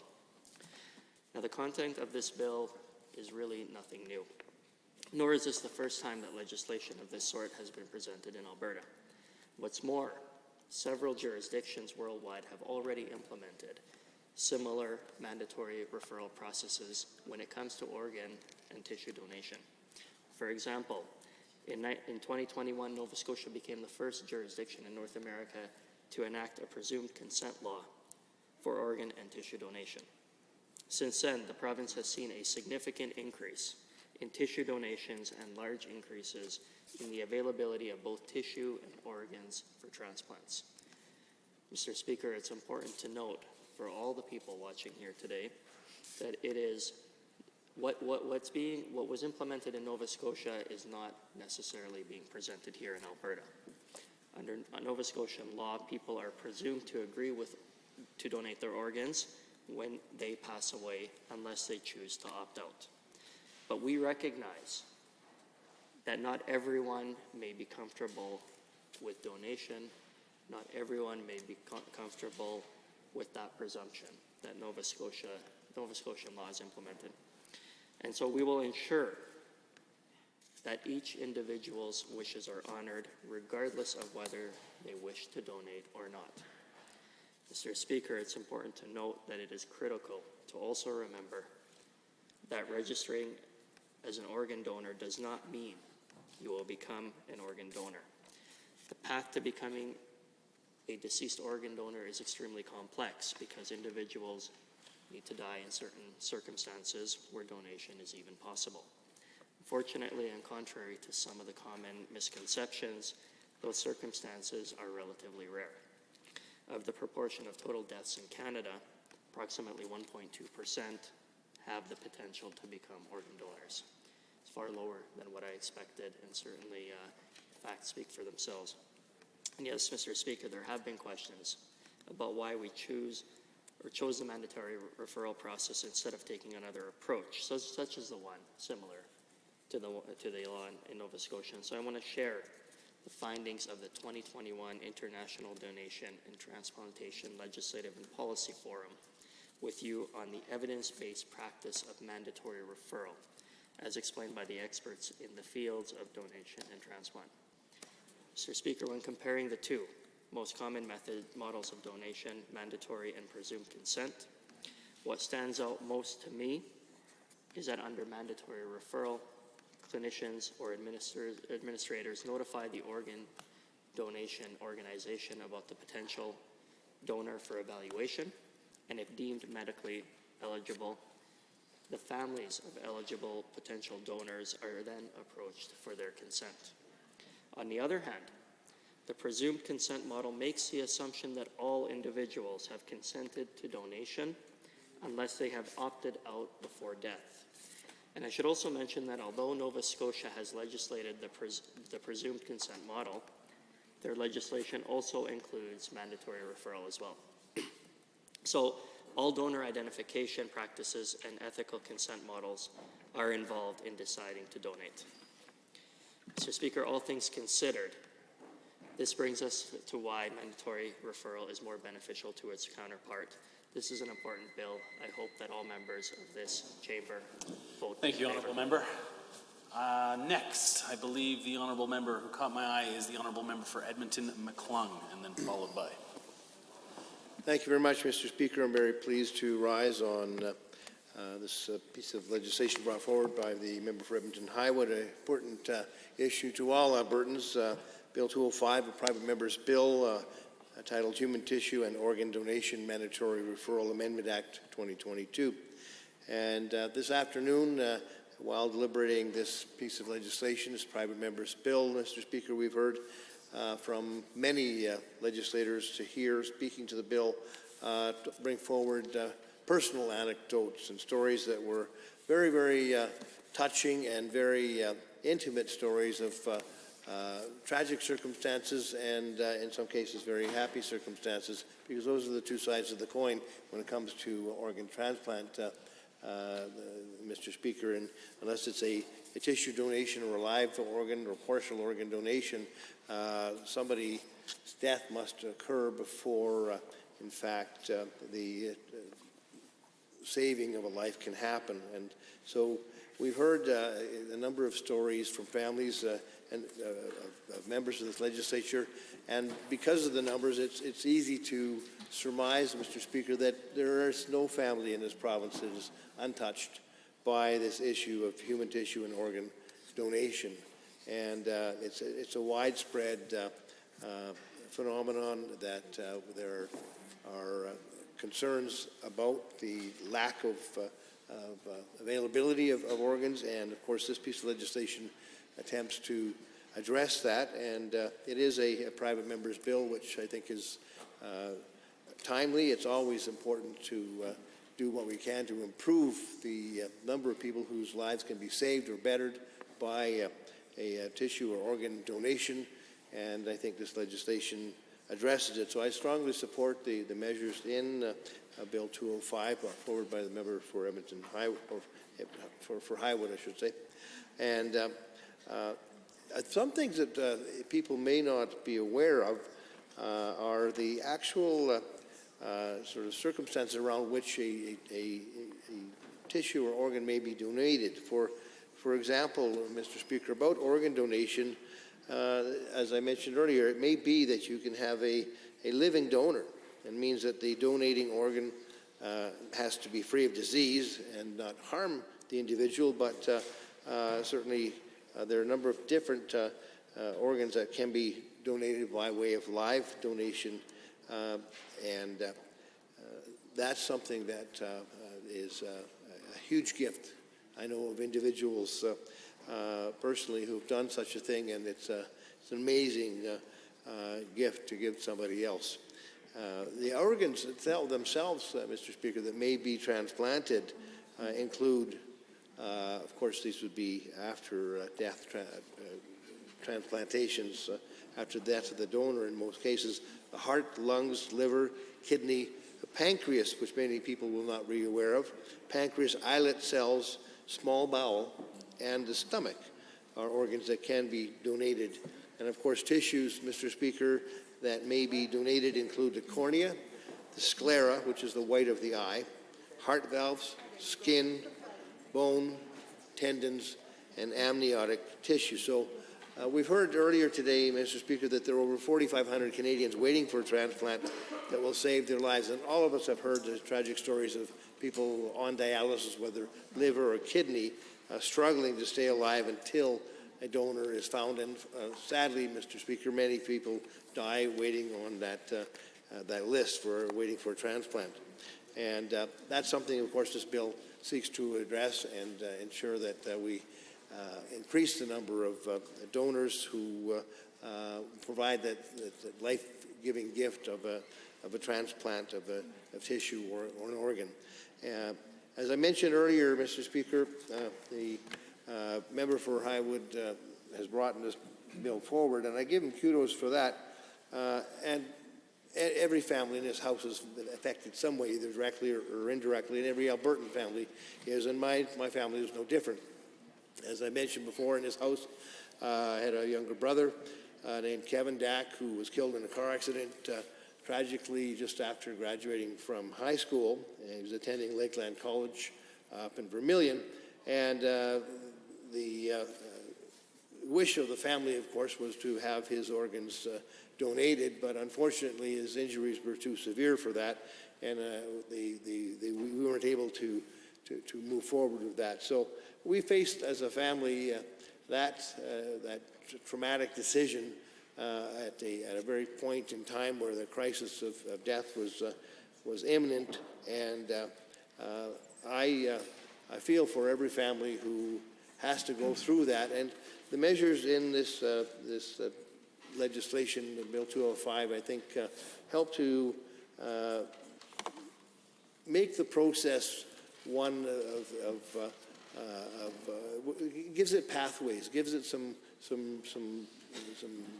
roadways for families to follow, and it normalizes and makes it very clear. Back in 1977, things weren't quite as clear. You could express your wishes, but there was certainly could have been a debate among family members about donation or not, and then if there were dissenting family members, the probability was that the physician would have felt unable to move forward. So certainly, as I said, every family is touched by this in Alberta, and we welcome measures that are going to help more Alberta families keep their loved ones alive and extend their lives, and allow the wishes of many family members to proceed and make sure that an organ donation can occur when in fact the deceased has made those wishes known on their driver's license or through the Alberta care system and followed online to make the wishes of themselves known. Now, we did mention in this House a few times with other speakers previous to me how important and how precious the whole concept of private members' bills are to members in this House. And the public may not be aware, but a member can go through 3 or 4 more terms, a whole career, without ever having the privilege of having their name drawn to bring forward a private member's bill.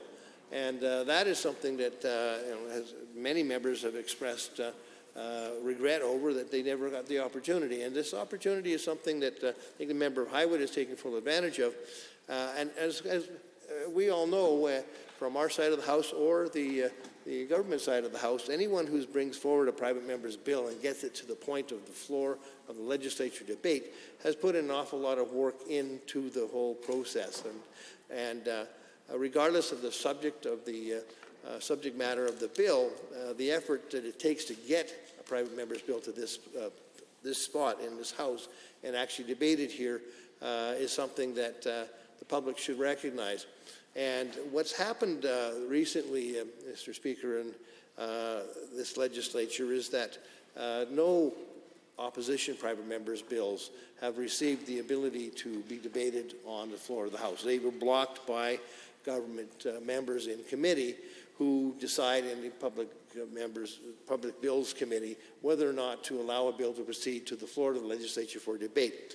And they were blocked not because they were in some way deficient in their content, in my humble opinion, Mr. Speaker, but they were blocked because simply they were opposition bills.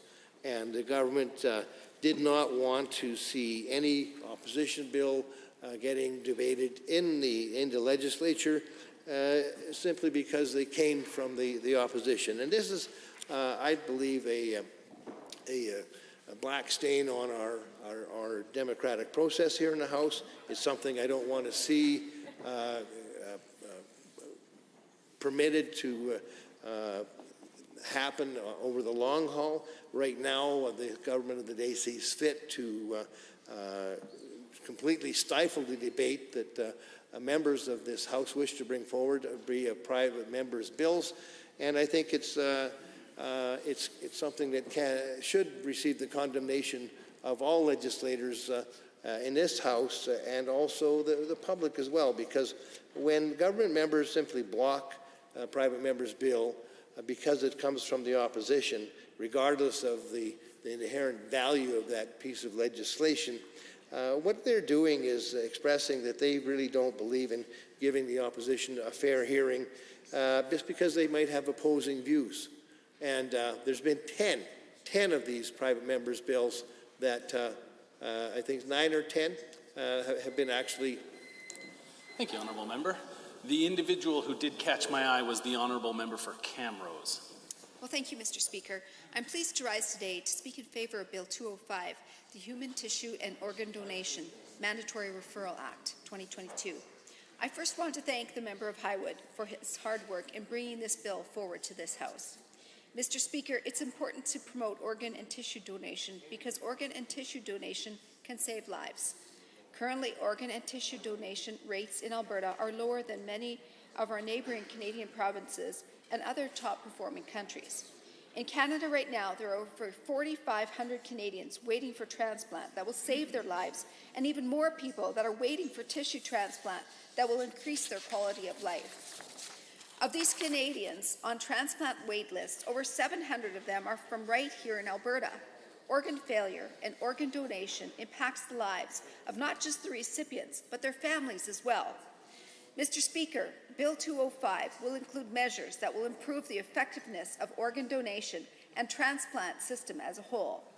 Organ donation is the ultimate gift of life, but there is need for improvements to the organ and tissue donation system. Bill 205 contains 3 major components that will improve the organ and tissue donation system. This will in turn help address the shortage of organ and tissue donors and increase the number of lives that can be saved. The first major component contained in this bill is the implementation of mandatory referral process.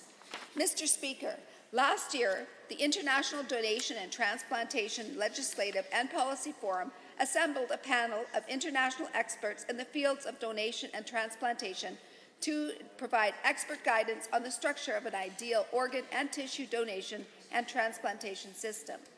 The forum concluded that the mandatory referral is a key evidence-based best practice among global deceased organ and tissue donation and transplantation leaders. Contrary to popular belief, registering as an organ donor or sharing your wishes with your family does not mean that you will become an organ donor.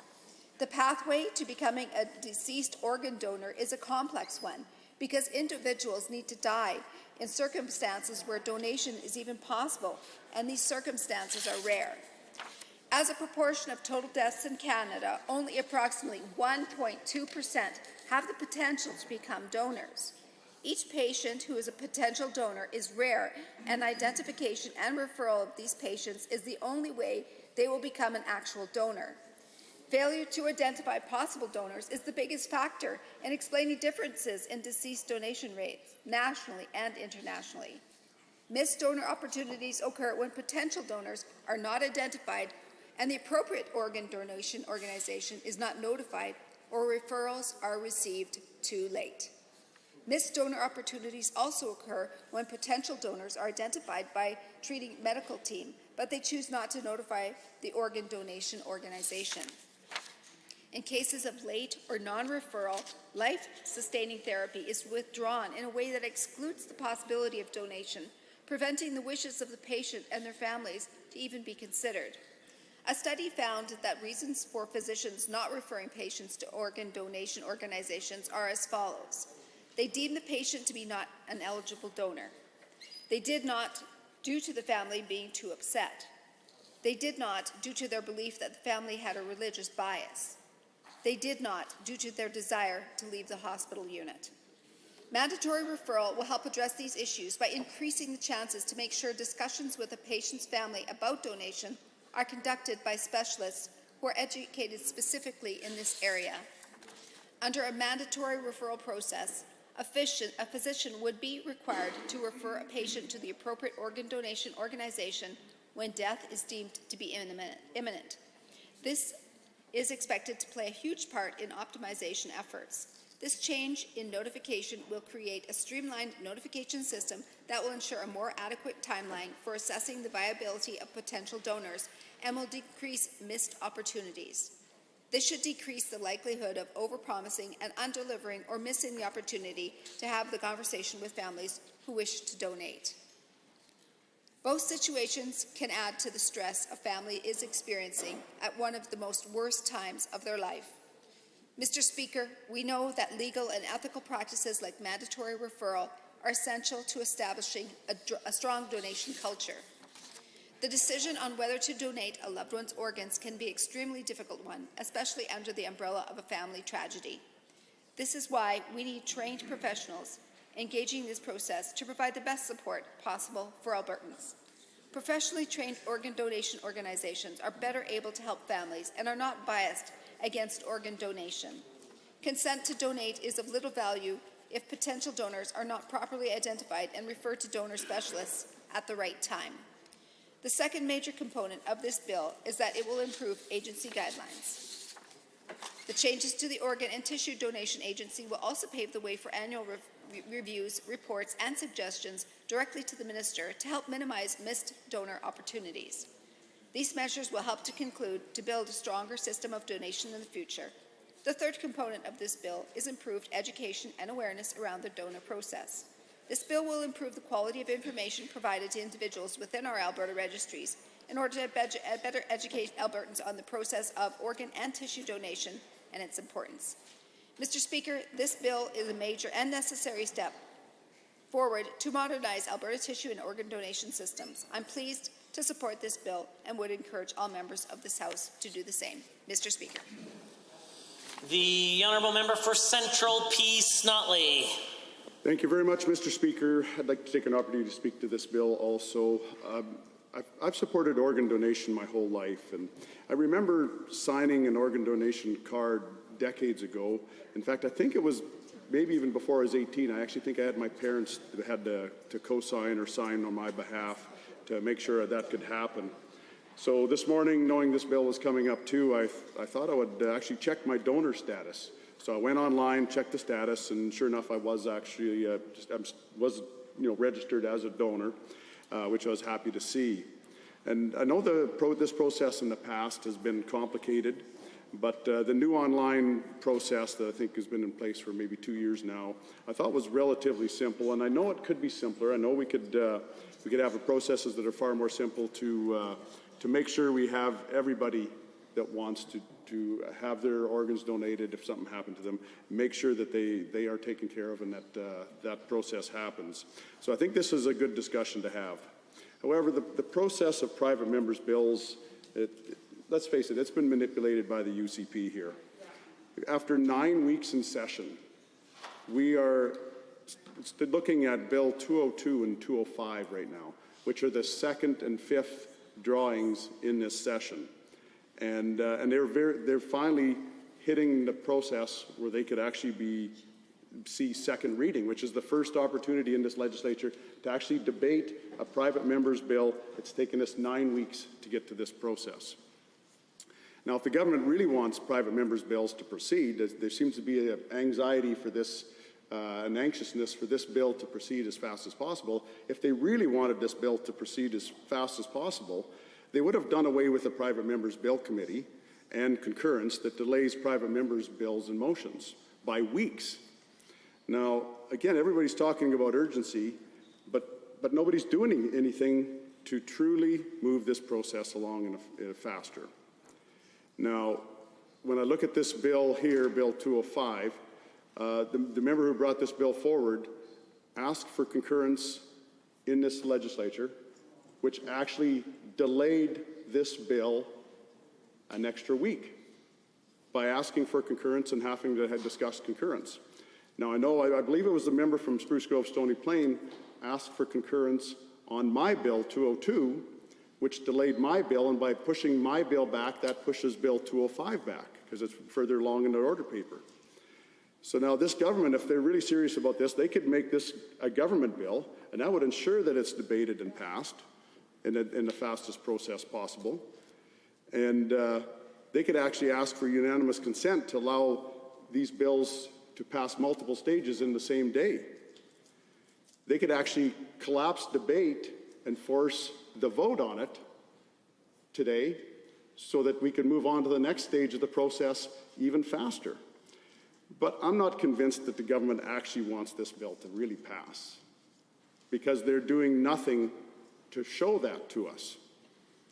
So this bill, with only a couple Mondays left, which is the only time we have member time, with only a couple Mondays left, there's a chance that this bill, even pushed along, won't be able to pass because the next Monday we have, there's 2 bills up for concurrence. That could be that we could have concurrence discussed, which would take up that Monday too. And so I just want to say that I think the most important thing to remember here is the process has been manipulated, and it's left us in a situation where we don't get the work done that we should be getting done in this legislature. Again, 9 weeks, and we're barely discussing the first 2 bills, the first 2 private members' bills. And with that, I move to adjourn debate. Honourable members, having heard the motion to adjourn debate, all those in favour, please say aye. Aye. Any opposed, please say no. No. In my opinion, the noes have it. That motion is defeated. Are there others? The Honourable Member for St. Albert. Thank you, Mr. Speaker. It is my pleasure to rise and speak to Bill 205, Human Tissue and Organ Donation Amendment Act 2022. And before I add my comments about this piece of legislation, I would also like to just echo what some of the other members in this place have said about private member bills. And I sat through some of the comments earlier from the member for, was it Rocky Strathmore? No. Which one? Oh, Chestermere Strathmore. Chestermere Strathmore. And the member for Chestermere Strathmore made it very clear that how important she believed private members' bills were, that we needed to clear the way for this important legislation that, you know, all of us know we really just only have a chance to bring something forward if we essentially win a lottery. And she talked about how important the different topics were and how hard different members worked to be able to do that, which I found really odd given hers and other members' actions over the last 9 weeks of this session.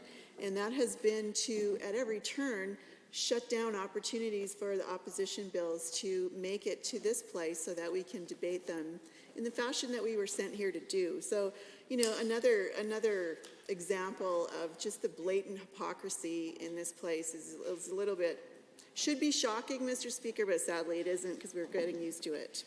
In any event, it is unfortunate that the UCP MLAs are really sort of intent at eroding the democracy that we should be upholding and protecting, but they erode it almost every day that we are in this place, sadly.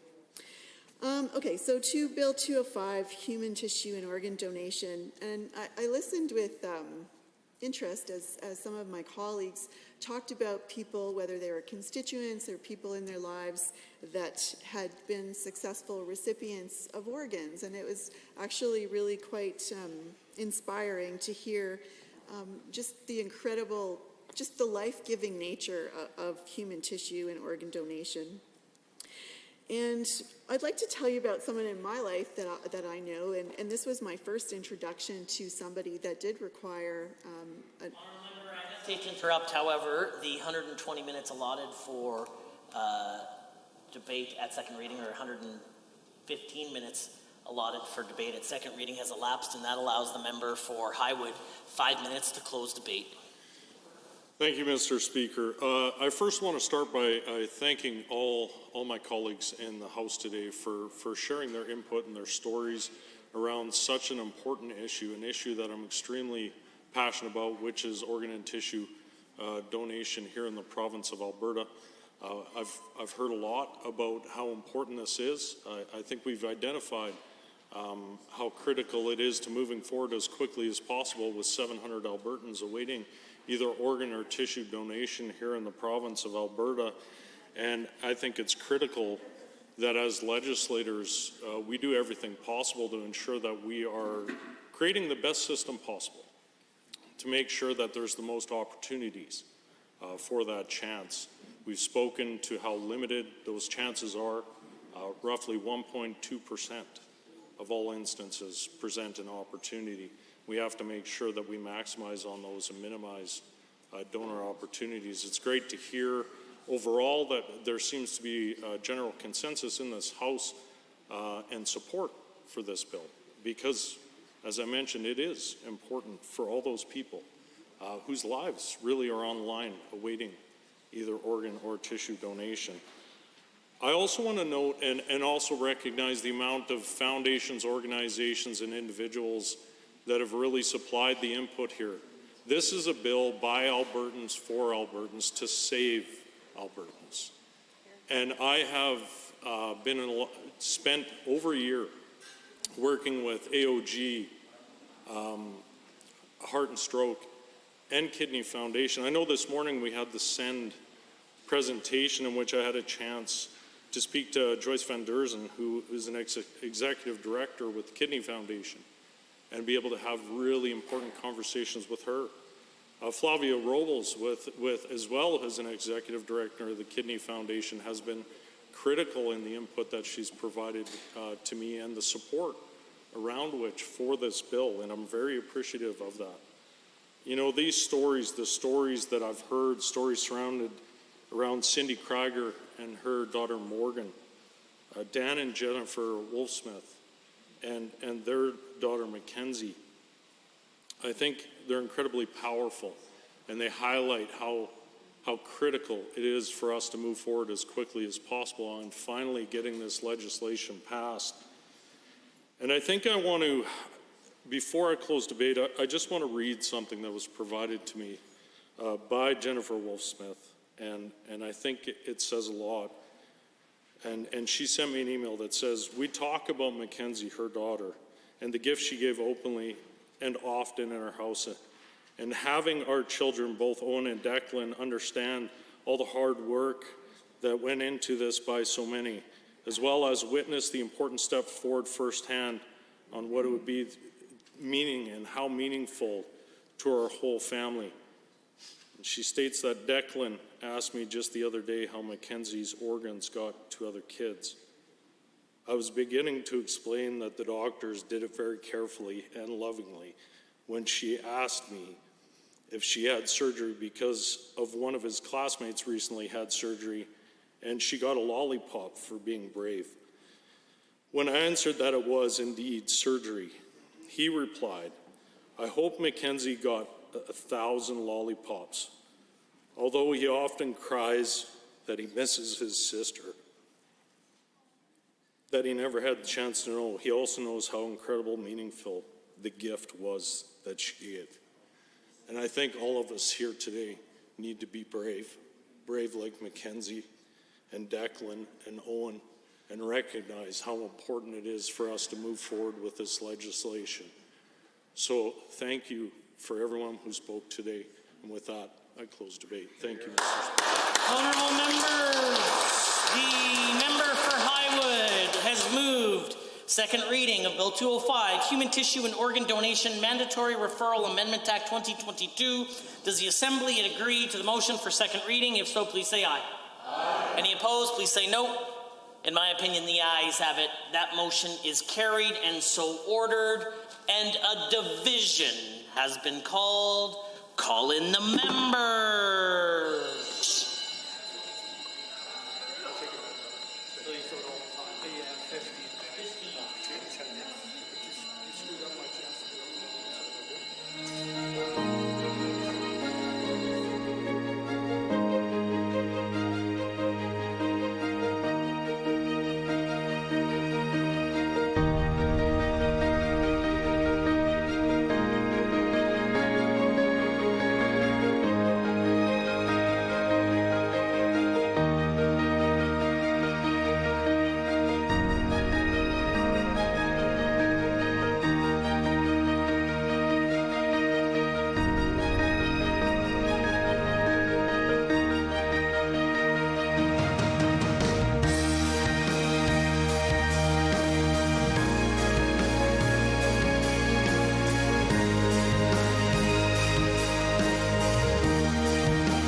Honourable members, a division has been called on second reading of Bill 205, Human Tissue Organ Donation Mandatory Referral Amendment Act 2022. All those in favour, please rise.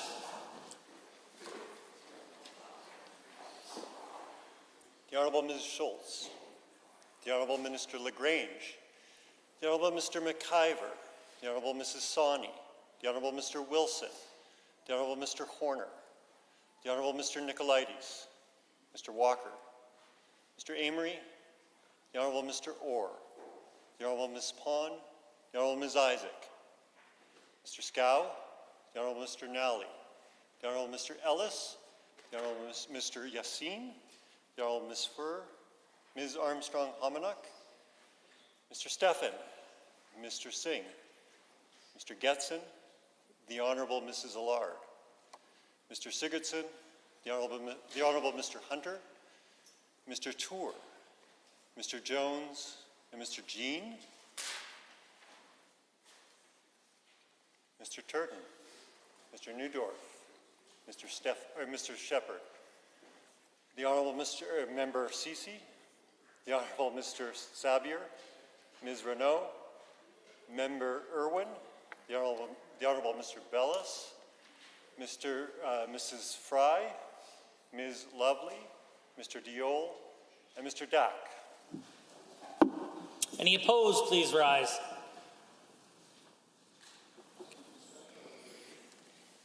Mr. Speaker, total for the motion 39, total against 0. Honourable members, that motion is carried and so ordered.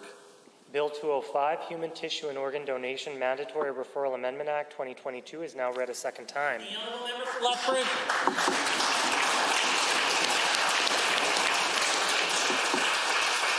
The Honourable Member for Lethbridge East. Thank you, Mr. Speaker. I rise to ask for unanimous consent to waive Standing Order 8 in order to proceed to debate on motion other than Government Motion 507.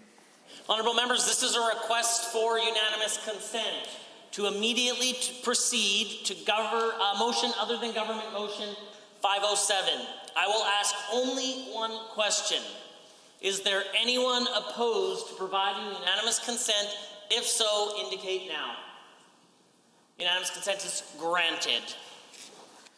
Under motions other than Government Motion, motion number 507, Mr. Newdorf. The Honourable Member for Lethbridge East. Thank you, Mr. Speaker. I rise today to present my private member's motion 507. Be it resolved that the Legislative Assembly urge the government to review the rate of growth of the number of public servants employed by departments, public agencies, and municipalities, and establish benchmarks for hiring new employees that are linked to population and population growth to ensure that the size of the public service is appropriate. Mr. Speaker, as municipal governments increase services, they add staff. Then their labor costs grow and inevitably municipal tax rates increase. It's important to remember that at the end of the day, there is only one taxpayer. People have to pay for their share of property taxes, along with business taxes and school taxes. There are also federal and provincial personal income taxes, payroll and business taxes, fuel taxes, not to mention Justin Trudeau's carbon tax. You can also add fees as well as licenses and membership costs to people and businesses, and it all adds up. Mr. Speaker, did you know that May 24th is Tax Freedom Day in Canada? Through the research I did for Motion 507, I learned that families of 2 or more pay 39.1% of their income taxes by that time. Income to taxes. Think about it, that's almost 40% of a family's budget paying various level of government taxes. Let me explain how this has worked in our province. Here are some facts reported by Franco Terrazzano with the Canadian Taxpayers Federation on June 30th, 2020, in an article titled, Alberta Municipal Government's Labour Costs Out of Touch with Reality. Calgary and Edmonton's municipal budgets have labour costs of over 50% of their total spend, both increasing by more than $200 million between the years of 2014 and 2018. That's each. And I can confirm to the Assembly that neither of their populations increased proportionately by that much over those 4 years. A statistic on pensions for the City of Calgary blew me away, Mr. Speaker. Did you know that Calgary spends more on pensions for its employees and elected officials than every other major Canadian city? Calgary provides some of its employees not just one, not only two, but in some cases 3 pensions to a single employee. If that wasn't enough to make you shake your head, the council pension plan costs Calgarians more than council pensions in Vancouver, Edmonton, and Ottawa combined. Let that sink in. Mr. Speaker, not to single out our largest metropolitan cities too much, but small municipal governments are not exempt from this trend. In those with populations between 5 and 30,000 people, such as the municipal districts of Taber, Greenview, and Blackfalds, some of them had the fastest growing labor costs. Small towns which saw their labor costs double are the villages of Edinburgh, Gadsby, and Lougheed. Between 2014 and 2018, Edinburgh's population declined from 163 people to 146. Gadsby saw an increase of 36 to 61 citizens, but not quite double. Lougheed's population increased from 256 to 267 by 11 people.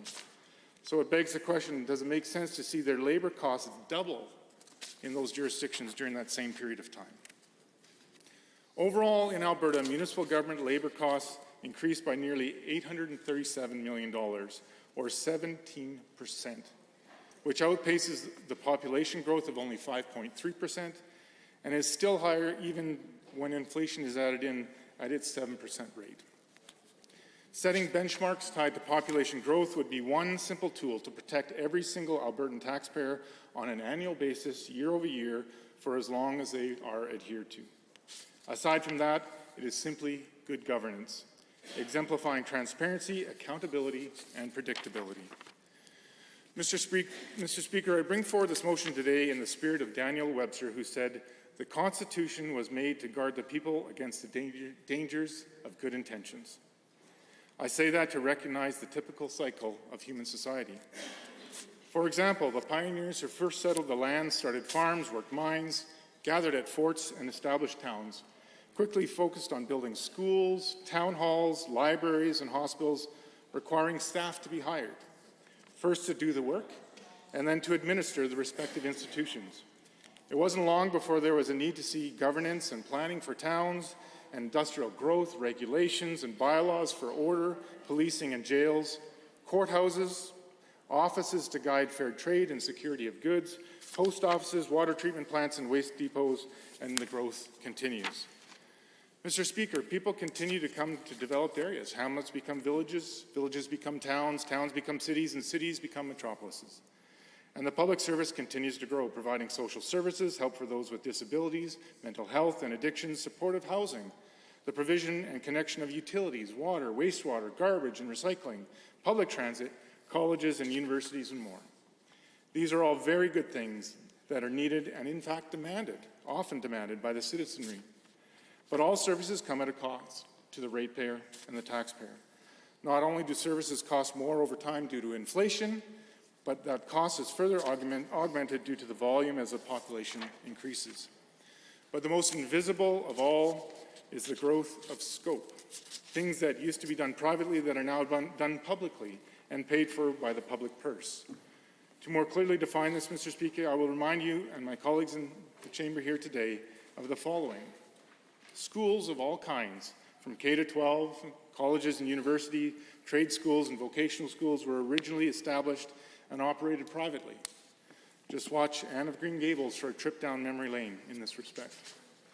Nearly all hospitals were established and operated by churches and funded by donations, and wealthy philanthropists often built wings and units that bear their names.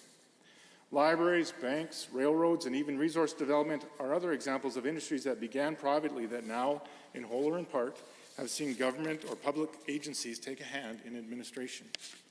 Again, Mr. Speaker, all these things are very important, needed, and often demanded by the people. The arguments for consistency, access, affordability, transparency, and fairness are all valid. Due to time, relative comfort, and wealth, we see more and more of society expecting these things. My goal today is not to wage war on those ideals or have that debate, but merely to warn of the dangers therein, and more specifically, to provide a comprehensive way of keeping that invisible exponential growth in check, to shine a light on the pitfalls of trying to, quote unquote, keep up with the Joneses, or more appropriately warn of the costs of small towns wanting to be mid-sized cities and mid-sized cities trying to be metro cities. I take some wisdom from history, particularly from many of the founding fathers of the United States and the writers of their Constitution. Thomas Jefferson said, "A wise and frugal government which shall restrain men from injuring one another, which shall leave them otherwise free to regulate their own pursuits of industry and improvement, and shall not take from the mouth of labor and the bread it has earned. This is the sum of good government, and this is necessary to close the circle of our felicities." Unquote. In essence, good government must be restrained, held in check, and not allowed to grow without deep and careful consideration. James Madison said it this way: "The powers of the federal government are enumerated. It can only operate in certain cases. It has legislative powers on defined and united objects, beyond which it cannot extend its jurisdiction." The key words, enumerated and defined, which mean to establish the number of, or to mention one by one, making these powers clear, defined, limited, beyond which it cannot extend its jurisdiction. It requires an incredible amount of self-discipline to exact that self-control and not extend the jurisdiction of government. The highest authority of the land, depending on your beliefs, that may be debatable, but government is definitely the largest and most powerful. So therefore it begs the question, who or what controls that apex predator, unless it controls itself?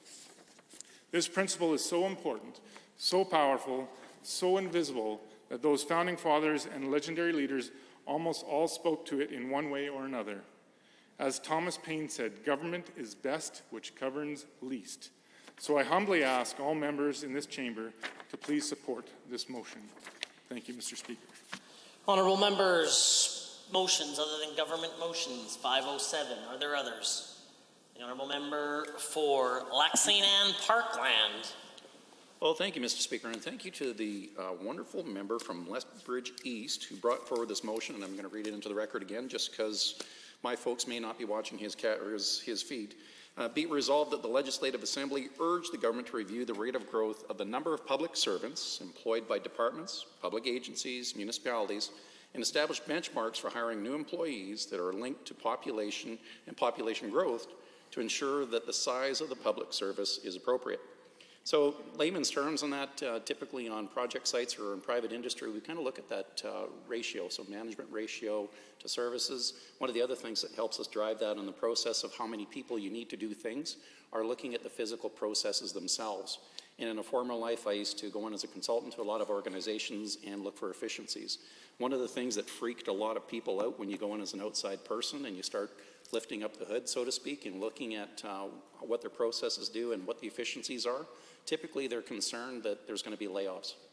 And what I found for most times in that consideration is it actually increases throughput. So when you start looking at efficiencies within the system or you have some type of metrics or something to guide by, typically those departments become more productive and hence the throughput and hence the services increase. Now in the government context, some are rock stars, some aren't. Like it depends on which department.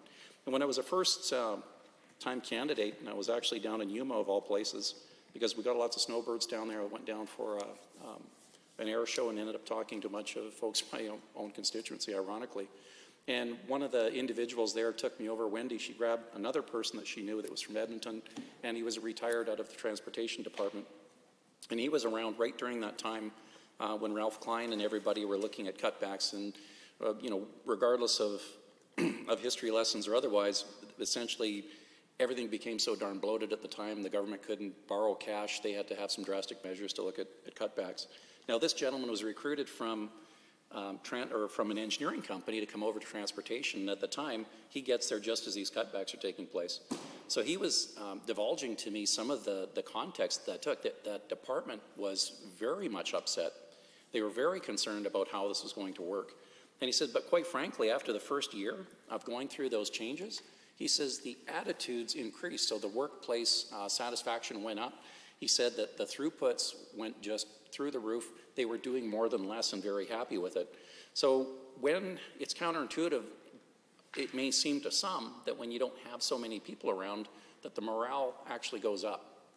And again, it's job satisfaction, getting those throughputs, concentrating on which items.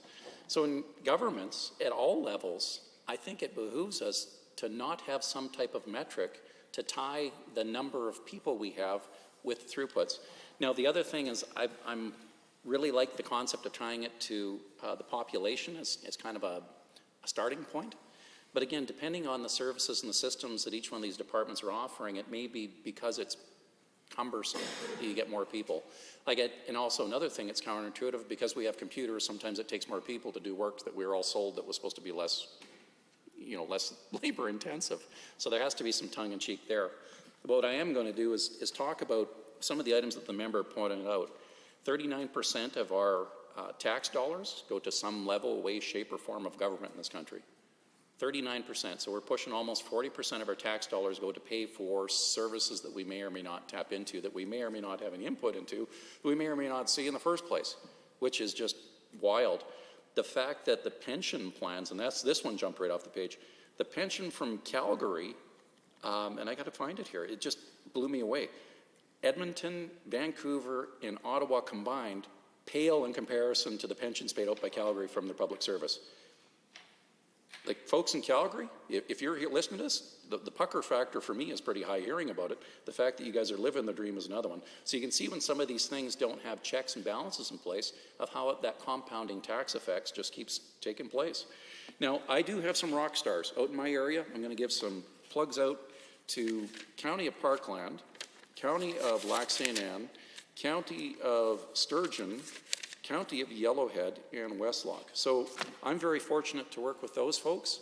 When I first started talking about this coming in as newly elected, looking for efficiencies, Mr. Speaker, all fired up about our platform commitments, looking for efficiencies, red tape reductions, and all those things, they were already doing it. So before we even got here, those counties were already looking at efficiencies internally, and the collaboration that they were looking at between them. When it comes to firefighting services, when they were looking at the Villeneuve Landing Network as an example, they were utilizing their own business development groups between those organizations. When we were looking at landing a manufacturing company, XCMG, that produces industrial equipment, they were competing between here, Texas, and us. Those groups came together, utilizing their existing resources in an efficient manner to try to land these projects, to try to land these companies and organizations. So those are the type of things that can happen when those departments are lean and mean and working on doing that. The other thing that really pushed Parkland to be very efficient was I would hazard to say, the premature phase out of the coal mines. Again, you've heard me speak about that a few times, but they lost 25% of their revenues on the front end because of that. So they needed to find innovative ways to make sure that they were turning over tax revenue, and they had to develop what assets they have. That meant building permits. That meant building out the Atchison Industrial Park to do that. And the way they had to do that was get very lean and mean within their approval process. And unfortunately, some of the impediments, when you look at processes, some of the impediments become personnel themselves. If they can't get on with a new program, then they have to go. Now, the Alberta government itself, I would like to give a credit to Minister of Finance. He's in behind the scenes and through all the other ministries as well over the last few budgets. I heard the member from Lethbridge West, I'm sorry, I'm trying not to laugh, but it does strike me as odd. The only reason she felt that we balanced the budget was the price of oil went up. Well, I'm here to tell you that isn't quite the case. Budgets don't balance themselves, and it's just because the price of oil, the old Texas tea, goes up, doesn't make it all happen. In behind the scenes, there was lots of efficiencies looked at through an attrition process, through all the hires that have taken place, and not backfilling those positions.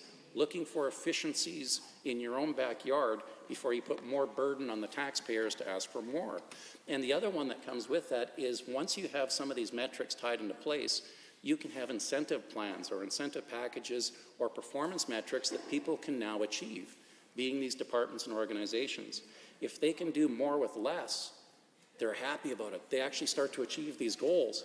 And once they understand what the rule of the game is, rather than building fiefdoms or having these convoluted processes, once they're efficient, everything starts to fall into place, because now you're benefiting from an improved process. You're getting people to work together. You're also looking at the right culture to come into place.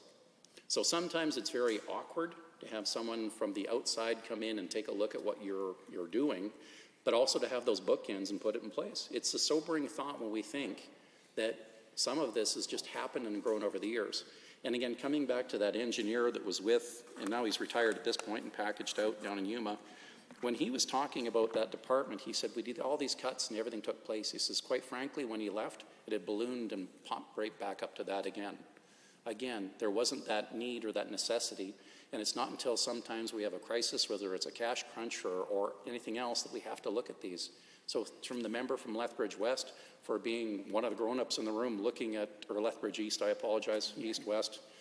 West is the best, East is the least, the other way around in that case. So where we're at there from the member from Lethbridge East, being the grown-up in the room and understanding that it's not the price of oil, it comes down to little steps that you can take along the place. And if you don't have performance metrics in place, then you're only rising to the lowest level of performance in the first place. And the easy thing is just to hire somebody else. Where you have that intestinal fortitude, have to look inwards of what you're doing with what you have and making sure that you're spending every taxpayer's dollar as if it's your last, to make sure that we don't have to rely on commodity prices, that there isn't a Hail Mary, and by doing prudent business practices and hiring and making sure that we're held to account, that's what we got to do to get things forward. So, Mr. Speaker, with that, I'd like to close my remarks, and thank you very much for the member from Lethbridge East for bringing this motion forward. Are there others? Seeing the honourable member for Red Deer South. Sure, I'd like to stand briefly and lend my support to the private member motion. Again, I'll read it for the record as well. Be it resolved that the Legislative Assembly urge the government to review the rate of growth of the number of public servants employed by departments, public agencies, and municipalities, and establish benchmarks for hiring new employees that are linked to population and population growth to ensure that the size of the public service is appropriate. Mr. Speaker, before I became a member of the Legislative Assembly, had the opportunity to serve as a tax lawyer in the city of Red Deer, and over the last couple of years, I love the city that I live in. It's where I grew up and came back to raise my family and to start a business. And I wanted Red Deer to be the best community that it could possibly be. And one of those things is that when I met with individuals and families in my community, they were concerned about the increase in their property tax rates. And started to do some investigations as a public service, and I formed, with some other members in the community, an organization called the Red Deer Taxpayers Association. And actually, you can go online and look it up. It's in the public domain there. But one of the things that we measured is over a period of a number of years, we looked at and compared the combined rate of population and inflation growth and compared that to the operation expenses of the municipality. And just looking at the website, it's really interesting. I think it was mentioned that we talk about compounding impact, and a municipality that spends above population and inflation growth every single year, it's quite extraordinary, actually, what that compounding impact can result in. As it related to the city of Red Deer, just looking, there was a measurement done in over a 15-year period where you had a combined population and inflation growth of about 72%. And during that time, operating expenses went up over 215%. And when you look at it's kind of the compounding impact, if you kind of compare if they had just kept their spending in line with inflation and population growth versus what their actual spending is, you see this large area, this large growing difference from the compounding impact. And in the city's case, over a 15-year period, 2018, that difference had compounded to over $125 million in a year. It was almost double of what their budget had been had they just kept their spending in line with population growth. So over a 15-year period, compounding impact almost doubled, in fact, their operating expenses versus if they had just kept it in line with population inflation growth. But one of the things that I think is really good about this as well is it's not only important that we do the analysis to have that accountability, but it's just as important that we report it and let the public know the truth. In our communities, we want to encourage all the communities that we live in to be the best that we can be. And certainly when we report and when we're accountable to the public in the communities that we live on how we're doing, then that strengthens democracy. It changes culture. The more that the truth is known, the stronger culture you have in government. And with that, I really appreciate this wonderful motion, and I look forward to supporting it. Thank you, Mr. Speaker. Are there others? The honourable member for Calgary Buffalo has the call. Thank you very much, Mr. Speaker, and for an opportunity to briefly address this motion before us. You know, I come at it from both being a public servant in Calgary for 8 years and then getting elected to City Council for 15 years. And in those times, there certainly was long service contributions. Long service employees would get a contribution at the end of their service to the City of Calgary. But that's changed, Mr. Speaker. That has been eliminated, and I don't think the mover of the motion reflected that in what he was saying.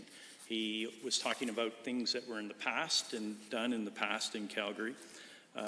And the way the new council is going forward is very much having set a time limit on that kind of contribution to long service employees, people who had spent 25 years plus with the City of Calgary. And they were no longer, they were retiring, and they did get a contribution. That is not what employees signing up today will be achieving, will be getting. So there is some old news in what the mover was talking about. And the new news is the city's actions going forward. You know, I was just wondering about this establishing benchmarks for new hiring based on population and population growth. Mr. Speaker, that's how I understand municipalities, for the most part, to look at hiring. They look at hiring as a lagging effect of their population growth. They look at hiring, they look at business processes first to see if they can address the service, perhaps, that citizens are asking for, and they, in a lagging way, will then go to build their staff complement up once their population or population percentage goes up. And it used to be said around the council table, you know, constituents never ask for less service. They always ask for more service. And that's the dilemma that many municipalities find themselves in, is constituents aren't happy with less garbage collection, less roadway work done. They want more. And in many councils that I was a part of, the times didn't afford us to increase property taxes. So we had to do a lot more with less, or the workers had to do a lot more with less.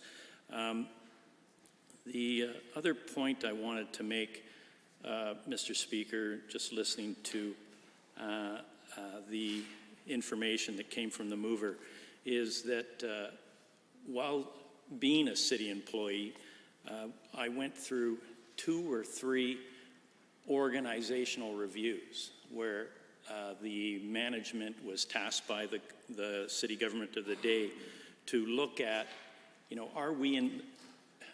is the city in the right business? And I was in the community and social services area. Is the city in the business properly of addressing the needs of citizens, and can we change it?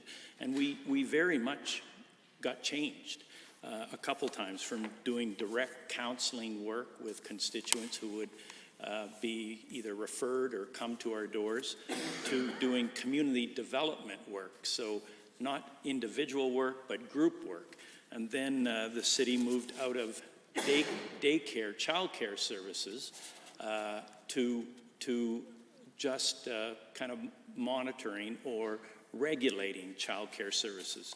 So the entire time, my entire profession of being both a city employee as well as on the governance of city council, I knew the municipality to be involved with and active in always deciding the kind of work it should be doing on behalf of the citizens.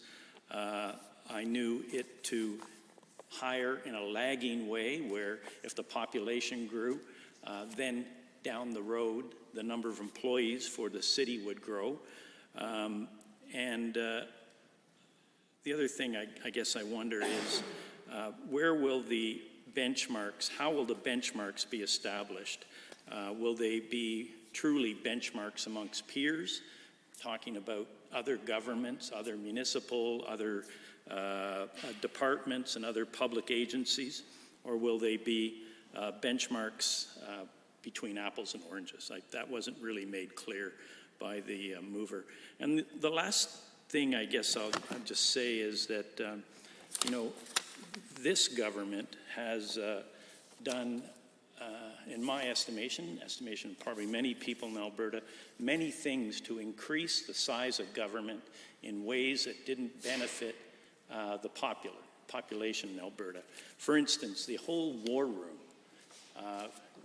grew, I don't know, maybe 15 to 20 people that are either government or they're an agency of government. And I don't see the value for money there, Mr. Speaker.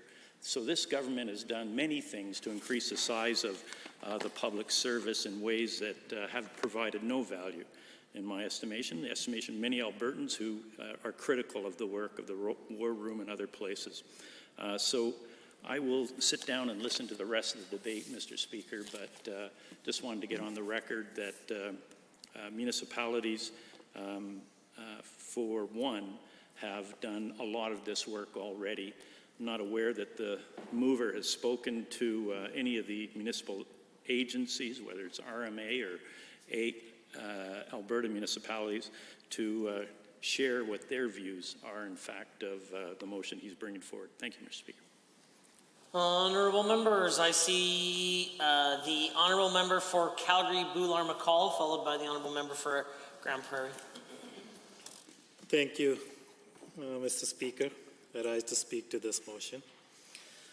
Be it resolved that Legislative Assembly urge the government to review the rate of growth of the number of public servants employed by departments, public agencies, and municipalities, and establish benchmark for hiring new employees that are linked to population and population growth to ensure that size of the public service is appropriate.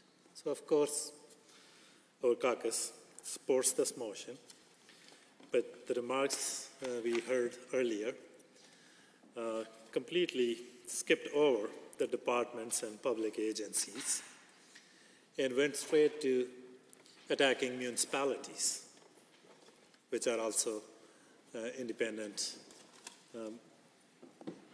bodies are duly elected by their constituents and should have every right to manage their affairs as they see fit.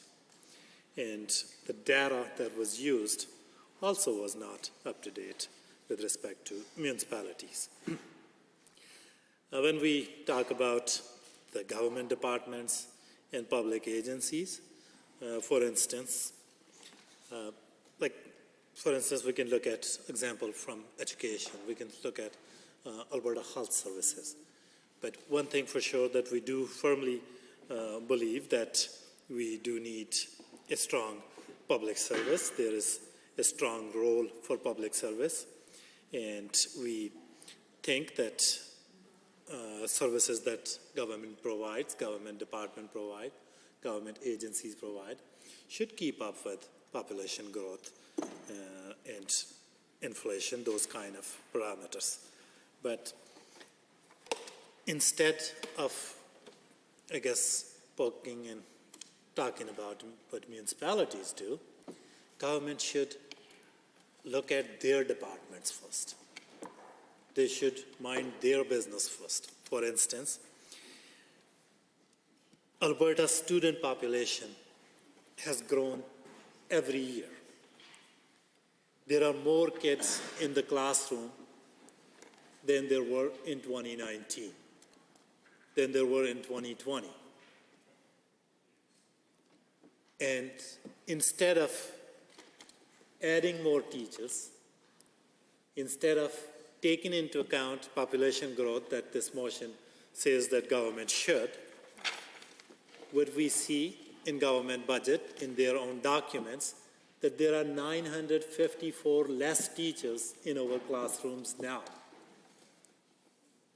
There are more students in our classroom, and instead of keeping pace with the student growth, population growth, government is slashing teachers, is slashing public service from that school system. Exactly opposite what this motion is asking government to do. And those are things, those are facts coming from their own budget documents, that they have lesser teachers now. And that only happened because government was pushing through its ideological agenda of cutting public service, slashing services, so that they can give corporate handouts to the wealthiest in this country. On one hand, corporations got $4.7 billion from this government, but education is seeing a cut. We are seeing a cut even to sports for individuals with disabilities. They de-indexed ish. They also changed schedule for supplemental benefits. They're denying those benefits as well. They didn't do anything to make sure that our education system keeps pace with the growing number of the students. So certainly this is a good motion, and government should look into what they did to education. Second thing, with respect to education, early on in the pandemic, government fired 20,000 staff from education department via a tweet. Those were education assistants. Those were people who were making sure that students who are coming through our education system have the supports that they need. 20,000 staff from education system. And over the same period, we saw an increase in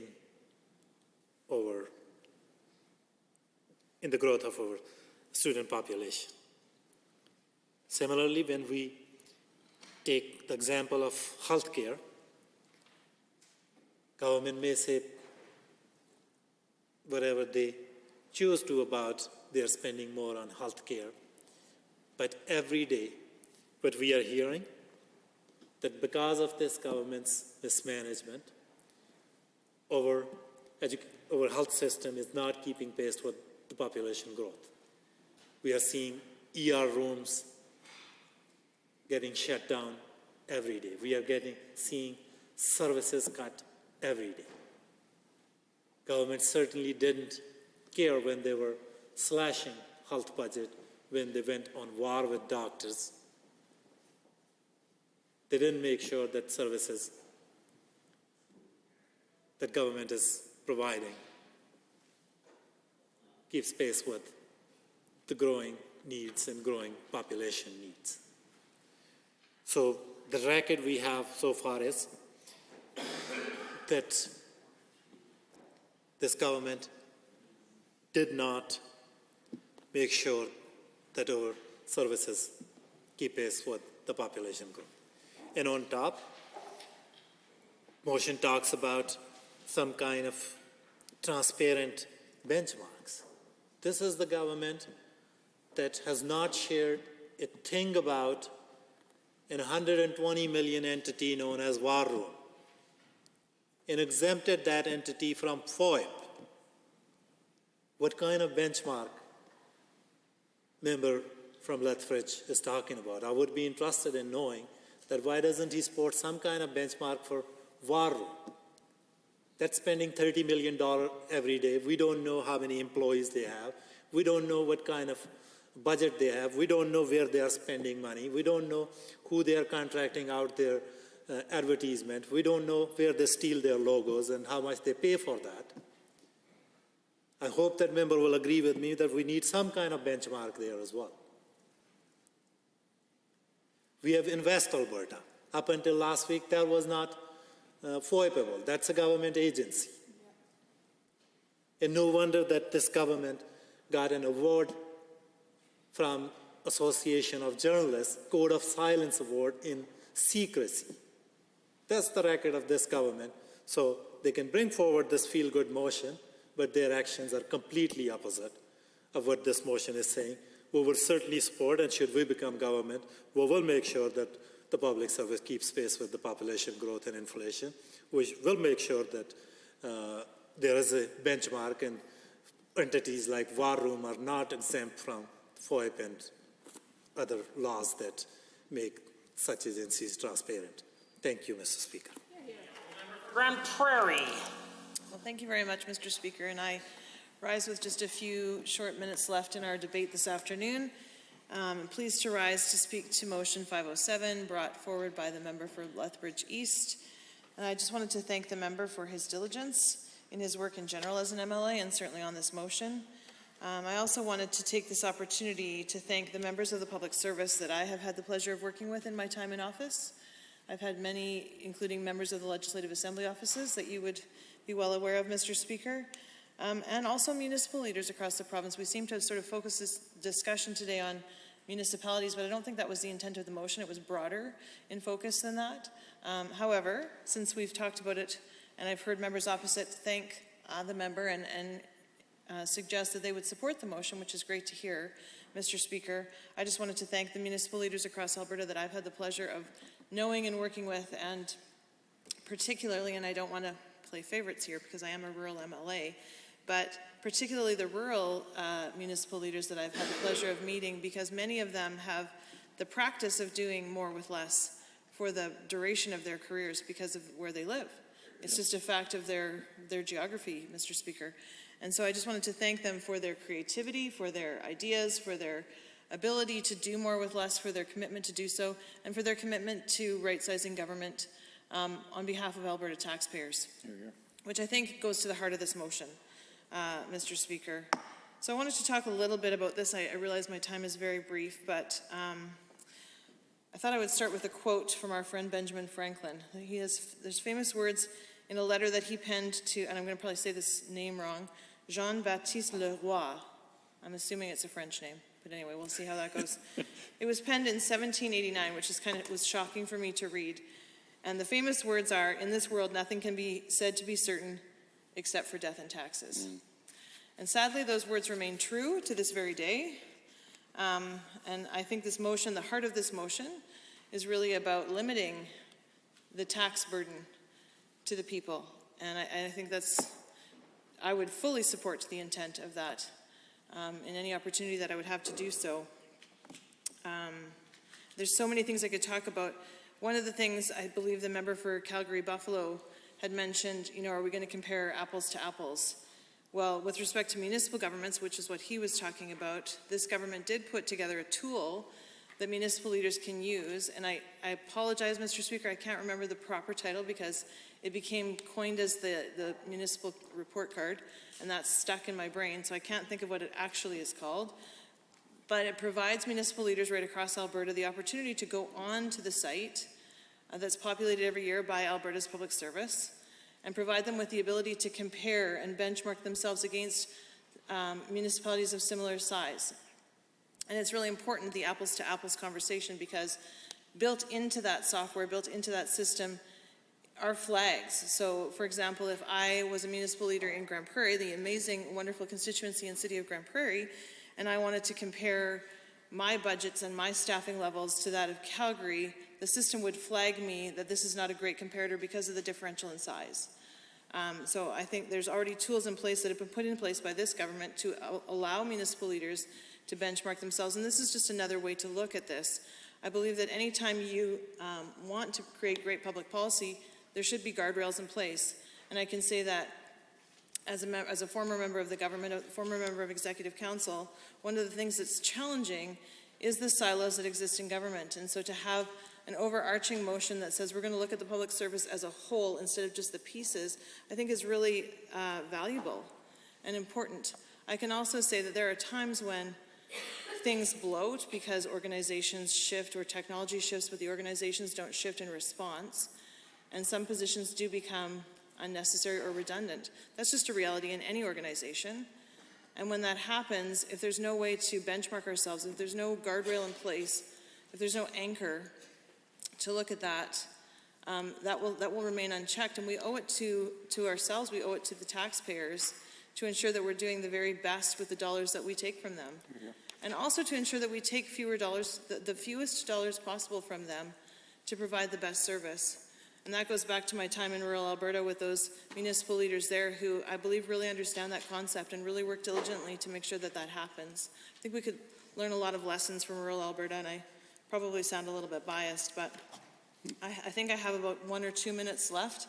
And I just wanted to talk a little bit about the situation when there is a bloated labor pool.